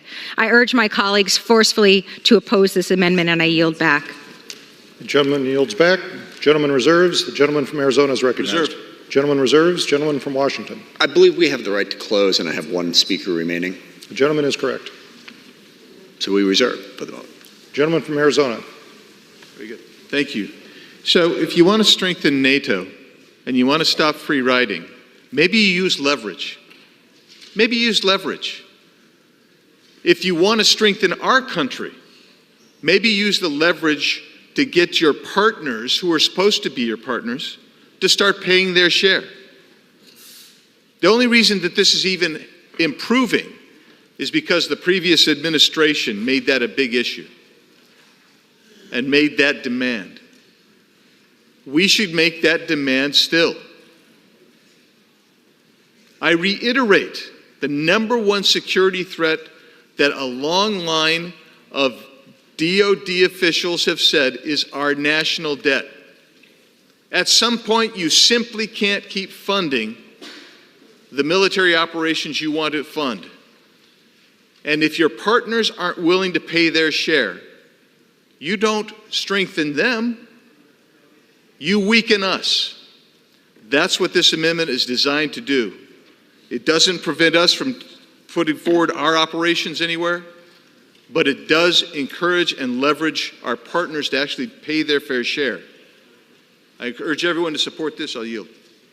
Gentleman yields. Gentleman from Washington is recognized. Thank you, Mr. Chairman. I yield 1 minute to the gentlewoman from California, Ms. Kamlager Dove. The gentlewoman from California is recognized. Thank you, Mr. Chair. I echo opposition to this amendment. As a member of the Transatlantic Legislators Dialogue and the Foreign Affairs Committee, I consistently encourage and push our NATO allies to get to the 2% goal on defense spending. It should be the floor. Nevertheless, this amendment looks to gut our support for NATO immediately and goes against what we, the United States, stands for. Just last week, we cut sessions short so that Democrats and Republicans could go to France to commemorate the 80th anniversary of D-Day. Planes, trains, and automobiles were used to get there. Why? Because D-Day is antithetical to isolationism and is a lasting example of a successful, important partnership with a core key member of NATO. No victories happen without help. This amendment calls for an isolationist approach at a time when we need our friends more than ever. Many NATO countries are over the 2%, and many recognize the need to contribute more. This amendment gives Moscow what it wants, it gives China what it wants, and it gives the isolationist strain in the United States what it wants. History continues to show us that this approach does not work, it will not keep us safe, and it will not keep us free. I yield back. Gentleman yields back. Gentleman from Washington. I'm done. There's 30 seconds remaining. No, I realize that. Sorry. Thank you. I think that was an excellent close. I will just urge opposition to this amendment for all the reasons that were stated by the previous speaker, and I will yield back. Thank you. Gentleman yields back. The question arises on the amendment offered by the gentleman from Arizona. Those in favor say aye. Aye. Those opposed say no. In the opinion of the chair, the noes have it. The amendment is not agreed to. For what purpose does the gentleman from Arizona rise? Pursuant to Clause 6 of Rule 18, further proceedings on the amendment offered by the gentleman from Arizona will be postponed.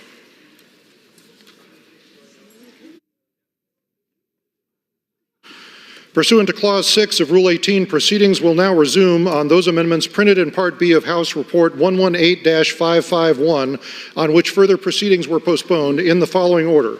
Amendment number 8 by Mr. Mast of Florida, Amendment number 22 by Ms. Green of Georgia, Amendment number 23 by Mr. Biggs of Arizona, Amendment 24 by Mr. Roy of Texas, Amendment 28 by Ms. Mace of South Carolina, Amendment 35 by Mr. Waltz of Florida, Amendment 36 by Mr. Biggs of Arizona. The chair will reduce to 2 minutes the time for any electronic votes after the first vote in this series. The unfinished business is the request for a recorded vote on Amendment number 8, printed in Part B of House Report 118-551 by the gentleman from Florida, Mr. Mast, on which further proceedings were postponed and on which the ayes prevailed by voice vote. The clerk will redesignate the amendment. Amendment number 8, printed in Part B of House Report number 118-551, offered by Mr. Mast of Florida. A recorded vote has been requested. Those in support of the request for a recorded vote will rise and be counted. A sufficient number having risen, a recorded vote is ordered. Members will record their votes by electronic device. This will be a 15-minute vote.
On this vote, the yeas are 204, the nays are 199.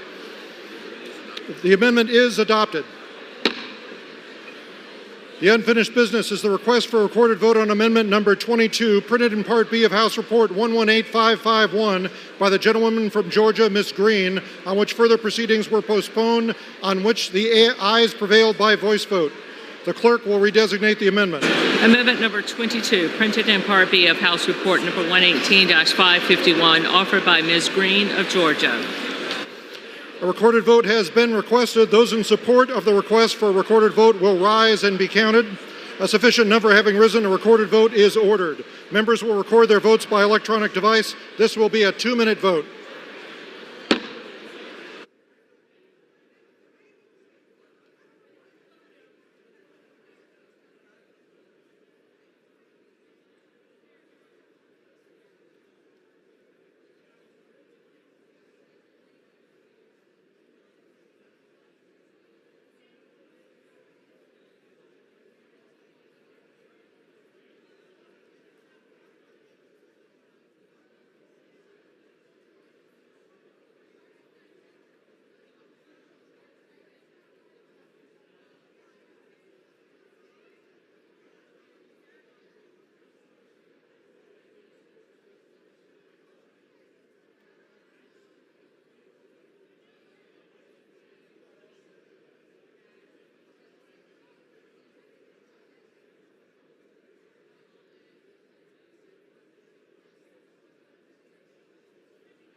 On this vote, the yeas are 173, the nays are 241. The amendment is not adopted.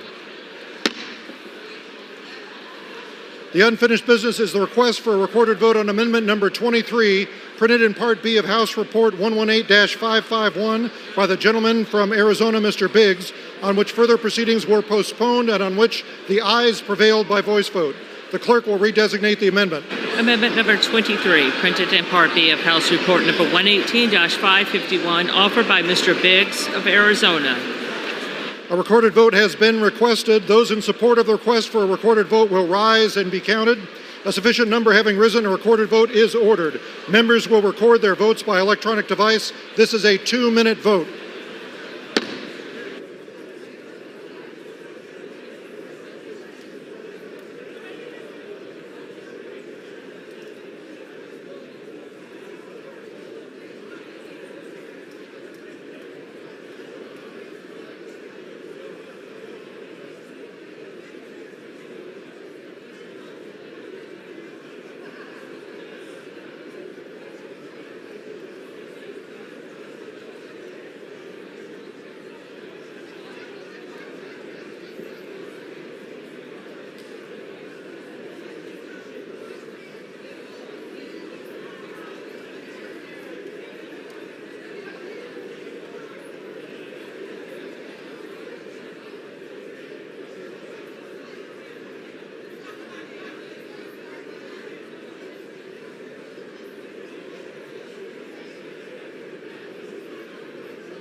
On this vote, the yea 100.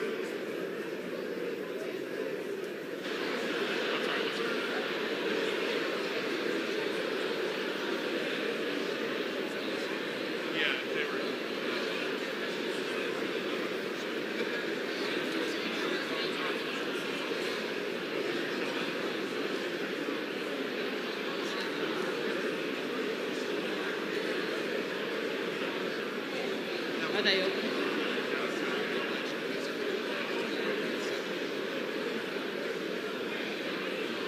Mr. Bouchon.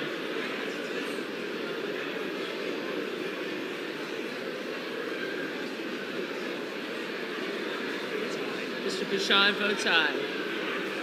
Mr. Fitzgerald. Mr. Fitzgerald votes aye.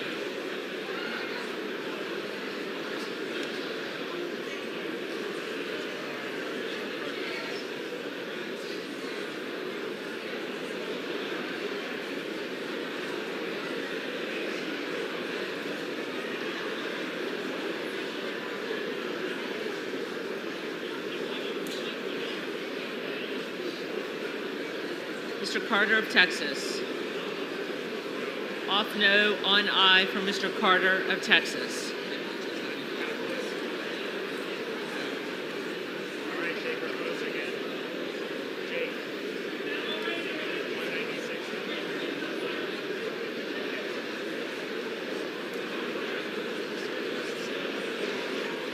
On this vote, the yeas are 196, the nays are 231. The amendment is not adopted. The unfinished business is the request for a recorded vote on amendment number 24, printed in Part B of House Report 118-551 by the gentleman from Texas, Mr. Roy, on which further proceedings were postponed and on which the ayes prevailed by voice vote. The clerk will redesignate the amendment. Amendment number 24, printed in Part B of House Report number 118-551, offered by Mr. Roy of Texas. A recorded vote has been requested. Those in support of the request for a recorded vote will rise and be counted. A sufficient number having risen, a recorded vote is ordered. Members will record their votes by electronic device. This will be a 2-minute vote.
all members voted? Does any member wish to change their vote?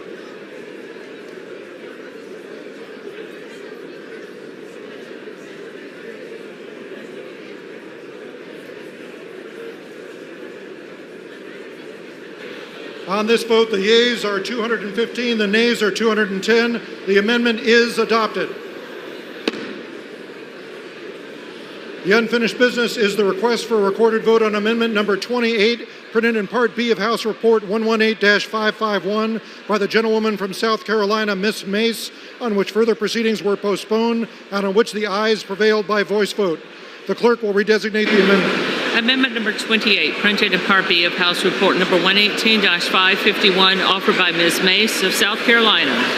A recorded vote has been requested. Those in support of the request for a recorded vote will rise and be counted. A sufficient number having risen, a recorded vote is ordered. Members will record their votes by electronic device. This is a 2-minute vote.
On this vote, the yeas are 201, the nays are 217. The amendment is not adopted.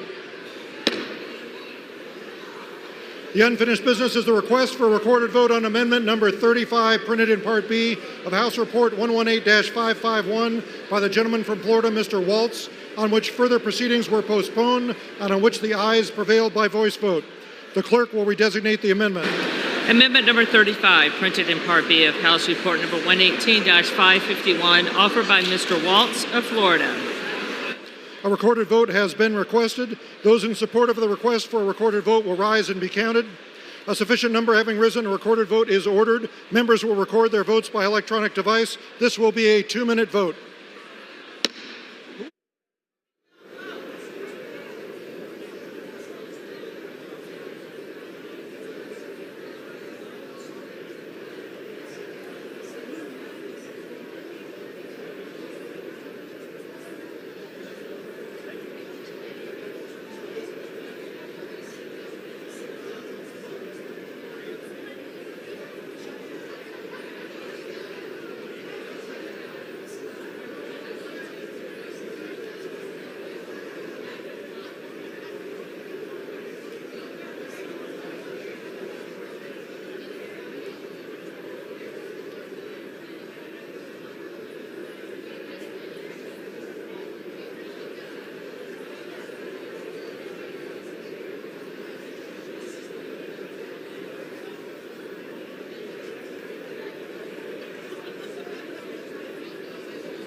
On this vote, the yeas are 238, the nays are 187. The amendment is adopted.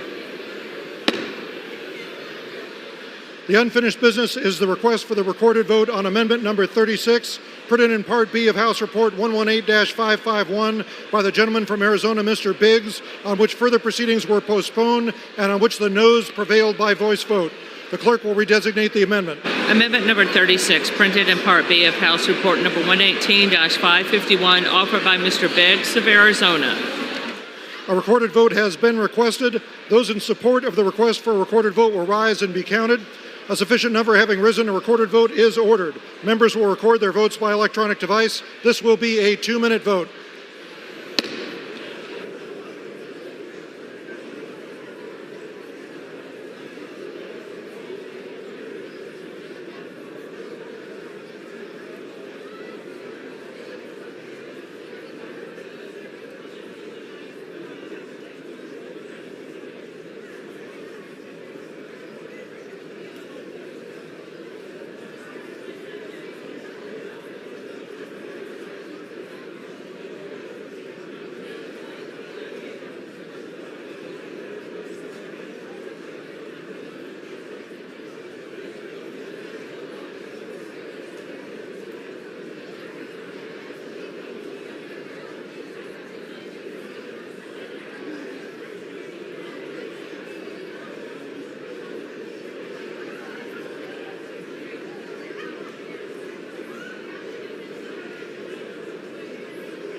The yeas are 82, the nays are 343.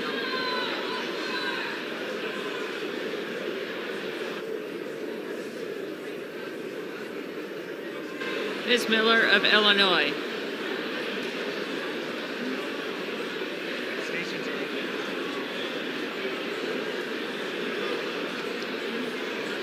Off aye, unknown for Ms. Miller of Illinois. Ms. Jayapal. Ms. Jayapal votes no.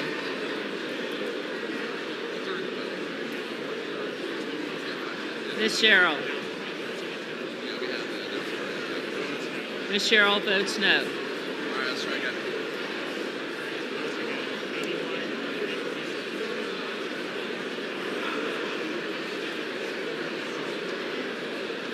On this vote, the yeas are 81, the nays are 346. The amendment is not adopted.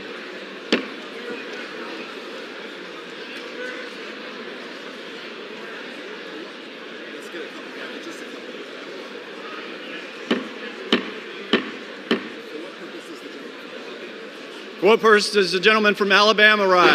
Mr. Chairman, I move that the committee do now rise. Questions on the motion that the committee rise? All those in favor say aye. All those opposed, no. The ayes have it. Motion is adopted. Accordingly, the committee rises.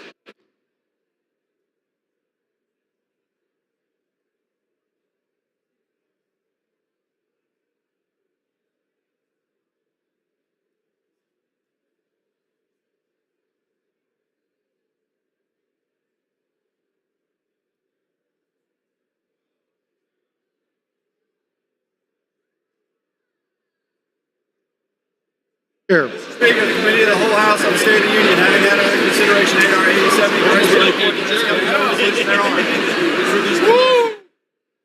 The Chair of the Committee of the Whole House on the State of the Union reports that the committee has under consideration H.R. 8070 and has come to no resolution thereon.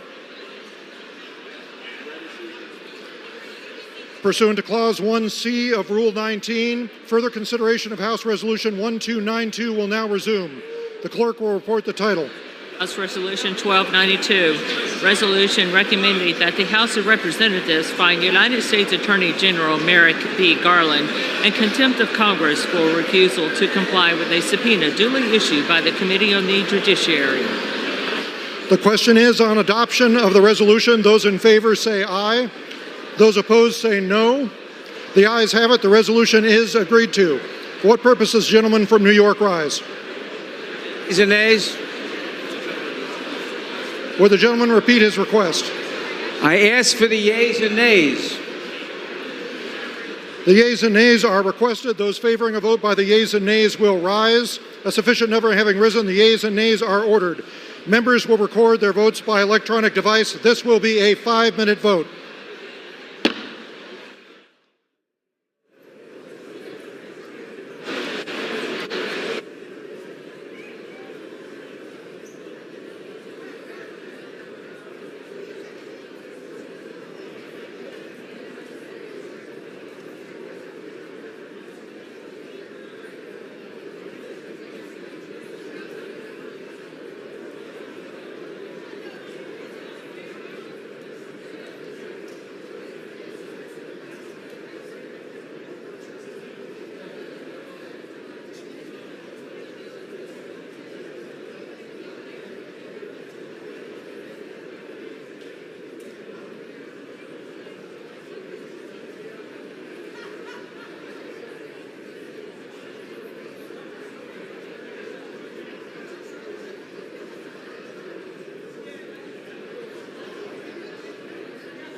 minute remains. 1 minute.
Have all members voted? Does any member wish to change their vote?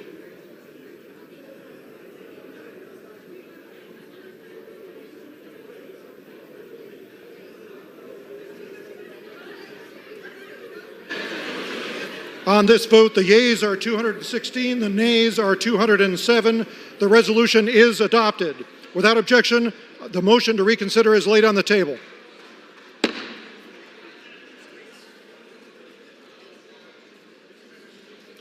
Pursuant to Section 6 of House Resolution 1287, the resolution accompanying House Report 118-533, House Resolution 1293, is considered as adopted.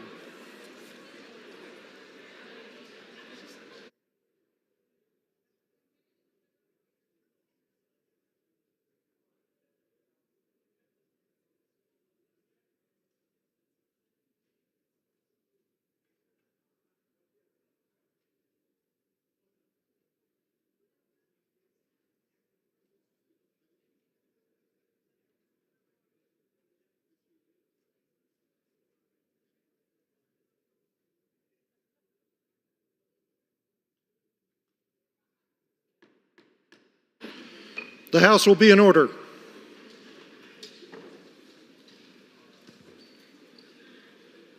Shh. For what purpose does the gentleman from Florida seek recognition? Mr. Speaker, I ask for unanimous consent to address the House out of order for a moment of silence. Without objection. It was 8 years ago today, June 12th, that a gunman came into the Pulse nightclub, and we suffered one of the largest mass shootings in America's history. 8 years ago today that we lost 49 angels, 53 others were injured, and our happy little town of Orlando, Florida was shattered. We thank the first responders who came to their rescue, our law enforcement, our firefighters, our EMTs, the nurses and doctors who did everything they could to make sure so many others were able to survive. This tragedy was not how we responded to be defined as, but more by responding with love over hate. And the term Orlando Strong became a moniker that most of us use throughout this region. We had folks by the hundreds coming to blood banks to help donate, folks helping at our LGBTQ center, folks helping the families, many of which were of Hispanic descent because it was Latin night. And of course, we came together as a body here to pass the National Pulse Memorial. I ask that we join for a moment of silence for 49 seconds in honor of those we lost.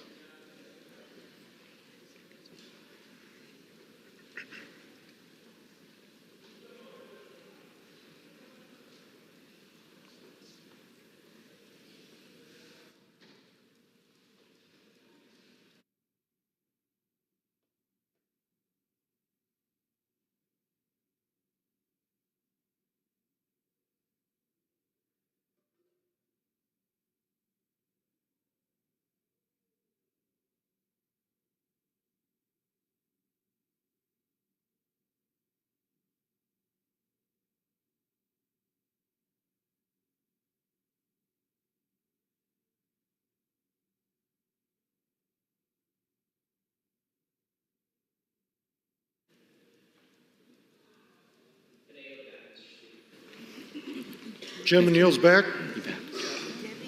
I know it's long. I'll entertain requests for 1-minute speeches.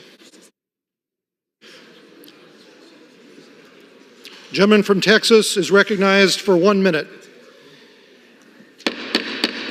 The House will be in order. The gentleman is recognized. Mr. Speaker, I rise to commemorate the 100th birthday of one of our nation's most revered statesman leaders and American heroes, our 41st President, George Herbert Walker Bush. President 41 was not only a highly decorated combat veteran, but had one of the most distinguished tenures in public service in our nation's history. He lived out his own maxim that public service is a noble calling, and I would add, it's only as noble as the caliber of people who answer that call. Thank God he did. My life, your life, and the life of our country are all the better for it. May his legacy continue to inspire the servant leadership he modeled, and may it remind us that being a statesman and a politician don't have to be mutually exclusive. I'm proud to have served alongside his son, President George W. Bush. I'm thinking of him and the entire Bush family today as we honor one of the most decent, patriotic, and loving leaders our nation has ever known. I yield back. The gentleman yields back. For what purpose does the gentlewoman from California seek recognition? Mr. Speaker, I ask unanimous consent to address the House for 1 minute and to revise and extend my remarks. Gentlewoman is recognized for 1 minute. I rise to congratulate the University High School boys tennis team for winning California's first ever statewide tennis championship. The Trojans' top-tier athleticism and exceptional motivation led the team to victory in one of the country's most competitive boys tennis leagues. Under Coach John Kessler, the University High School boys tennis team has racked up nearly 900 wins, 18 consecutive Pacific Coast League titles, 8 Ojai tournament wins, 15 California Interscholastic Federation Southern Section championships, 4 Southern California regional crowns, and 4 national All-American titles. Their win at the CIF State Championship cements Uni High in the record books and is a testament to the hard work and dedication of the players and Coach Kessler. Congratulations to these extraordinary athletes, their families, and the entire Uni High community on this incredible achievement. I yield back. The gentleman yields back. For what purpose does the gentleman from Tennessee seek recognition? I ask unanimous consent to address the House for 1 minute and to revise and extend my remarks. The gentleman is recognized for 1 minute. Mr. Speaker, last week President Biden signed an executive order to limit the number of asylum seekers that are allowed to enter the United States each day. The policy is far too little too late, but it highlights how House Republicans have consistently said that the president has the tools to close the border, and he's had those tools for 3.5 years now. Instead, the president has prioritized ending effective border and immigration policies over ensuring the safety and security of the citizens of the United States. Shortly after taking office, he ended border wall construction, remained in Mexico, and made many other short-sighted changes. This resulted in more than 9 million illegal immigrant encounters at our nation's borders, an easily expected outcome. Tennesseans rightfully concerned about this catastrophe see right through this election year campaign gimmick and hope for change come November. Thank you, and I yield back. Gentleman yields back. For what purpose does the gentleman from North Carolina seek recognition? The gentleman is recognized for 1 minute. Mr. Speaker, by the powers invested in me by the state of North Carolina, I now declare you graduates. We look forward to hearing these words along with, you may turn your tassels. Graduation marks a significant milestone for students across the country, and especially in Eastern North Carolina. Having served in the classroom for nearly 20 years, I extend a heartfelt congratulations to the class of 2024 on this momentous occasion. Graduation is not merely a culmination of academic achievements, but a testament to of dedication, perseverance, and hard work. You may see an enormous milestone and the achievement in which students are able to accomplish. This is a celebration that's felt by families, teachers, mentors, and friends. Their unwavering encouragement and belief in our graduates are huge. Graduates of Eastern North Carolina, we're counting on you. Go forth now and make us proud. Mr. Speaker, I yield back. Gentleman yields back. For what purpose does the gentleman from Georgia seek recognition? Ask unanimous consent to address the House for 1 minute, to revise and extend my remarks. Without objection, the gentleman is recognized for 1 minute. Mr. Speaker, I rise today to honor the memory of Mr. Robert Lee Heron, a valiant 22-year-old soldier who died tragically 8 decades ago amidst the chaos of the historic Normandy landings, where he made the ultimate sacrifice in service to our country. With the recent 80th anniversary of the Normandy landings, we remember the brave sacrifices of the great Americans who fought and died to rid the world of tyranny so that we may remain free. Private Robert's sacrifice was recognized with the Purple Heart Award, a testament to his unwavering bravery and dedication to serving his country. Robert is a true son of South Georgia, born and raised in Brantley County, where his family still resides today. With the anniversary of D-Day passing, it is important to remember that it is because of men like Robert Lee Heron that we enjoy the freedoms that we have today. We are eternally grateful for his and all others who sacrificed their lives for our country. Thank you, Mr. Speaker, and I yield back. The gentleman yields back. For what purpose does the gentleman from New York seek recognition? Mr. Speaker, I ask unanimous consent to address the House for 1 minute and to revise and extend my remarks. Without objection, the gentleman is recognized for 1 minute. Thank you, Mr. Speaker. As we celebrate Pride Month, I rise to honor the life and memory of my friend, Thomas Errol Gleed, a cherished member of the Buffalo LGBTQ community, a leader, and a friend to many. Tom was a trailblazer. Following a career as a clothing store owner, he spent the rest of his life in public service. He started as an executive assistant to Buffalo Mayor Anthony Masiello, and for many years after, as a dedicated employee of the Erie County Board of Elections, helping to ensure that one of our most cherished rights was carried out smoothly year after year. He was a leader on the Erie County Democratic Committee and the Stonewall Democrats, never ceasing in his fight for equality for the LGBTQ community. Tom passed away on April 28th. But as a reflection of how wide his circle of friends hail from, his funeral mass was not held until May 30th, ensuring that so many people who loved Tom were able to come to the great city of Buffalo to say goodbye. I want to express my deepest condolences to his many friends and his family, his loved ones, especially his longtime dear friend, Brian Ball. May Tom Gleed rest in peace, and may his legacy continue to live on. I yield back. The gentleman yields back. For what purpose does the gentlewoman from Wyoming seek recognition? I ask unanimous consent to speak to the House for 1 minute and revise and extend my remarks. Without objection, the gentlewoman is recognized for 1 minute.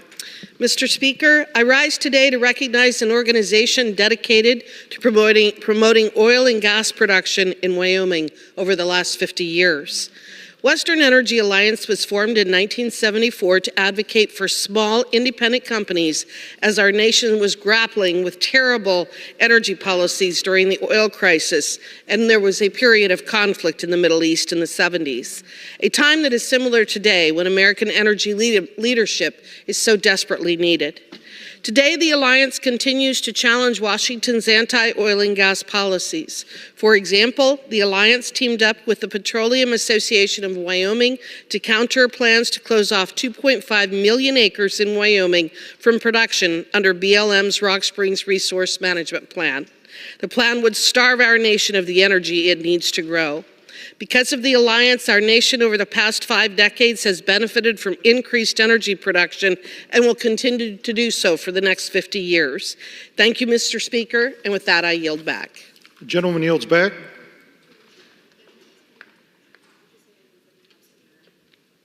For what purpose does the gentlewoman from Wyoming seek recognition? I move that the House adjourn. The question is on the motion to adjourn. Those in favor say aye. Those opposed say no. The ayes have it. The motion is adopted. Accordingly, the House stands adjourned until 10 a.m. tomorrow for morning hour debate. Let's play some baseball.